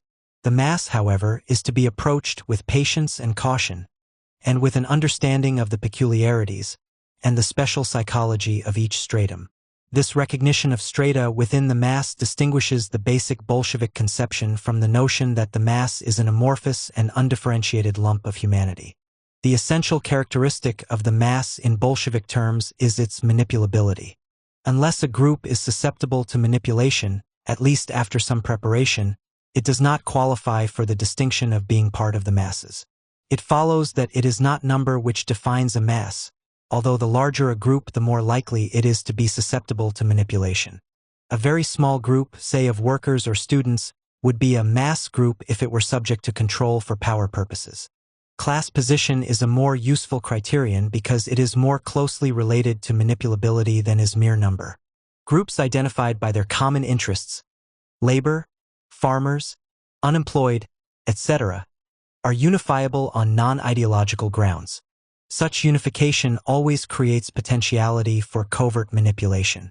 The non-ideological aspect is important because attention is then centered on bread-and-butter issues, with little sensitivity to the political consequences of apparently neutral commitments. Within ideological groupings, however, potential manipulability depends on toleration of communist participation. Once this is denied, not bureaucratically, but by the self-conscious choice of the membership, the group is no longer part of the mass, but becomes an empty shell or petty bourgeois. In ideological groups, a situation analogous to bread-and-butter trade unionism may develop if interest is formally restricted to local issues, consumer welfare, or to administrative efficiency in government. These two are associated with limited sensitivity to the broader issues in the interests of which narrower decisions may be covertly controlled. If manipulability for purposes not recognized by the group is essential to the Bolshevik image of the mass, then it will be apparent that the communist movement itself is composed of layers of adherents who, relative to a controlling group, function as masses. First, there is the hard core of self-conscious agents within the party who are fully aware of the central role of power in Bolshevism. Their commitment is so deep that it need not be shored up by hatreds, by symbols, or by other forms of mass persuasion. These are the steeled cadres upon whom the continuity and the basic power of the party rest. They constitute the fundamental support of the decision-making group because they identify with the power aims of the movement and are ready to defend twists in the party line before the general membership. This group may constitute no more than 1/10 of a large party such as the French Communist Party. Among American party members, the proportion is probably higher. Around this group, and manipulated by it, is a large number of ideologically committed communists who must be continually convinced that there is a relation between the ultimate professed aims of the party and its current political action. It is to this stratum that emotional appeals to communist traditions may be made. It is this group which had to be held in line at the time of the Stalin-Hitler Pact. These elements are masses relative to the self-conscious elite. Their loyalty must be maintained by indoctrination, demagogy, and other forms of persuasion. Nevertheless, these are staunch communists who for most purposes can be counted as cadres. They need, as it were, to be fed with arguments, but in respect to wider groups they themselves are leaders. Beyond this group, but still within the party, there are elements of varying political reliability who for the time being accept communist discipline. For this stratum, which may be very large in a period of rising communist power, belonging to the party is not the momentous experience that it is for those who are more deeply committed. For this group, mass persuasion techniques are especially important. Meetings must be large and well run so that morale will not deteriorate. They may be expected to derive satisfactions from mass gatherings and demonstrations of all sorts, while the elite elements either stay away or attend only because they have a special job to do or are subleaders who must appear for the benefit of unit discipline. An elite communist is not concerned about such frills. He will attend a meeting in a bare hall in an atmosphere of despair, and he will conceive it to be his job to bolster the morale of the 5 or 10 mass party members and supporters who have come. The mass member is dependent, the elite member is responsible. Despite the mass character of much party membership, even the party masses are elite with respect to peripheral and target elements on the outside. Any party member must be responsible in relation to a sympathizer. He must play upon his prejudices and clamp down on any deviations. In some cases, the party member must be ready to use all-out deception, as in approaching Catholic workers. Here the fundamental antagonism of communism to religion will be set aside, or even denied, so that the Catholics can be proselytized on the basis of urging them to carry into practice their own Catholic ideals and aspirations. Or institutional loyalties will be utilized for immediate purposes, as in exploiting the warning of a cardinal against red baiting.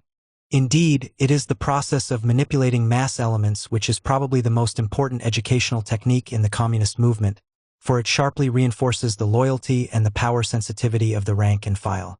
A mass party member, when supported and directed by an organization, can be a useful soldier on the line in the unions and other target groups.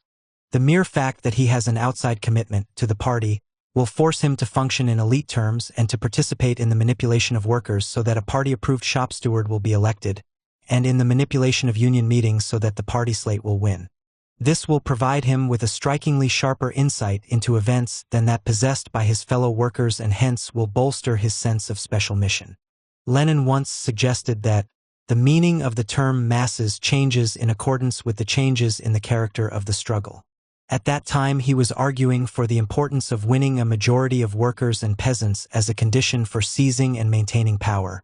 At the beginning of the war, several thousand real revolutionary workers were sufficient to be called masses. When the revolution has been sufficiently prepared, the term masses acquires a different meaning. Then, several thousand workers can no longer be called masses. The term masses then means the majority, not merely the majority of the workers, but the majority of all the exploited. The mass is always the relevant mass depending on the power goals of the party. There is no question of democracy here, but of victory. But in order to achieve victory, you must have the sympathy of the masses. An absolute majority is not always essential, but in order to achieve victory, in order to retain power. The criterion of relevance is power. At one stage, it may be necessary to orient to the radicalized workers, especially those who follow a social democratic leadership. The socialist masses will then be the relevant target, although this may represent a very small and selected group in the population. At another stage, the masses may indeed represent the bulk of the population. Exploitation and control involve each other. The overwhelming importance of leadership to the Leninists is implicit in their conception of the masses as inherently subject to control by some elite. It is, in this view, the inevitable role of the mass to be exploited for power purposes. The only question is, who will do the exploiting? Hence, it becomes just as important to know what groups can function as elites as to know the special characteristics of strata in the mass.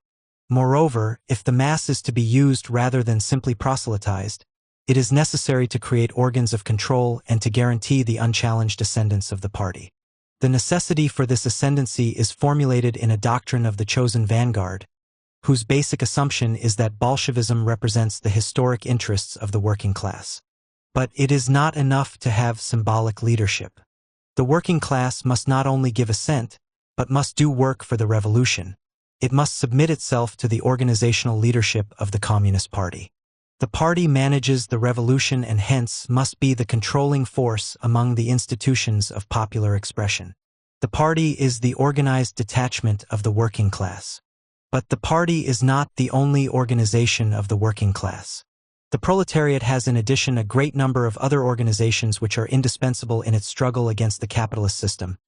Trade unions, cooperative, factory and shop organizations, parliamentary fractions, non-party women's associations, the press, cultural and educational organizations, youth leagues, military revolutionary organizations, in times of direct revolutionary action, Soviets of deputies, which is the state form of organization, where the proletariat is in power, etc.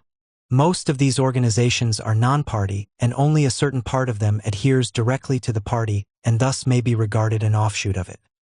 But how can unity of leadership become a reality in the face of such a multiplicity of organizations? The activities of these organizations ought to be directed into a single channel, as they serve one class, the proletariat. The question then arises, who is to determine the line, the general direction along which the work of these organizations is to be conducted? Where is that central organization with the necessary experience to work out such a general line and also able, because of its authority, to prevail upon all these organizations to carry out this line, so as to preclude the possibility of working at cross purposes? This organization is the party of the proletariat. Just as within the party the ranks must be effectively subordinated to a managerial party leadership, so must the mass organizations be coordinated and directed by the party as a whole. The party, writes Stalin, is, by reason of its experience and authority, the only organization capable of centralizing the leadership of the struggle of the proletariat and in this way transforms each and every non-party organization of the working class into a serviceable functioning body, a transmission belt linking it with the class. The key phrase here is serviceable functioning body, for we thus see explicitly identified the utilitarian role of such groups for Bolshevik power objectives. Other Marxists might see these organizations as objectively and ultimately leading to desired social change without, however, requiring control by a political elite. But for Bolshevism, although historical forces must be understood and their potentialities used, they cannot be relied on of themselves to fulfill communist aims. The party must intervene to serve as indispensable arbiter and guide. This is true even in relation to the most advanced forms of mass organization. The origin of the Soviets as an historically basic form of the dictatorship of the proletariat in no way lessens the guiding role of the Communist Party in the proletarian revolution. The assertions made by the left communists of Germany that the party must always adapt itself to the idea of Soviets and assume a proletarian character is nothing but a hazy expression of the opinion that the Communist Party should dissolve itself into the Soviets, that the Soviets can replace the Communist Party. This idea is essentially mistaken and reactionary. There was a period in the history of the Russian Revolution when the Soviets were acting in opposition to the party and supported the policy of the agents of the bourgeoisie. The same has happened in Germany and may take place in other countries. In order that the Soviets may perform their historic mission, a strong Communist Party is necessary which should not merely adapt itself to the Soviets, but on the contrary should take care that the Soviets do not adapt themselves to the bourgeoisie, and to the White Guard social democracy, that with the aid of the communist factions in the Soviets the latter be brought under the banner of the Communist Party. Thousands of words have been written by Bolshevik leaders to hammer home the thesis that the masses are sources of power for the party if manipulative control is established. Least of all are the thoughts of the workers to be taken as guideposts for the party. Thus, for instance, it is clear that notwithstanding the disposition or prejudices of certain parts of the working masses during the imperialist war, the workers' parties ought to have counteracted these prejudices, defending the historical interests of the proletariat, which demanded of the proletarian parties a declaration of war against war. It is the party, not the workers, which is the arbiter of these historical interests. The workers are continuously susceptible to reactionary prejudices, to being misled, deceived, betrayed, corrupted. The party is the great stabilizer which holds the class to the course fixed by history. It is the cleanser and the purifier, the teacher, the judge, and, at the inevitable hour, the jailer. This is not to say that the Bolsheviks do not cater to the mass, nor even that its authority is not from time to time invoked. As noted above, the masses are approached with patience and caution. This is in part related to the task of exploiting resentment in the mass. Care must be taken that the summons to disaffection from the existing order is accompanied by reassurances that present values will not be lost. Hence patience means that certain ultimate goals must be held in abeyance until the time is ripe, and caution means that statements which would make a potential sympathizer fearful of the implications of the intended change must be avoided. Further, the movements of the mass are watched with care, e.g., as to whether there will be a significant trend toward the American Federation of Labor, or whether veterans will join the older veterans' organizations or the new ones, as a basis for the rational deployment of communist forces. But this is simply to specify the conditions of action. When the authority of the workers is invoked, it is usually in order to chastise dissident elements or to justify some policy when there is evidence that worker elements within the party support it. This is to make use of the moral prestige of the working class within the communist movement when it is convenient to do so. But expediency, not democracy, is the rule. In harnessing the forces created within the working class, the party faces a problem similar to that of mobilizing its own ranks. But while the same type of political managerial relation is involved, the process is initially reversed. Within the party, as we have seen, political hegemony, on the basis of voluntary adherence to a program or ideology, must be linked to managerial control so that members may become soldiers. In dealing with the mass, however, the process begins with managerial leadership of unions, cooperatives, etc., and results in the transformation of such leadership into political hegemony. In both cases, the process is voluntary. Does not mean, of course, that non-party organizations like trade unions, cooperatives, etc., must be formally subordinated to party leadership. It means simply that the members of the party who belong to these organizations and doubtless exercise influence in them should do all they can to persuade these non-party organizations to draw nearer to the party of the proletariat in their work and voluntarily accept its political guidance. That is why Lenin says that the party is the highest form of class association of proletarians, whose political leadership ought to extend to every other form of organization of the proletariat. That is why the opportunist theory of the independence of the non-party organizations, which theory is the progenitor of independent parliamentarians and publicists who are isolated from the party, and of narrow-minded trade unionists and officials of cooperatives whose psychology has become warped into that of petty shopkeepers, is wholly incompatible with the theory and practice of Leninism. But this voluntary acceptance means little when the political hegemony of the party is won by conspiratorial means. The party does not confuse itself with the masses. They belong in non-party organizations that are formally independent.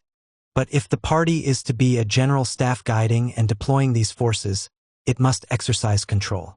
This aim is fulfilled, not by forming openly communist mass organizations, but by covertly manipulating groups composed primarily of non-communists.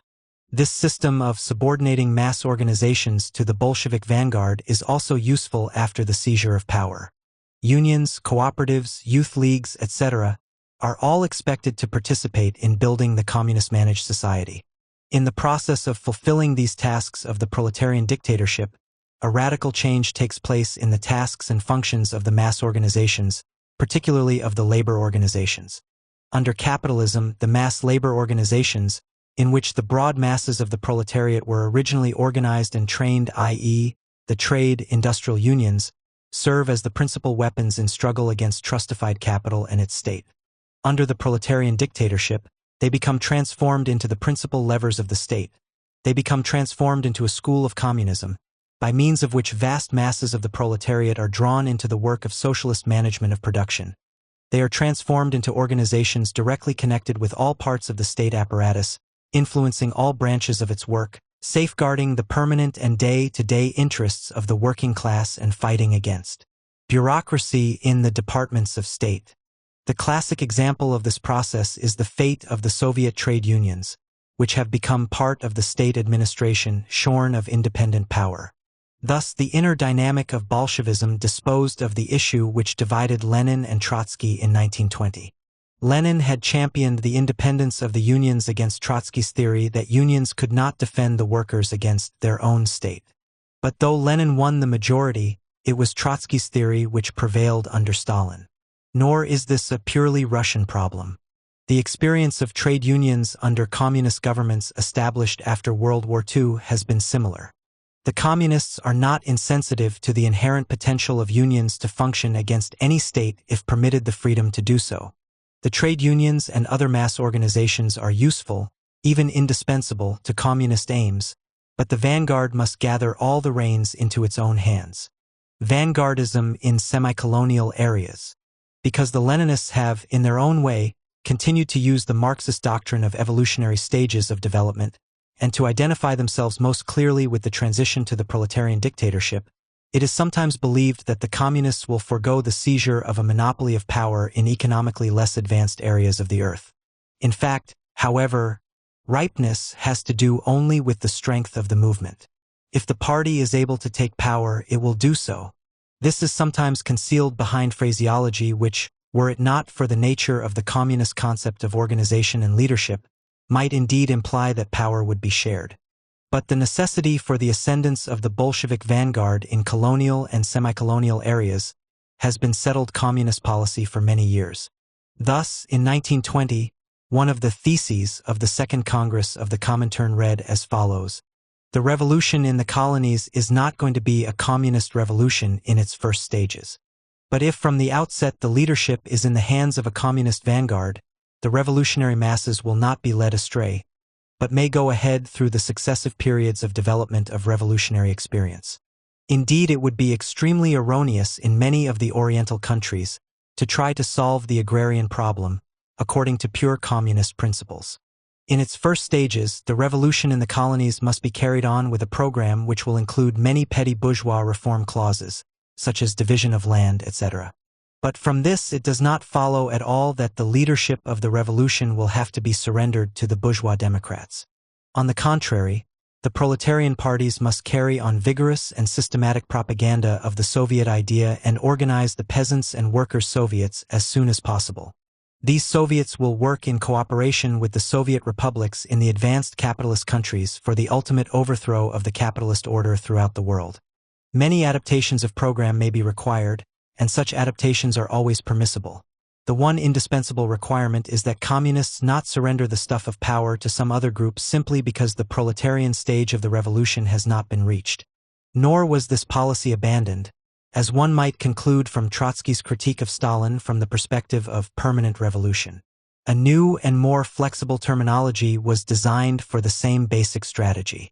On March 7, 1948, a new China news agency release of the Chinese Communist North Shenxi broadcast stated, "The declaration of the Chinese Democratic League on January 5, 1948, and the declaration and action program of the Kuomintang Revolutionary Committee on New Year's Day show the broadness of the united front of the national democratic movement.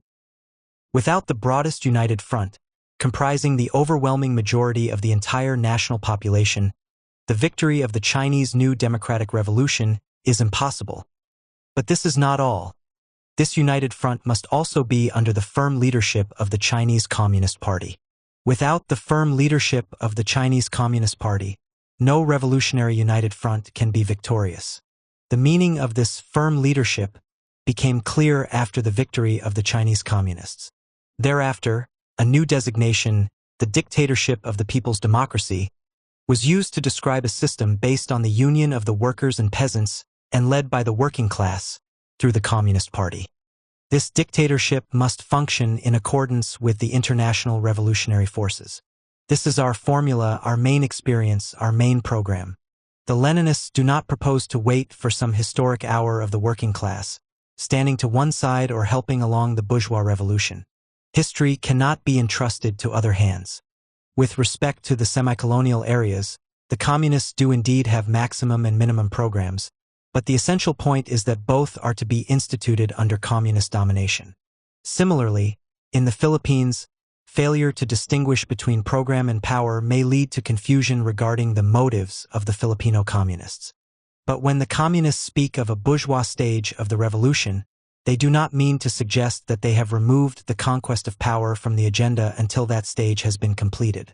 If it is understood that the motives of the PKP and other such parties are only incidentally programmatic and are basically those of the search for a monopoly of power, then it will be seen that there is no inconsistency, no retreat, no abandonment of goals. It is simply that in semi-colonial areas the road to power is through an emphasis on agrarian reform and anti-imperialism. The Secretary-General of the Filipino Party is not unfamiliar with the flexible vanguard theory. The Communist Party of the Philippines, as the vanguard of proletariat, must set itself at the head of the Philippine national emancipation movement. It must be the most energetic and consistent fighter for the establishment of a democratic republic of a new type at the present stage. The carrying out of the bourgeois democratic revolution, establishment of a democratic republic, is the task to be accomplished during the whole stage, and this will not change until the task has been accomplished. But conditions within the whole stage may change and have changed, and because of this our programs do change corresponding to the changes that have taken place and will take place.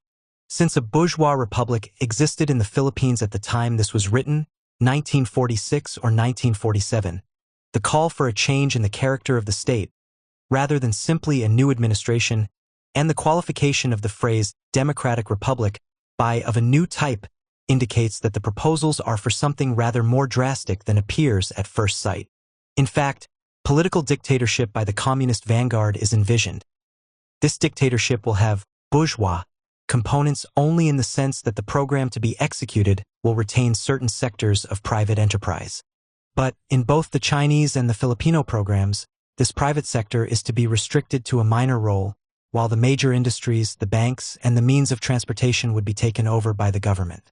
Strict definitions of what is socialist in orthodox Marxist terms are used as a basis for propagandistic efforts to obscure the actual goals of the movement. Even with respect to programmatic goals, apart from the conquest of power, the PKP has explicitly called for the following as part of what it terms the bourgeois democratic revolution. 1. Large haciendas and public lands will be broken and divided among the peasants who work the land. 2. All enterprises in the nature of monopolies, banking, public utilities, railways, electric power, shipping, transportation, will be owned and operated by the state. The nationalization of key industries is not only a traditional socialist goal, but even more important, it is the indispensable basis for the maintenance of unchallenged predominance by a governing elite. The communists have no intention of sharing significant power even in the bourgeois stage of a revolution. The meaning of Bolshevik vanguardism is found in its implementation. Leadership is, for the communists, never simply ideological or symbolic. It is always concrete and total. To have leadership is to have a command function, and this means the establishment of organs of control from censorship to concentration camps. This follows not from any obvious evil-mindedness, but from simple assumptions as to the nature of governance. These assumptions apply within the party and in all institutions over which the communists are able to exercise control. They include 1. The Bonapartist assumption that the delegation of authority by the ranks to a leadership places the latter in unlimited control during its period of office. 2. The belief that the regime established is identical with the state or organization, and that consequently attacks upon the regime are equivalent to treason against the state or the group. 3. The belief that truth is partisan, and that the masses must be protected from exposure to ideas which might poison their minds. 4. The acceptance of purges of all institutions as a normal and acceptable tool of governance. And 5. The assumption that the masses must be subject to thorough control through a unified political apparatus. These principles have been applied with consistency wherever the Bolshevik vanguard leadership has assumed power, even to the extent of introducing democratic centralism into non-party organizations. In other words, wherever the firm leadership of the Bolsheviks is to be established, this leadership is exercised in such a spirit and with such tools as to guarantee the gathering of a monopoly of power into communist hands.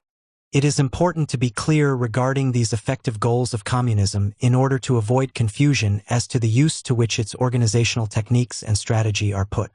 There is no relaxation in the search for power, nor could there be, for the entire basis of the movement, the system of action which keeps it going, is the continuous search for power.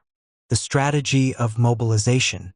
For the Bolsheviks, the masses represent a vast reservoir of potential energy which can and must be summoned to fulfill the strategic and tactical plans of the vanguard. The revolutionary heroics which dramatize this summons may seem to limit it to great events, but the effort to involve mass elements in communist enterprises extends all the way from insurrection to the organization of a political club or a guerrilla unit. This would be sociologically trivial were it merely a matter of increasing the numbers of those involved. In fact, however, it refers to a process which effectively transforms the nature of group relations. Most voluntary associations, including the democratic state, are skeletal in the sense that they are manned by a small core of individuals, the administration, the local sub-leaders, a few faithful meeting-goers, around whom there fluctuates a loosely bound mass of dues-payers. This type of membership has, on the whole, only a very limited relation to the organization. Its agreement with it may be of the vaguest sort. It may give little or no time to the organization nor be guided by its pronouncements save, as in unions and professional groups, on very narrow issues. In short, the power implications of membership are minimal. Such a situation is both a challenge and an opportunity for the communists. It is, for them, intolerable that an organization or leading group should pay so little attention to the political potentialities of changing the nature of mass participation. At the same time, their own sensitivity to such potentialities and their special competence in this field are a source of tactical advantage in the struggle for power. Mobilization as subversion. The communists have learned, through their experience with the combat party, that organizational power can be increased by maximizing the involvement of the membership. In a communist organization, the party ranks are a source of influence for the leadership to a far greater degree than is common in voluntary associations. Hence, one aim of the communists is to create and shape target organizations in the image of the party in the sense of maximizing involvement and discipline. Then, if control can be established, the power exercised will be that much greater. Thus, communists will not ordinarily be content with the kind of weak membership participation which exists in many unions. They will attempt to mobilize the membership so that the union leadership can be an effective political leadership as well.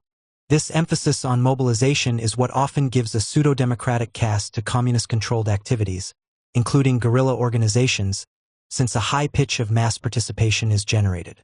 In fact, this mobilization is always effectively controlled, so that decision-making powers are in no way abandoned by the communist leaders. Superficially, this would seem to be inconsistent with the dictum, many times repeated, that the Bolsheviks never substituted methods of leading the party for methods of leading the masses. This distinction, however, is usually offered as a warning against sectarianism which, overestimating the revolutionary development of the masses, seeks to leap over the difficult stages and the complicated tasks of the movement. But the transformation of skeletal organization into mass organization discussed here does not necessarily imply that communist symbols will be used or that adaptation to the political level of the mass will not be made. On the contrary, the practice is useful precisely because it creates opportunities for communist control through organizational devices which permit wide variation in propaganda content. So confident are the communists of their competence to control the process of changing skeletal organizations into mass organizations that they are able to use it as a strategic orientation in the attack upon target groups. This was set forth explicitly and boldly by a communist leader, William Z. Foster, during the period of the Democratic Front in the United States, marked by an orientation to the Democratic Party in some areas, notably California.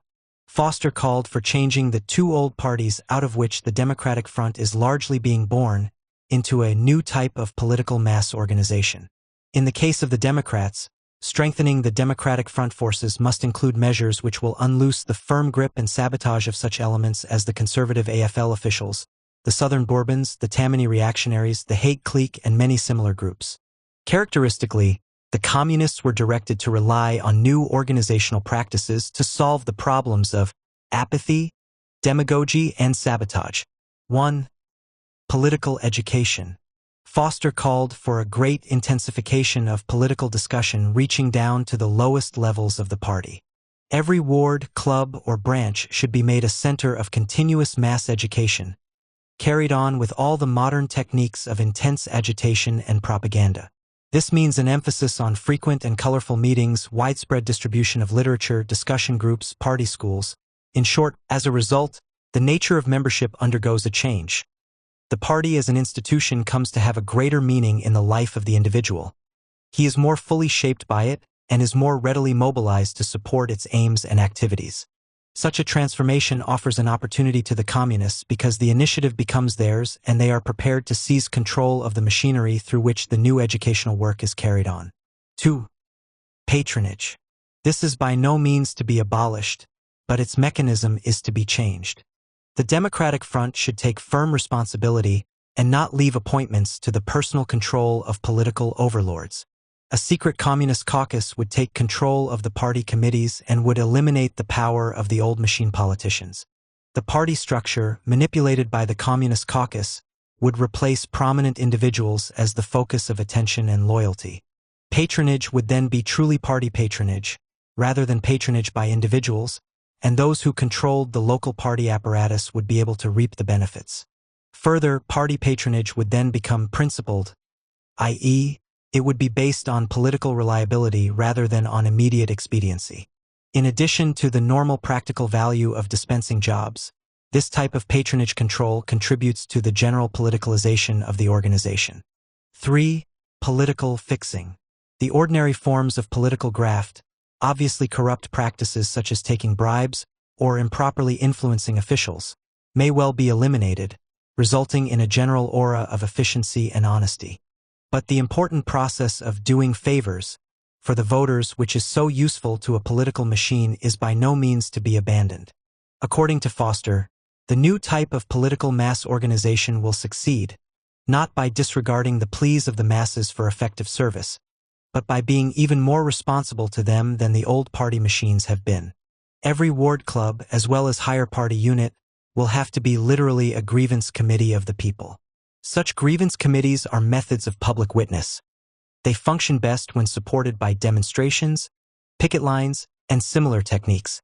Thus, the target party is to become a mass pressure group. By substituting these methods for the dry ones, such as a simple call by a local machine politician at a city hall, the masses are taught to rely upon themselves. In practice, this form of self-reliance simply means that a new type of machine, using techniques of mass manipulation, is swung into action. Since such techniques are congenial to communism, the use of them is promoted. 4. Social activities. Far from spurning the traditional social activities of political clubs as frivolous or unimportant, Foster's program would have the Communists and their allies in the Democratic Party engage in a bigger and better program of recreational activity. Every ward club should not only be a vital social center itself, but should also see to it that all the playgrounds, sports activities, etc., in its community are raised to the highest level of development. In communist terms, this means turning every community gathering place into a center of party activity and influence. The organization of boys' clubs and other groups by machine politicians is far from unknown, but their loyalty is usually focused upon some individual. A well-developed red neighborhood would be united on the basis of certain common political symbols. For example, the word fascism would summon resources of hatred in the playground, at a union meeting, or among gossips at a local store. 5. Finances. An organized system of dues-paying, not excluding the collection of a per capita tax, would be substituted for reliance on relatively few contributions from office holders and wealthy individuals. This would sharpen the individual's awareness of his membership in the party and would spur him to greater involvement. 6. Relation to other mass organizations. This new type of party should find ways of establishing intimate connections with other mass organizations, such as unions, cooperatives, parent-teacher associations, tenant groups, professional associations, community clubs, and the like. This may take the form of people's legislative conferences, which are in no sense rivals of or substitutes for the mass party, but are powerful supporters of it by grouping about it the organized armies of toilers. This technique not only makes possible the concentration of pressure group resources for support of some immediate objective, but also would provide the Democratic Party members with a sense of relatedness to a broad and widely supported movement. This might be largely artificial, of course, because of the manipulation of multiple memberships and interlocking directorates by communist fractions. The objective of these procedures is explicit. The political organizations of the Democratic Front must take on a really mass character instead of their present skeleton forms. Here, mass is not used vaguely or symbolically, but is given a definite technical meaning. It refers to participants who have, through the use of designed organizational forms and practices, been made mobilizable. For the communists, there is no significant line to be drawn between appealing to the masses and taking them in tow. To place a group under the banner of communism is primarily an exercise in social control. Mass organization in strike tactics. The use of techniques which transform organizationally skeletal operations into mass operations is well exemplified in communist strike tactics. The communists have always paid close attention to the problem of strike organization, for it is an especially pertinent challenge and opportunity. Here the necessity to combine strong leadership with wide influence is most sharply posed. Here too is the chance to make a sudden leap over the barriers which isolate the party from the masses. Nor are the Bolsheviks insensitive to the opportunity for war games, to prepare for insurrection and to test the mettle of party cadres and organization. Perhaps the most explicit statement of communist strike strategy and tactics is contained in the lectures given by Losovsky, formerly head of the Red International of Trade Unions, at the Lenin School in Moscow. Here Clausewitz is explicitly cited as an authority, and an attempt is made to adapt his teachings to the economic struggle. A difference exists, however. The general rules, although accepted, are supplemented by methods especially useful in this type of conflict, namely politicalization and mass involvement. Communism stresses the primacy of political action over economic action. The strike, just as the military organization, must have its political commissars, although in this case the office is not formalized. Here too politicalization has two elements. On the one hand, decision-making must be controlled by political criteria. At the same time, the consciousness of the strikers themselves must be raised to political levels. The strike should be a school of struggle in which all the general problems are posed, so that even a defeat may be a victory if the workers have become more deeply committed to their communist leadership and have been taught to respond to the right political symbols. Apart from the need for general politicalization, Losovsky offered the following rules of strike strategy. 1. Offense is the best defense. The strike leadership must at all times be prepared to seize the initiative. 2. Bold use of the proletarian hinterland. In order to strengthen and broaden the strike forces, the entire network of party-influenced mass organizations, as well as others which can be induced to lend support, should be mobilized for the purpose of favorably influencing public opinion, securing funds, mass picketing, and other duties as required. 3. Heightening of the activity and initiative of the masses. The strikers should be kept busy. Demonstrations, mass meetings, and picketing are valuable aids to morale, especially in maintaining the commitment of the strikers to the struggle. 4. Establishment of uninterrupted lines of communication between all parts of the army of strikers and their general staff. According to Losovsky, this is even more important in a strike than in war because of the voluntary character of the former.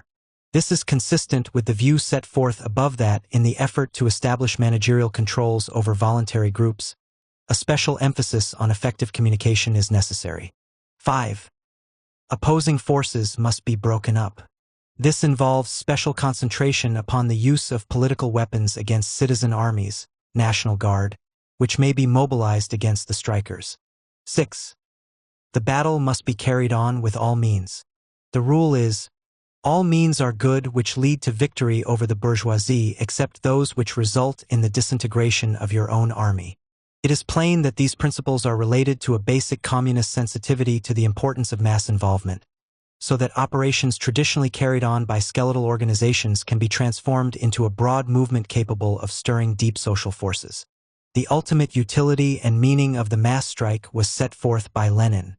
Prior to January 22, January 9, Old Style, 1905, the Revolutionary Party of Russia consisted of a small handful of people, and the reformists of those days derisively called us a sect. Within a few months, however, the picture completely changed. The hundreds of revolutionary social democrats suddenly grew into thousands. The thousands became leaders of between 2 and 3 million proletarians. The principal means by which this transformation was brought about was the mass strike. The peculiar feature of the Russian Revolution is that in its social content it was a bourgeois democratic revolution, but in its methods of struggle it was a proletarian revolution. It was a bourgeois democratic revolution since the aim toward which it strove directly, and which it could reach directly with the aid of its own forces, was a democratic republic, an 8-hour day and the confiscation of the immense estates of nobility. At the same time, the Russian Revolution was also a proletarian revolution, not only in the sense that the proletariat was the leading force, the vanguard of the movement, but also in the sense that the specifically proletarian means of struggle, namely the strike, was the principal instrument employed for rousing the masses and the most characteristic phenomenon in the wave-like rise of decisive events. To be able to use the strike as a means of catapulting a small party into the decisive arena of history is the dream of every Bolshevik group, however small it may be. It is the belief in the possibility of such transformations referred to by Lenin which helps to maintain the high seriousness and continued operation of apparently futile splinter groups. It would be a serious error, however, to assume that it is only the revolutionary perspective which sustains an emphasis on mass involvement in strike strategy. As in the case of other aspects of Bolshevism, the immediate goals of the movement may be served by techniques very similar to those which, in a favorable historical situation, may be turned to revolutionary ends. What began as a technique fundamentally related to insurrection has turned out to be very useful for more limited goals. Thus, if we follow communist strike strategy in the United States, we can see that the use of Losovsky's rules of class struggle can be related to tactical effectiveness rather than to revolutionary aims. This does not mean that the revolutionary aims are abandoned, only that the technique of struggle, and more specifically, the process of mass involvement, is useful for objectives short of insurrection. The note of mass involvement runs through all of Foster's propositions on organizing methods in the steel industry. The relevant directives are summarized or quoted below, following the document's major headings, which in themselves are illuminating. 1. General. A central aim must always be to draw the largest possible masses into participation in all the vital activities of the Union. Membership recruitment, formulation of demands, Union elections, strike votes, strike organization, etc. 2. Organizational forms and functions. Paid organizers should be supplemented by a corps of volunteer organizers, the former acting as captains of crews of volunteer organizers. Supporting committees should be established by central and allied unions, as well as among community groups where sympathizers for the strike can be found. 3. Mass agitation. The main objectives of the educational work should be to liquidate the fear and pessimistic moods among the workers, to convince them of the necessity for trade unionism to win their demands and the possibility for success in the present campaign, to rouse the enthusiasm, confidence, and fighting spirit of the workers, to win public sentiment behind the campaign. This must be implemented by proper slogans and intensive use of all available avenues of publicity, as well as by mass meetings and demonstrations. The importance of the latter is justified as follows. The actual gathering together of workers in mass meetings and demonstrations is fundamental to the carrying on of a successful organization campaign. It gives the workers confidence bred of their own numbers, and it enables the organizers to reach them personally with their educational appeal and organization methods. But such meetings, to achieve their best success, must be of the broadest mass character. This means that they have to be thoroughly prepared, and all the batteries of publicity, organizers, etc., should be coordinated and devoted to their organization. The entire agitation among the workers should aim directly at holding such mass meetings. One good mass meeting is better than 24 bad ones. We must infer that by mass character foster means not simply large attendance, but a meeting which creates the conditions for crowd behavior. Symbolic unity, high emotional pitch, circular response, manipulability. It should also be noted that in the above quotation Foster identifies two distinct functions of personal gatherings of the workers.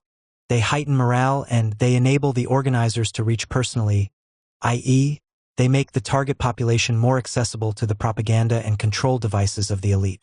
These two functions, morale and managerial accessibility, are characteristic of efforts to absorb mass elements into a system of action so that they can function as more effective tools. This mass absorption is often confused with democracy, but in fact, and not only among communists, there is no question of permitting decision-making power to escape from the hands of the controlling elite. 4. Company unions. Groups organized under hostile auspices are not written off if they can be won to a new leadership. Unions organized by employers, largely to avoid the entry of an outside power into the factory, are normally highly vulnerable to reorientation because, among other reasons, the employers who stimulate this mass organization are not competent to control it. The peculiar competence of the communists is not that they set masses into motion. This may be the unintended consequence of decisions by many different elements, but that they are able to take advantage of this stirring to channelize it in desired directions and to institute controls over it. This general approach doubtless influenced Foster's ability to design rules for turning company unions into a strong force for organizing the steel industry. All activities within the company unions should be undertaken with flexible tactics in the sense of utilizing the company unions as an auxiliary force to the building of the trade union, with the aim of eventually incorporating the company union membership into the amalgamated association. The general policy in the company union should be directed toward bringing the masses into conflict with the bosses, to awaken the workers' fighting spirit, to demonstrate to even the most backward workers the insufficiency of company unionism. This should be the policy rather than making important settlements through the company union with the bosses and thus create illusions that the company unions are effective and that the trade union is not necessary. Even given control over the company union, the latter should identify itself with the trade union demands, and any important concessions should be won directly by the trade union in order to avoid strengthening company union illusions. In other words, though the current leadership of the company union may be acceptable, the institution should be weakened. However, minor shop demands should be freely submitted by the company unions, efforts being made at the same time to develop the local company union forces into shop grievance committees of a semi-trade union character. Here, as so often in Bolshevik strategy, the emphasis is on changing the nature, in structure and function, of the organization being manipulated.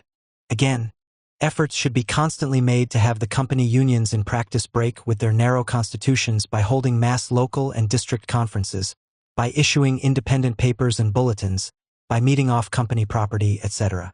This is very similar to the approach to student organizations, which are encouraged to become independent of the campus administration, to take on wider functions, and to become associated with outside organizations, not always of a purely student character. Throughout, the objective in such target groups is not merely to seize control, but to transform them, primarily in a mass direction, i.e., one which permits maximum mobilizability. In completing his directives with regard to the company unions, Foster warns, in working out the company union policy, the great danger to avoid is that of the organizing forces of the trade union losing the initiative and hence the leadership of the masses of the company unions. The main source of this danger would be, first, failure of the union to come forward militantly with the advocacy of its demands and active organization work, and second, to take a standoff attitude toward the company unions and fail to give them the necessary leadership. It would, in this view, be criminal for communists to overlook the energy resource represented by the company unions. For these are not merely diffuse worker groups, they are organizations, and as such provide definite targets in the struggle for access to and control over the men in the plant. Moreover, to fail to give them the necessary leadership would run the risk that they would be left to some other power group, always an important consideration in Bolshevik strategy. 5. Special organization work. Here Foster turns to Losovsky's principle of mobilizing the proletarian hinterland. The task is one of gaining support from elements within the community which command the loyalty of the workers. Thus, Foster emphasizes the importance of using the resources of religious organizations. The communists never confuse their own attitudes toward religion with those of the masses. Nor does the status of the church as an historic antagonist interfere with the use of it in concrete circumstances, as an auxiliary in the power struggle. Indeed, the general Leninist image of the world as purely a field of power potential releases any inhibitions which might otherwise exist regarding the manipulation of non-political institutions. In addition, fraternal organizations should be mobilized. The solidarity of the unemployed workers with the organizing campaign should be guaranteed, not merely by broadside propaganda, but by specific organizational methods, such as the employment of representatives of unemployed organizations as hired organizers in the Steel Campaign, and the recruitment of volunteers from the rank-and-file unemployed.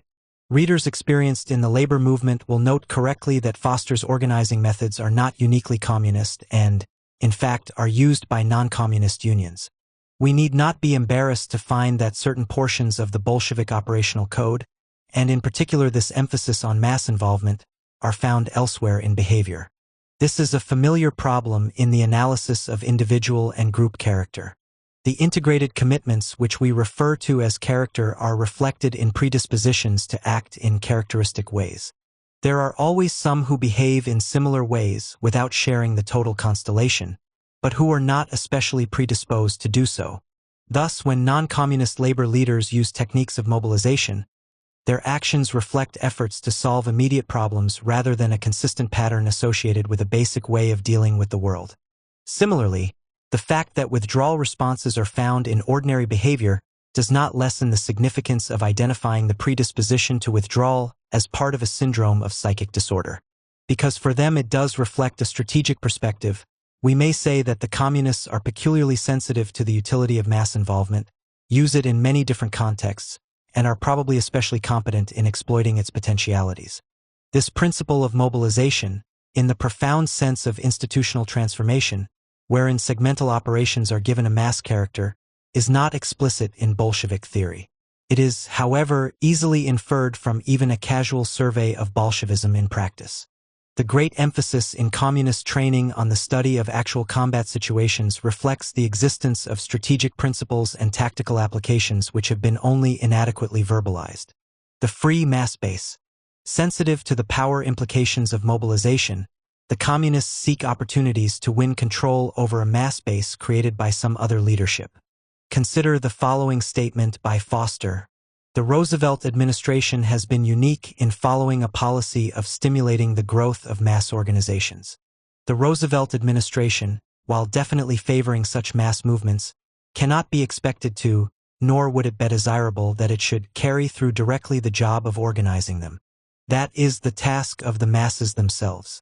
In effect, the Roosevelt administration, perhaps without any self-conscious policy of doing so, was building a mass base by helping to create organized groups through which its adherents might be mobilized. This was perhaps most explicit in the case of labor. Here we see the communist leadership ready to seize upon any degree of innocence which would make possible the capture of this base. The communists welcomed the creation of instrumentalities through which the people could be approached and manipulated. It was hoped and anticipated, largely correctly, that the New Deal would take its own democratic slogans seriously and thus fail to institute effective controls over the groups thrown up by its new programs. Even more, Foster denies to the Roosevelt administration the function of organizing these groups. It would be well for it to restrict itself to giving official approbation and creating friendly government agencies, whereas the actual task of putting organizers in the field should be left to those forces which deserve to be put in direct charge. The task of the masses themselves is, in proper translation, that of groups accessible to communist control. The organization of the masses, even under alien auspices, is always a good thing so long as the issue of control is left in doubt.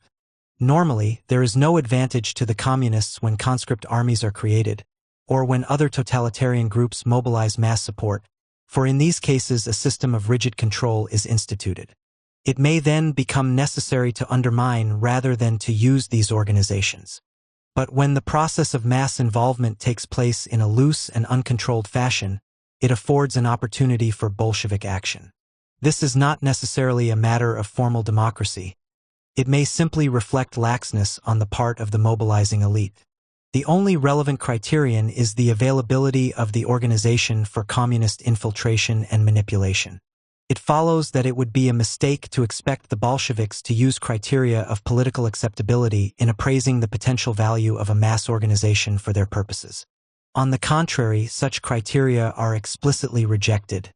The communists have no fear of the largest workers' organizations which belong to no party, even when they are of a decidedly reactionary nature, yellow unions, Christian associations, etc. The Communist Party carries on its work inside such organizations and untiringly instructs the workers.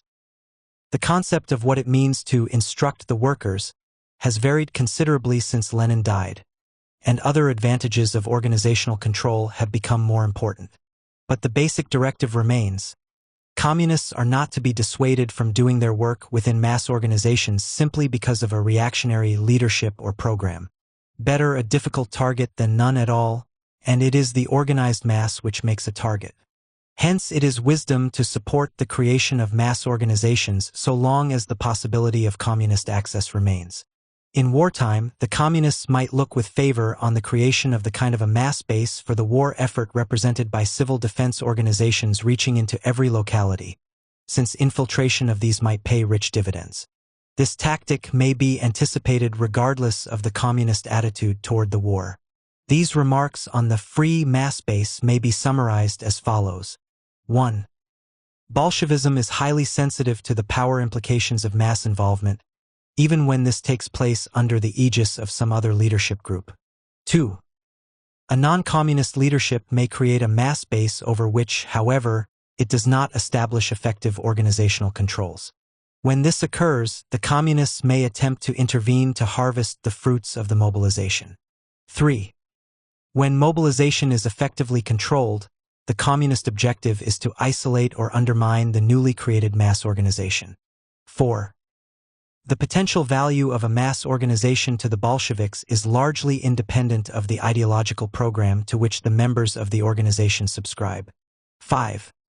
Finally, as a major presupposition to all of the above, Bolshevik strategy recognizes that it is the organized mass which constitutes a target. Chapter 3. The Strategy of Access. Communism is preeminently a movement based on will.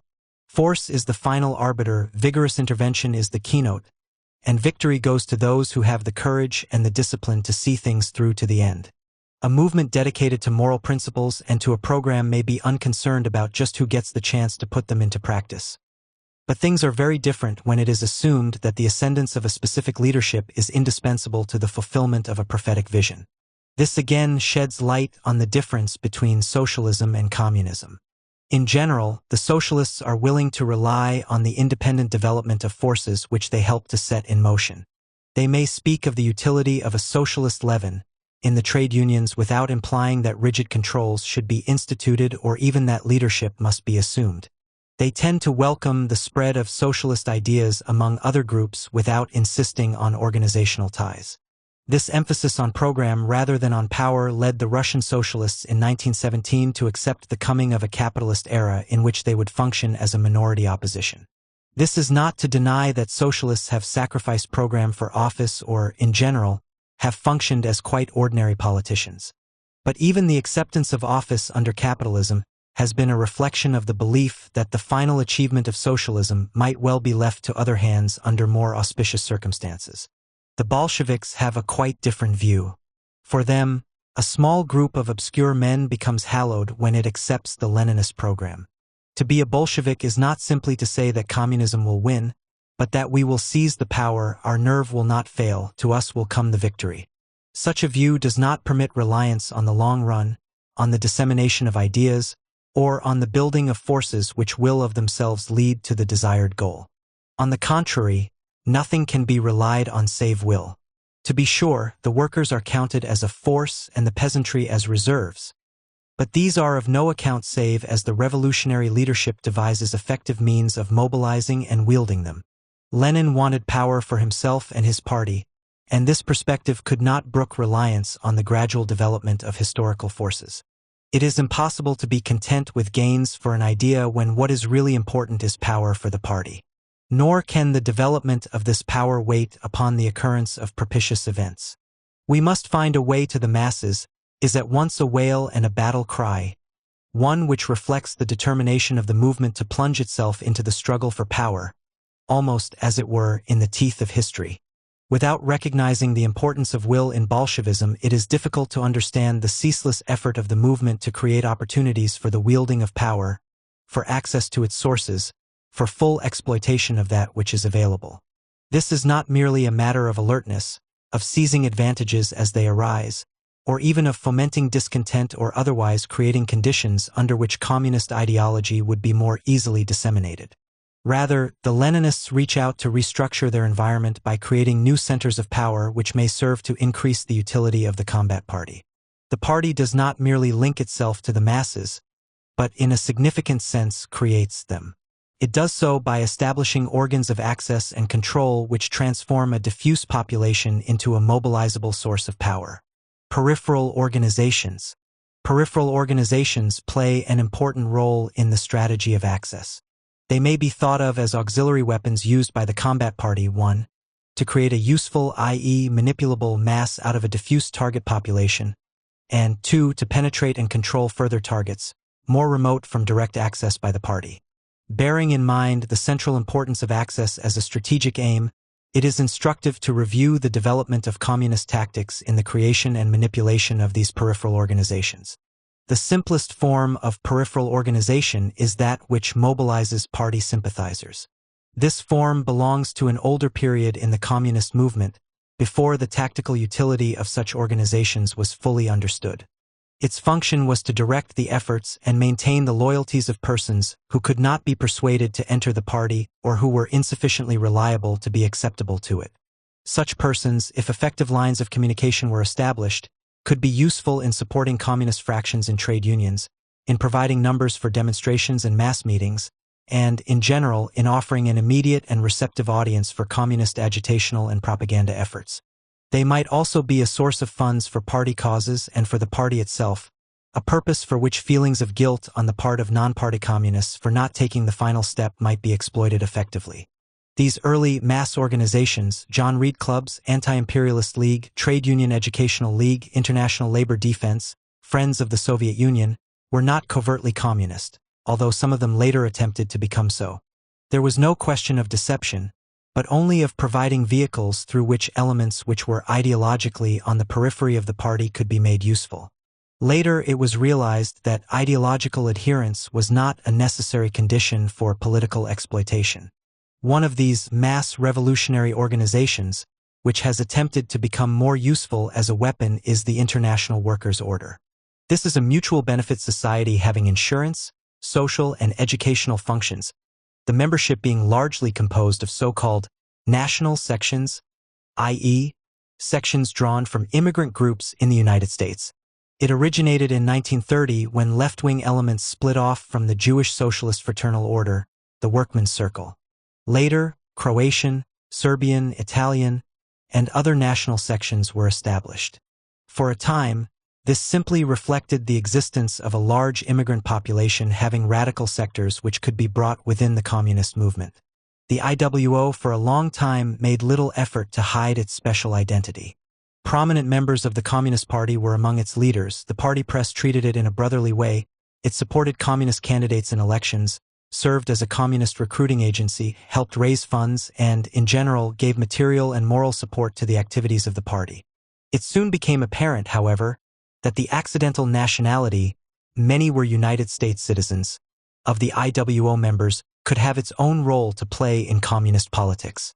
The organization could be used as a specialized weapon to attain specific objectives, rather than remain simply a sort of political halfway house. This utility of the IWO is based on the fact that immigrant groups in the United States take a special interest in their homelands and may often exert pressure upon the United States government to attain desired policies. Since communist interests are worldwide, and the influence of the immigrant groups is considerable, a definite target for the IWO was offered. Among immigrants from Europe, the KPUSA and its sympathizers form a distinct political bloc within each national or ethnic group, agitating on behalf of Soviet interests as they relate to this group. As a rule, The bloc is represented by a foreign-language newspaper closely following the party line as laid down by the Daily Worker. At present, there are just short of 30 foreign-language communist-line newspapers, with a total circulation of over 400,000. Further activities among East European and Italian immigrants follow the established pattern of social gatherings and political activities focused around mutual benefit insurance societies. The IWO, with a membership of nearly 136,000 scattered amongst these ethnic and cultural groups, represents the communist faction in each of them. Presumably, the IWO can carry relatively more weight in its special area than the communist movement can carry in the country as a whole because of its ethnic appeal and the fact that it operates where there are relatively few organized centers of power. Since the target ethnic community is broadly cultural rather than specifically political, possibilities for covert manipulation for political ends are readily available. This manipulation is abetted by the characteristic use of organizational measures. For example, certain IWO sections have penetrated non-communist groups within their ethnic communities, e.g., the Croatian Fraternal Union, acting within these groups as a power bloc to further communist aims. It is not only the party, but the peripheral group as well which builds new mass organizations and penetrates suitable targets. Further, the communist groups, in this case the various sections of the IWO, function as a network centrally directed, which permits mutual reinforcement and concerted effort against a broad target such as the Slavic population. When critical issues arise, as in the case of the Tito Mikhailovich controversy, this apparatus can be set in motion with telling effect. This tactical reorientation, in which a simple device for the control of an ideological periphery became a weapon of offense against target groups, was revealed very clearly in 1944. At that time, organizational changes were introduced in an attempt to transform the ethnic sections which composed the order into mass membership societies. This was to be accomplished by so changing the names of the sections of the order and of the order itself as to make it more acceptable, and hence afford it greater access to the ethnic communities. For example, the large Jewish section had attempted to gain admittance into the councils of the Jewish community. It had even muted its traditional antagonism to Zionism in the name of unity. Yet when the section attempted to participate in the American Jewish Conference in 1943, it was refused admission on the ground that it was part of a multinational order and not a distinctively Jewish organization. It was to overcome such barriers that the reorganization was instituted.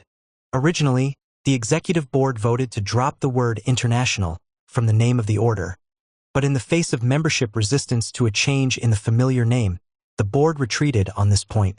However, the several sections were to be renamed so that, for example, the Jewish American section became known as the Jewish People's Fraternal Order, while other sections identified themselves with national heroes. It was hoped that the transformation of the IWO sections into autonomous societies would help to remove obstacles to the participation of the IWO in the ethnic communities while altering nothing essential in the existing relationships.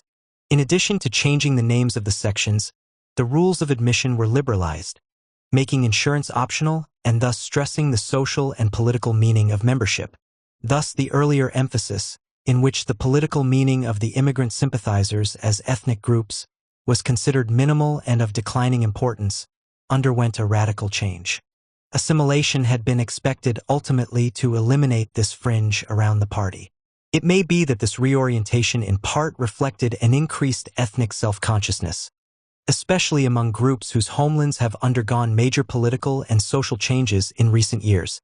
At least of equal importance, however, is the full recognition by the communists of the special role which such national groups can play in their own right, rather than as merely general-purpose adjuncts of the party organization.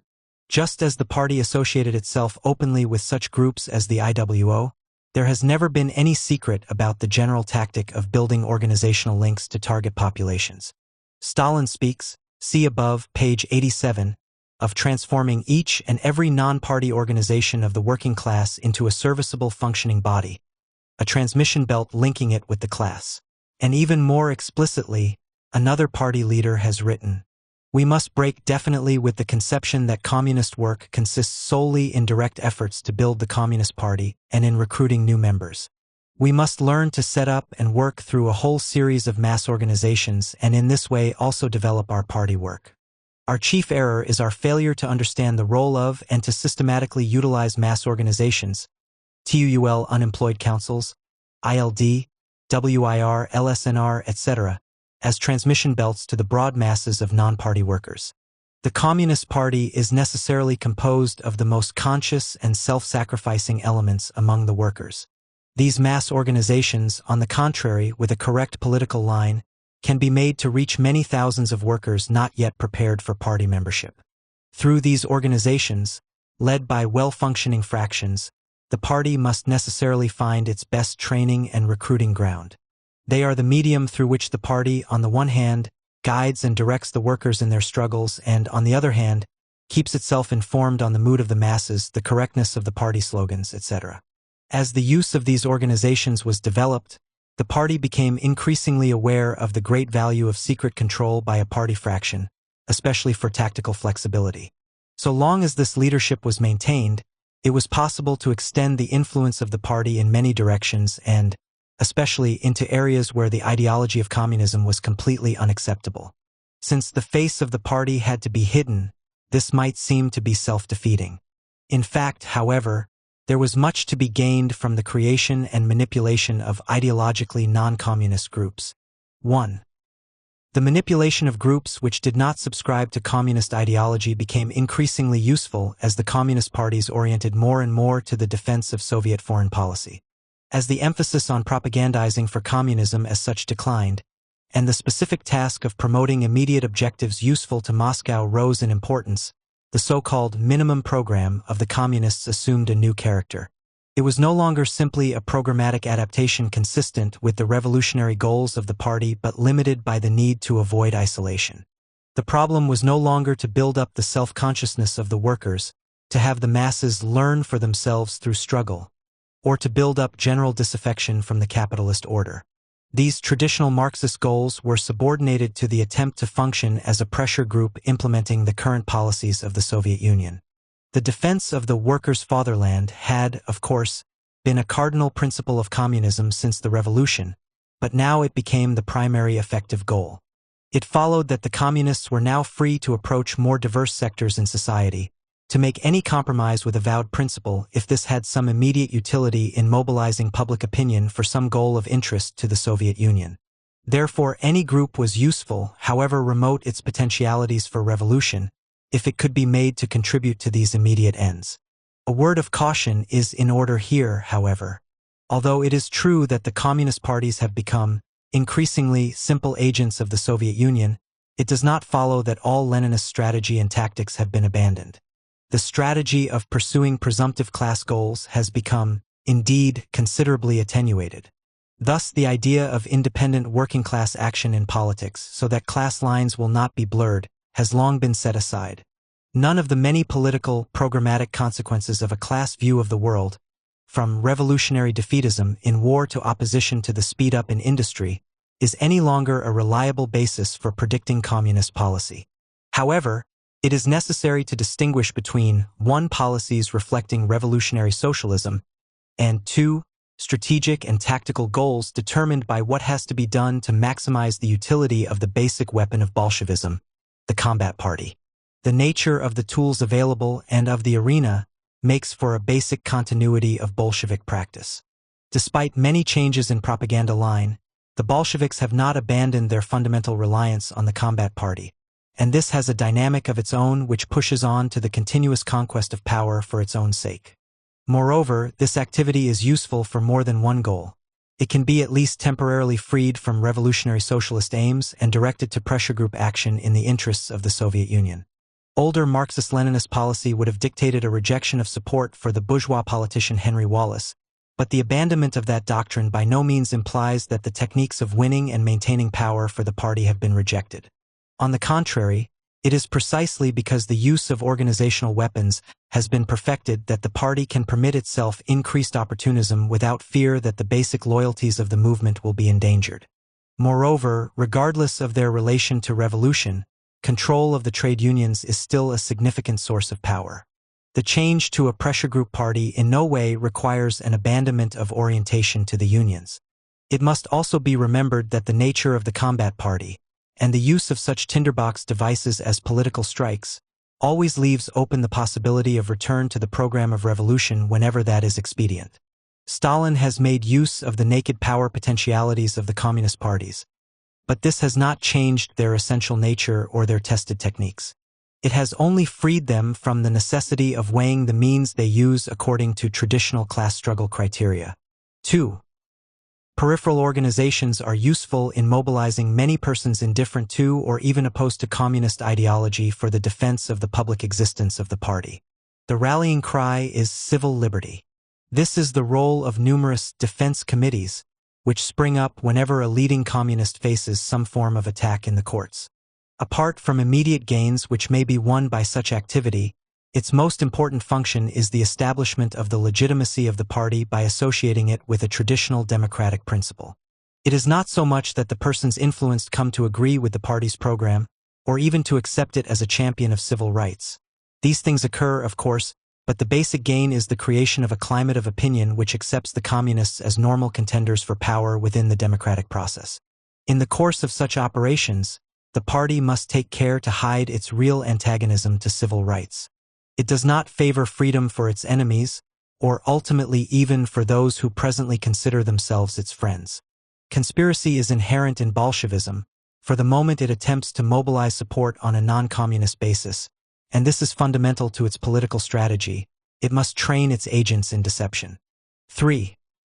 The widespread use of peripheral groups is in part motivated by incidental organizational utilities. For example, much of the activity of such groups consists of fundraising, and it has been held to be the considered opinion of all responsible investigators that not more than 50%, and frequently much less, of all funds raised by these front groups ever goes to the cause for which the group publicly is working. In some cases, funds raised for a so-called worthy cause are diverted to the Communist Party by direct theft and dishonest bookkeeping transactions. In other cases, money is diverted by payment of large sums to communist agents, lawyers, publicists, and workers within the particular group, who turn over substantial amounts of their wages and fees to the party. On the whole, however, it seems doubtful that the raising of funds for the party is very significant in explaining the proliferation of these organizations, although it may be so in special cases, as in the large-scale collections during the Spanish Civil War and the use of these groups for access to wealthy individuals in Hollywood and elsewhere. Probably of much greater importance is the considerable opportunity created for channeling energies mobilized by the party. Professionals and other middle-class communists are given a chance to participate in revolutionary work. Many cadres are made available for part-time or even full-time party work while filling posts created by such organizations. A focus for individual recruiting is offered. In addition, some groups may be useful as covers for espionage recruiting. Once a network of peripheral groups has been established, new ones can be created with ease, since an initial core of supporters can be readily mobilized. This has a purely commercial aspect. If, for example, a book club were organized by the communists, it would be able to secure an initial membership by using the already established network of peripheral organizations. The club would then become a going concern with only a minimal outlay for promotion. Out of these activities is created a disciplined, non-party organizational network which, in combination with party-controlled unions and other functional groups, can be mobilized for concerted attack on a specific objective. These organizations become chessmen in the hands of the party tacticians. They are created, transformed, and dissolved in accordance with the current party strategy. Thus, in 1947, the National Negro Congress was merged with the Civil Rights Congress. The latter undertook the function of acting as a cover for what was in effect the liquidation of the Negro group. This liquidation, in turn, may have been a prelude to penetration of established Negro defense organizations, such as the National Association for the Advancement of Colored People. This is manipulation in accordance with an organizational strategy and is less well known than the birth and demise of peripheral groups, e.g. American Peace Mobilization, for more obvious political reasons. Of course, the availability of peripheral organizations for tactical maneuver presupposes unquestioned dominance by the party. This is usually guaranteed at the outset by the way in which the group is organized. The process may be set forth as follows. 1. A group of reliable non-party friends of the Communist Party, or secret party members, acts as an initiating nucleus in issuing a call for the establishment of the organization. This committee draws up a provisional program which has the approval of the party. 2. On the basis of this provisional program, a larger group, but still not the public at large, is canvassed in a search for a list of sponsors who can invest the new organization and its program with the requisite legitimacy. 3. A provisional secretary is appointed, usually a party member, whose access to the files and personnel of the organization may be exploited for party purposes.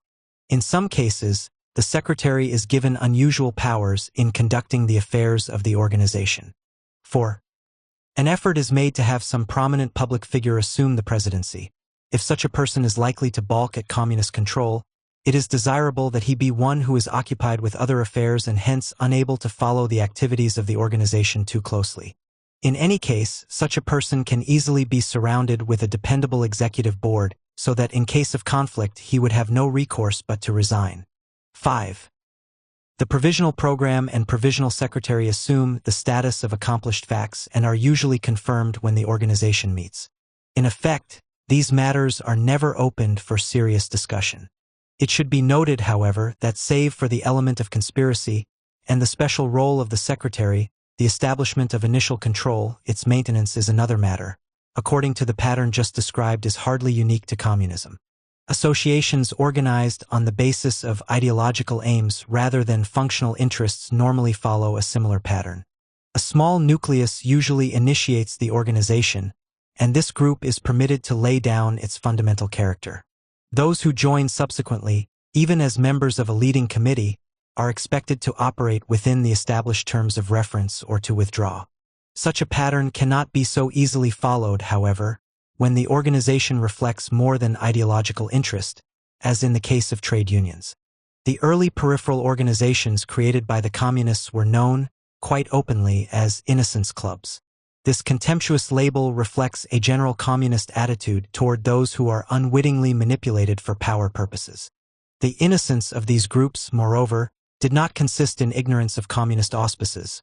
The John Reed clubs and similar groups were very radical affairs, with no lack of open espousal of communist ideology, association with communist leaders, and denunciation of social democracy. Rather, their innocence consisted in a failure to recognize that they had no independent existence, that they were completely subordinated to the organizational interests of the Communist Party, that they were not established simply to promote literature, workers' relief, or any other such objective for its own sake. The members of these groups were often interested in the revolution, but they did not always understand that the party gave its own content to this romantic dream, a hard-headed, single-minded emphasis on increasing its own power as an organization. This involved tactics which were not necessarily consistent with the idealism of many adherents. In this context, a man loses his innocence not when he adopts the communist label, but when he accepts the subordination of all principle to the naked pursuit of power. These peripheral organizations were always formally independent, though under the leadership of the communists, but informal identification with the party was general. Consequently, the potentialities of these organizations as power weapons were severely limited. As this became apparent, the party moved to give them an appearance of greater independence without, however, relaxing its covert control. This not only improved the utility of groups created by the party, but permitted an orientation toward actually independent elements which could serve as targets. Perspectives regarding the use of peripheral organizations were thus broadened so that 1. Certain types of organizations not created by the communists, or at least not by them alone, might be captured and brought within the party periphery. And 2. The peripheral organizations created or captured could be used to win over rank-and-file elements of competing organizations, to win positions of influence for party members, to gain entry into ideologically non-communist circles, to exert pressure upon government and, in genera, to serve as weapons directed against definite targets. We have seen, in the case of the International Workers' Order, the attempt to transform a peripheral organization of the early type into such a weapon. It is necessary now to consider organizational weapons of a more complex type, whose utility is in part based on the involvement of actually independent forces, rather than simply sympathizers or even non-communists as individuals. The United Front. One of the most common and most deceptive of the communist slogans is unity. It is a word which is associated with their tactics all the way from a trade union local with its unity caucus to a coalition government. It is an emphasis which is based, in large part, on the potentialities of organizational manipulation.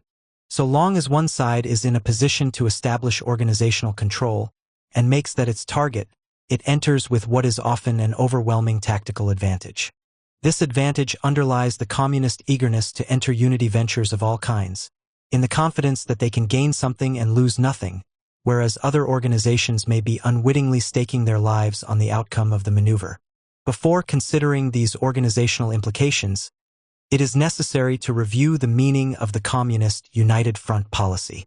This has been at once one of the most important and the most ambiguous of communist political formulae, and any attempt to arrive at a consistent and meaningful interpretation is necessarily hazardous. The problem of blocs and alliances has, of course, always been present for Bolshevism, as for all political movements. Most of Lenin's career was spent in at least formal collaboration with leaders of opposing tendencies. A great deal of his writing is devoted to the drawing of lines between his group and others. Yet the very fact that there was this great emphasis on sharp differentiation presupposed an underlying unity, a natural tendency for banners to be confused. Consequently, for Bolshevism, the problem of cooperation with other groups was complicated beyond the normal exigencies of politics. It had its special source in the peculiar origin of Bolshevism as an offspring of the general socialist movement. The latter split into what ultimately became two radically different branches, the one clinging to democracy, the other embracing totalitarianism.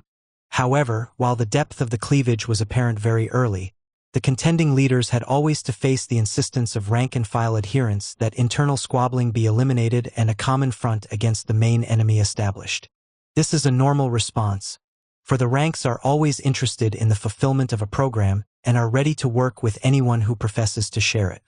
The attention of leaders, on the other hand, is focused on the choice of means and on the consequences of action for the well-being of the organization as such, to say nothing of the security of their own authority.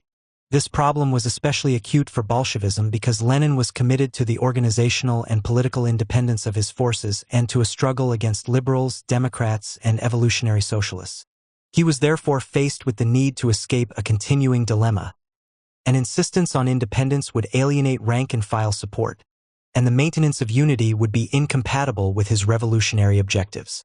It followed that the relations between world communism, newly founded as an independent force in 1919, and the reformist movements would require the most serious strategic and tactical attention. Lenin's general attitude toward cooperation with others who agreed with him on specific issues was hardly that of the loyal collaborator, nor could it be, given the depth of his indignation against those whom he considered betrayers of the Marxist mission. Thus Wolff reports that as early as 1899 Lenin criticized the socialist Axelrod for his attitude toward the democratic opponents of Tsarism. In my opinion, utilize is a much more accurate and appropriate word than support and alliance. As Wolff points out, this attitude toward allies, the determination to utilize them rather than to give them mutual support and genuine alliance, remained a characteristic Leninist view for the rest of his life. And today, as in the past, it is a distinguishing feature of every united front or alliance entered into by any of the communist parties. This judgment must extend to communist policy in international relations as well as in domestic policy. Alliances must be justified on the basis of expediency, with no nonsense about lasting cooperation for common ends among forces inherently contradictory. It is not suggested, of course, that all non-Bolsheviks enter alliances with clean hands and with no attempt to utilize their collaborators. On the contrary, political and administrative cooperation is always shot through with power considerations. But, and this is characteristic of Bolshevism as a whole, an explicit recognition of underlying power motivations becomes transformed into an exclusive emphasis on them, so that what is normally only an aspect of cooperation emerges, for Bolshevism, as its total meaning. As a general and explicitly formulated policy, the idea of a united front seems to have been put forth only after World War I, when the organization of the Communist International posed the problem of relations to other groups, and especially to the socialists on a world scale. By 1921, it was apparent that the world revolution was to be postponed, and that the communists had succeeded only in isolating themselves from the trade union and socialist workers. The United Front became a device for establishing contact with the masses, in the first instance the socialist masses, without compromising the organizational independence of the communist parties. The strategic problem was ideological and organizational access, but the tactics varied according to historical opportunity, as well as in response to the shifting anxieties and factional interests of the communist leaders. In the history of the Comintern, three main phases of United Front activity may be identified, each involving a different ideological and organizational content. 1. The Leninist phase, the United Front links class aims and party power. During the period of the first four congresses of the international official formulations followed a relatively straightforward, though hardly simple, approach. Basically, this was a policy which stated that the communist parties had an obligation to join with other working-class parties and organizations to promote united action on specific issues. In this phase, party strategy was to be based, in part, on the objective interests of the proletariat. Although these interests are ultimately served by the victory of the party, there are nevertheless immediate gains which are important to the class and which should be furthered by cooperative action. The first general statement of the nature of the United Front to be adopted by the Comintern was probably that written by Trotsky in March 1922. The Communist Party, it was held, must fight to win a majority of the working class. This presupposes organizational independence, but such independence is only the beginning and not the end of communist wisdom. Any members of the Communist Party who bemoan the split with the centrists in the name of unity of forces or unity of front, thereby demonstrate that they do not understand the ABC of communism, and that they themselves happen to be in the Communist Party only by accident. But it is quite self-evident that the class life of the proletariat is not suspended during this preparatory period during the revolution. Clashes with industrialists, with the bourgeoisie, with the state power, on the initiative of one side or the other, run their due course. In these clashes, insofar as they involve the living interests of the entire working class or its majority, or this or that section, the working masses feel the need of unity in action, of unity in resisting the onslaught of capitalism or unity in taking the offensive against the latter. Any party which mechanically opposes itself to this need of the working class for unity in action will unfailingly be condemned in the minds of workers. In other words, a sharp distinction must be drawn between 1. Unity which compromises the ability of the combat party to assert its independent strength, and 2. The day-to-day need to work together with other forces, even if they are politically unclean, when there is some goal at stake in which sections of the working class have a conscious interest. The United Front is, in this view, not a decisive practical question when the communists are numerically insignificant, and of course it does not arise when the party is the only leading organization based on the workers. But when the party forces are large but not decisive, the question of the United Front is sharply posed. If the party embraces a third or one-half of the proletarian vanguard, then the remaining half or two-thirds are organized by the centrists. It is absolutely self-evident, however, that even those workers who still support the reformists and centrists are vitally concerned in maintaining the highest material standards of living and the greatest possible freedom for struggle. We must consequently so devise our tactic as to prevent the Communist Party, which will on the morrow embrace all the three-thirds of the working class, from turning into, and all the more so, from actually being, an organizational obstacle in the way of the present struggle of the proletariat. But there is no question of simply working for immediate class aims. This task is not only necessary for itself, but more important plays a strategic role in the struggle for a monopoly of power. Still more, the party must assume the initiative in securing unity in this current struggle. Only in this way will the party draw closer to those two-thirds which do not as yet follow its leadership, which do not as yet trust it because they do not understand it. Only in this way can the party win them over. If the Communist Party did not seek for organizational avenues to the end that at every given moment joint, coordinated actions between the communists and the non-communists, including the social democratic working masses, were made possible, it would have thereby laid bare its own incapacity to win over, on the basis of mass actions, the majority of the working class. It would degenerate into a society for communist propaganda but never develop into a party for the conquest of power. It is not enough to have a sword, one must give it an edge. It is not enough to have an edge, one must know how to use it. After separating the communists from reformists, it is not enough to fuse the communists together by means of organizational discipline. It is necessary that this organization should learn how to guide all the collective activities of the proletariat in all spheres of its living struggle. This is the second letter of the ABC of communism.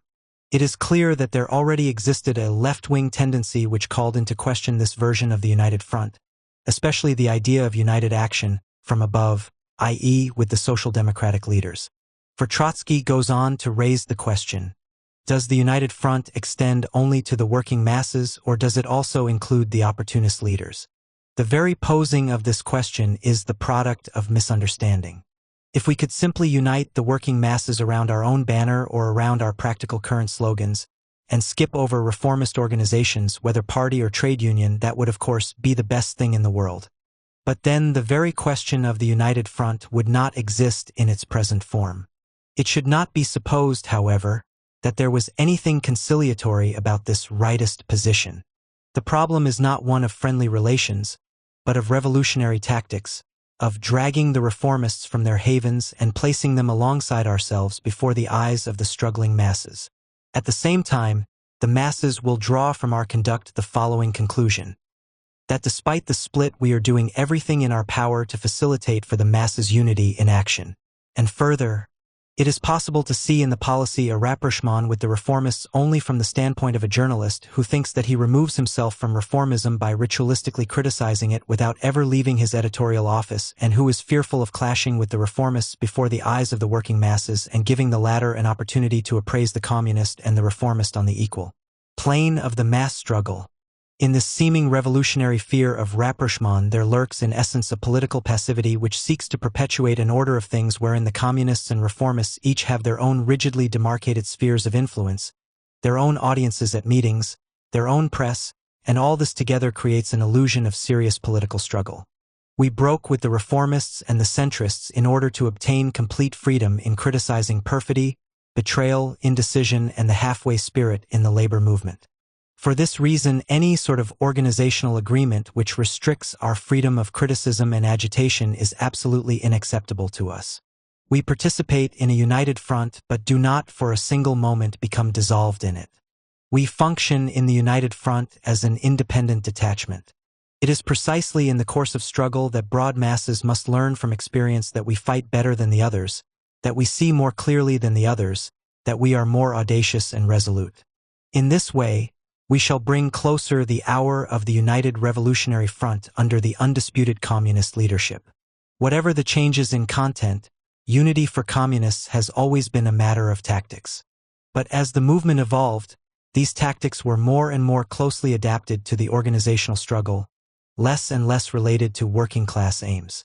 The early Leninists were totalitarian in seeking a monopoly of power, but they operated within a context of purported class aims which, while sometimes imaginary, had at least a restraining function.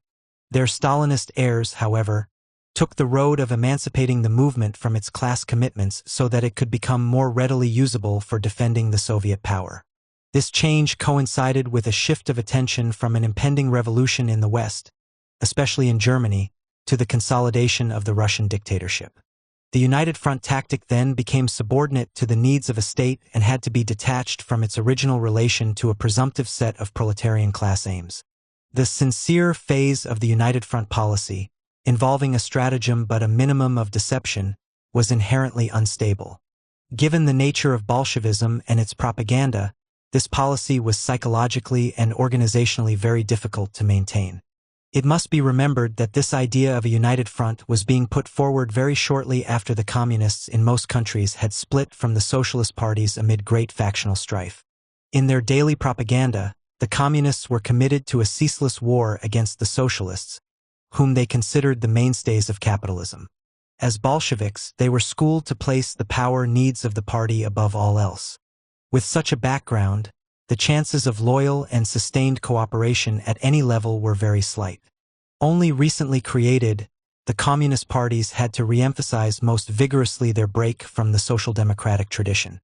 Moreover, the drive to continuous organizational aggrandizement would make a mockery of any united front agreement, for the communists could hardly avoid seizing the opportunity to vie for leadership over the cooperating groups.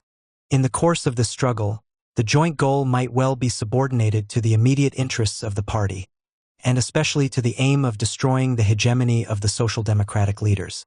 Only the greatest restraint, based on an ideological clarity and unity of purpose which did not exist at the time, could have held the communist parties to the difficult tactic first envisioned. Thus it may be suggested that even the early, apparently straightforward, rendering of the United Front was not platonic, and, if applied in practice, might well have yielded results not very different from the later Stalinist versions.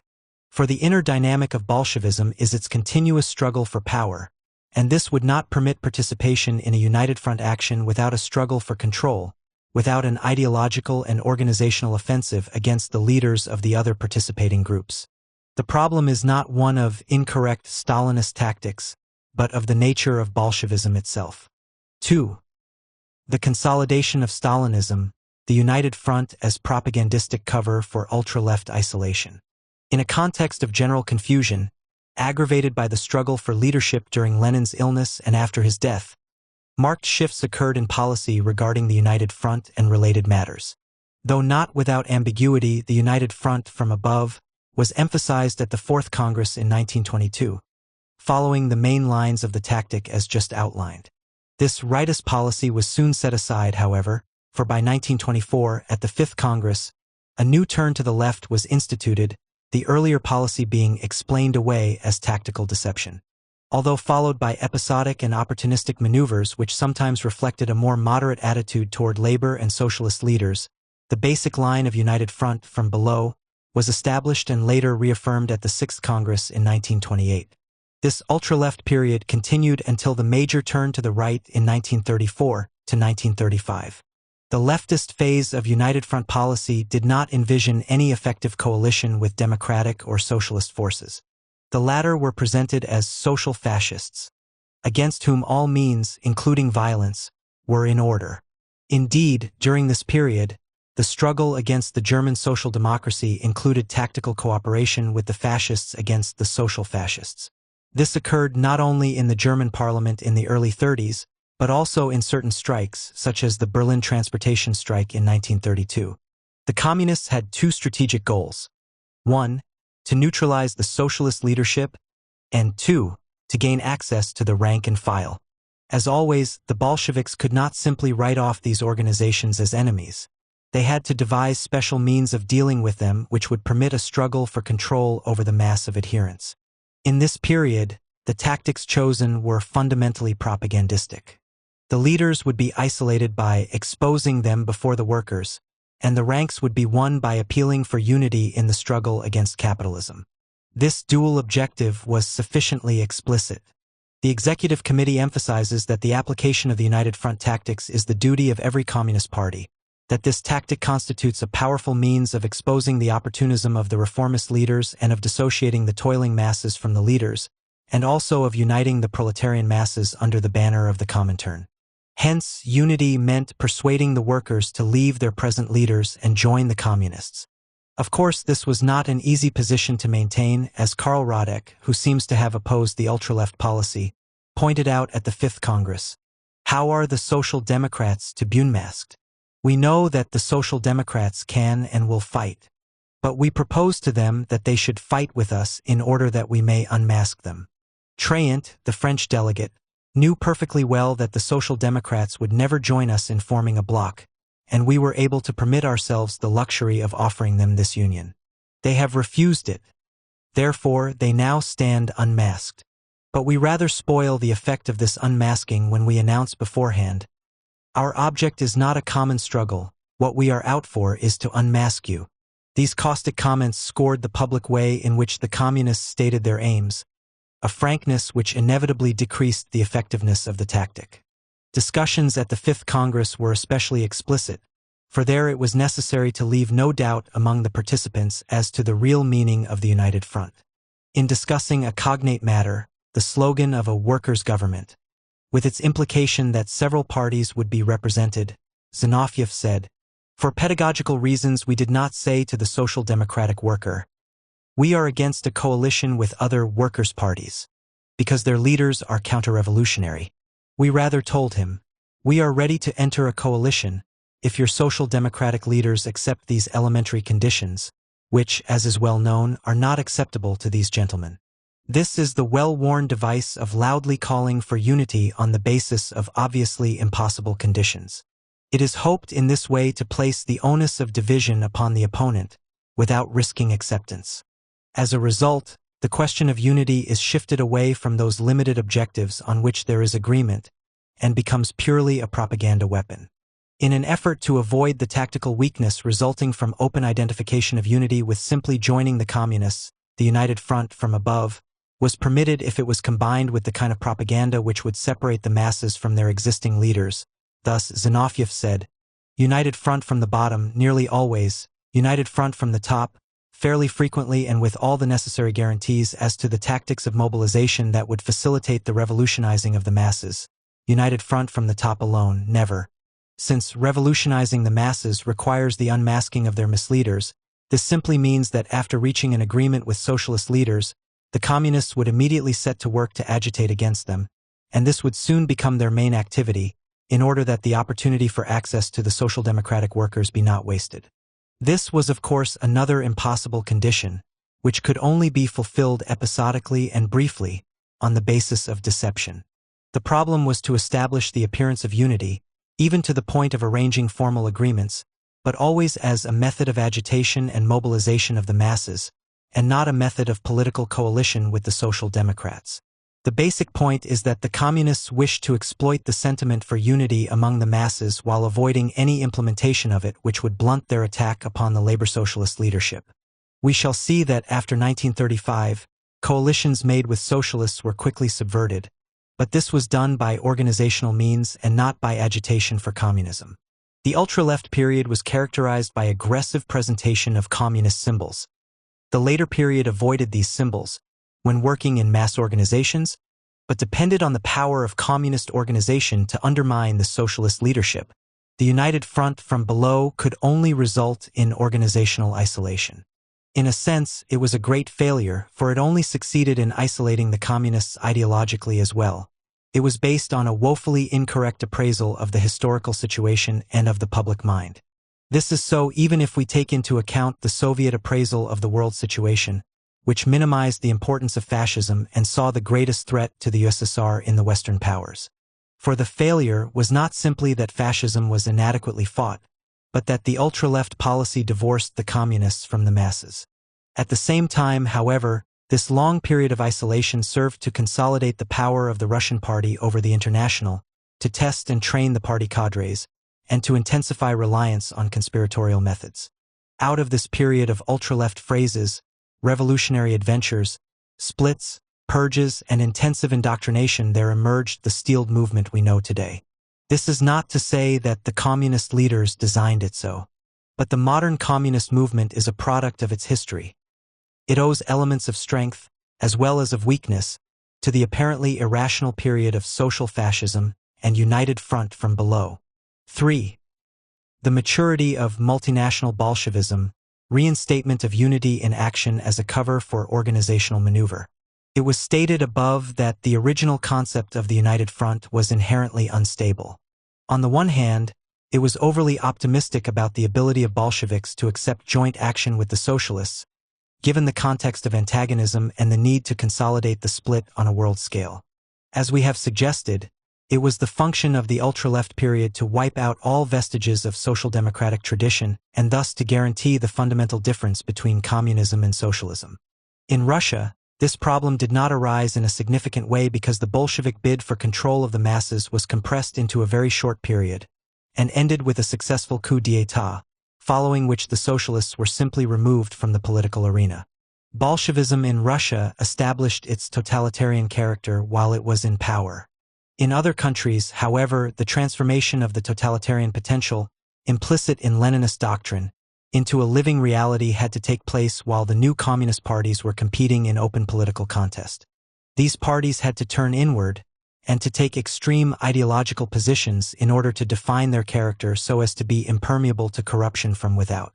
In addition, the original doctrine was unstable because it assumed that communists could enter cooperative ventures without subverting them. But in fact, the whole impact of Leninist doctrine was such as to emphasize the seizing of all available opportunities for organizational aggrandizement. Hence, when the communists were ready to leave their character-forming isolation, it was inevitable that all unity activities should degenerate into mere shields behind which the pursuit of bits of power would be carried on. This would probably have been the case even if the specifically Stalinist transformation of the International had not taken place, although of course the latter decisively reinforced the inherent tendency. After Hitler seized power in Germany, the Comintern executed a turn to the right. Evidences of the shift appeared in 1934, and full validation took place at the 7th Congress the following year. Great emphasis was placed on the United Front, and a new era of communist tactics was begun. The United Front became a method of action, no longer merely an agitational slogan. Organizational isolation was definitively and permanently rejected. It is important to be clear regarding the meaning of this change, for during the period which followed the 7th Congress, practices were instituted which persisted through all subsequent changes in propaganda line. In presenting the new policy, Dimitrov did not content himself with calling for joint action of the labor socialist organizations on specific issues. To be sure, the simple United Front, long rejected, now became important. We must not confine ourselves to bare appeals to struggle for the proletarian dictatorship, but must also find and advance those slogans and forms of struggle which arise out of the vital needs of the masses and are commensurate with their fighting capacity at the given stage of development. Communists were now to strive for agreements with the Social Democrats and the trade unions. Even more, they were to create new organizations, non-partisan class bodies to reach the unorganized workers. Communist unions were to be a thing of the past. But the acceptance of the simple United Front as legitimate was only the beginning. It now became permissible to leap over the class lines to establish the anti-fascist People's Front, so that coalitions might be established even with organizations having outright bourgeois leadership. There was to be an end all along the line to what frequently occurs in our practical work, the ignoring of or contemptuous attitude towards the various organizations and parties of the peasants, artisans, and urban petty bourgeois masses. This new line was to be implemented by the creation of new organizations which would not necessarily be limited to the working class. Speaking of America, Dimitrov said, "Under these circumstances, can the American proletariat content itself with the organization of only its class-conscious vanguard, which is prepared to follow the revolutionary path?" No, that had been the policy of the earlier period, when the United Front was a mere slogan. But now, it is perfectly obvious that the interests of the American proletariat demand that all its forces dissociate themselves from the capitalist parties without delay. It must at the proper time find ways and suitable forms of preventing fascism from winning over the broad discontented masses of the toilers. And here it must be said that under American conditions the creation of a mass party of the toilers, a workers' and farmers' party, might serve as such a suitable form. Such a party would be a specific form of the mass people's front in America that should be set up in opposition to the parties of the trusts and the banks, and likewise to growing fascism. Such a party, of course, will be neither socialist nor communist. But it must be an anti-fascist party, and must not be an anti-communist party. The toilers were now to include, moreover, the members of the liberal professions, the small businessmen, the artisans. The keynote was simple: an end to isolation, ideologically and practically. The old appeals for unity did not work, for they were belied in action. The communists had been for unity on the basis of their own program. But all that was to be changed. Yet we must base our tactics, not on the behavior of individual leaders of the Amsterdam unions, no matter what difficulties their behavior may cause the class struggle, but primarily on the question of where the masses are to be found. And here we must openly declare that work in the trade unions is the sorest spot in the work of all communist parties. We must bring about a real change for the better in trade union work and make the question of trade union unity the central issue. The earlier period was one of steeling the revolutionary cadres, and this required a struggle against right opportunism, which might infect the communist parties with reformist and legalist illusions. But, complains Dimitrov, the struggle against sectarianism was largely neglected. This was now the major problem. After strengthening Bolshevik unity and fighting capacity, it was necessary to abandon positions which hindered the access of the party to the sources of power. Dimitrov's attack on sectarianism is instructive. Is it not a fact, comrades, that there are still not a few such doctrinaire elements left in our ranks who at all times and places sense nothing but danger in the policy of the United Front? For such comrades, the whole United Front is one unrelieved peril. But this sectarian stickling for principles is nothing but political helplessness in face of the difficulties of directly leading the struggle of the masses. Characteristically, Dimitrov repudiates the past policy of the entire International in the guise of attacking certain individuals. The day for worrying about the communist integrity of the parties is past. The basic weapon has been forged. The time for wielding it effectively has arrived. Insistence on correct ideological formulae is to give way to more flexible slogans, and organizational practices are to be adapted to the conditions of the arena. Sectarianism finds expression particularly in overestimating the revolutionization of the masses, in overestimating the speed at which they are abandoning the positions of reformism, in attempts to leap over difficult stages and over complicated tasks of the movement. Methods of leading the masses have in practice been frequently replaced by the methods of leading a narrow party group. The power of traditional contacts between the masses and their organizations and their leaders has been underestimated, and when the masses did not break off these contacts immediately, the attitude taken towards them was just as harsh as that adopted towards their reactionary leaders. Tactics and slogans have tended to become stereotyped for all countries, and the special features of the specific conditions in each individual country have been left out of account. The necessity of stubborn struggles in the very midst of the masses themselves to win their confidence has tended to be ignored. The struggle for the partial demands of the workers and work in the reformist trade unions and fascist mass organizations have been neglected. The policy of the United Front has frequently been replaced by bare appeals and abstract propaganda. All of this has kept the party in isolation and has made it overly dependent on revolutionary slogans.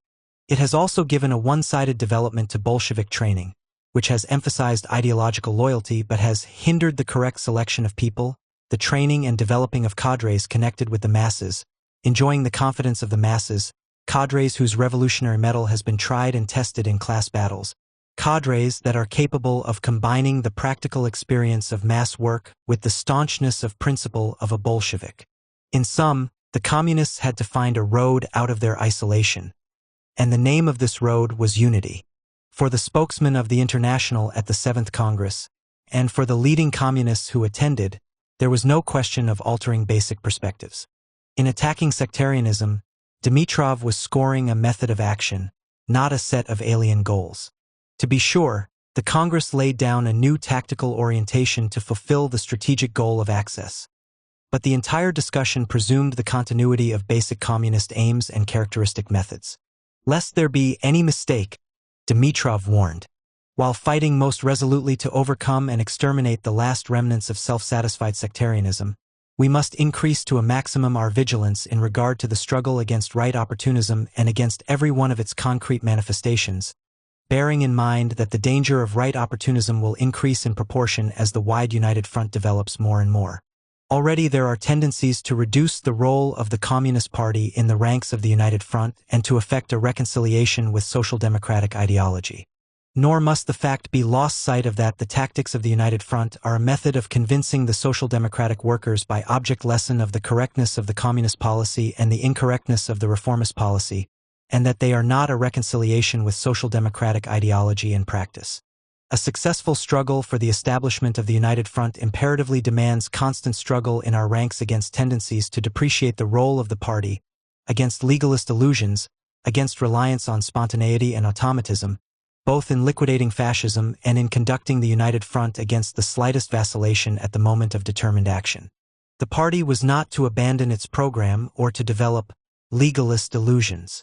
In other words, revolution when expedient, as opposed to revolutionary phraseology, was still in order and conspiratorial methods were not renounced.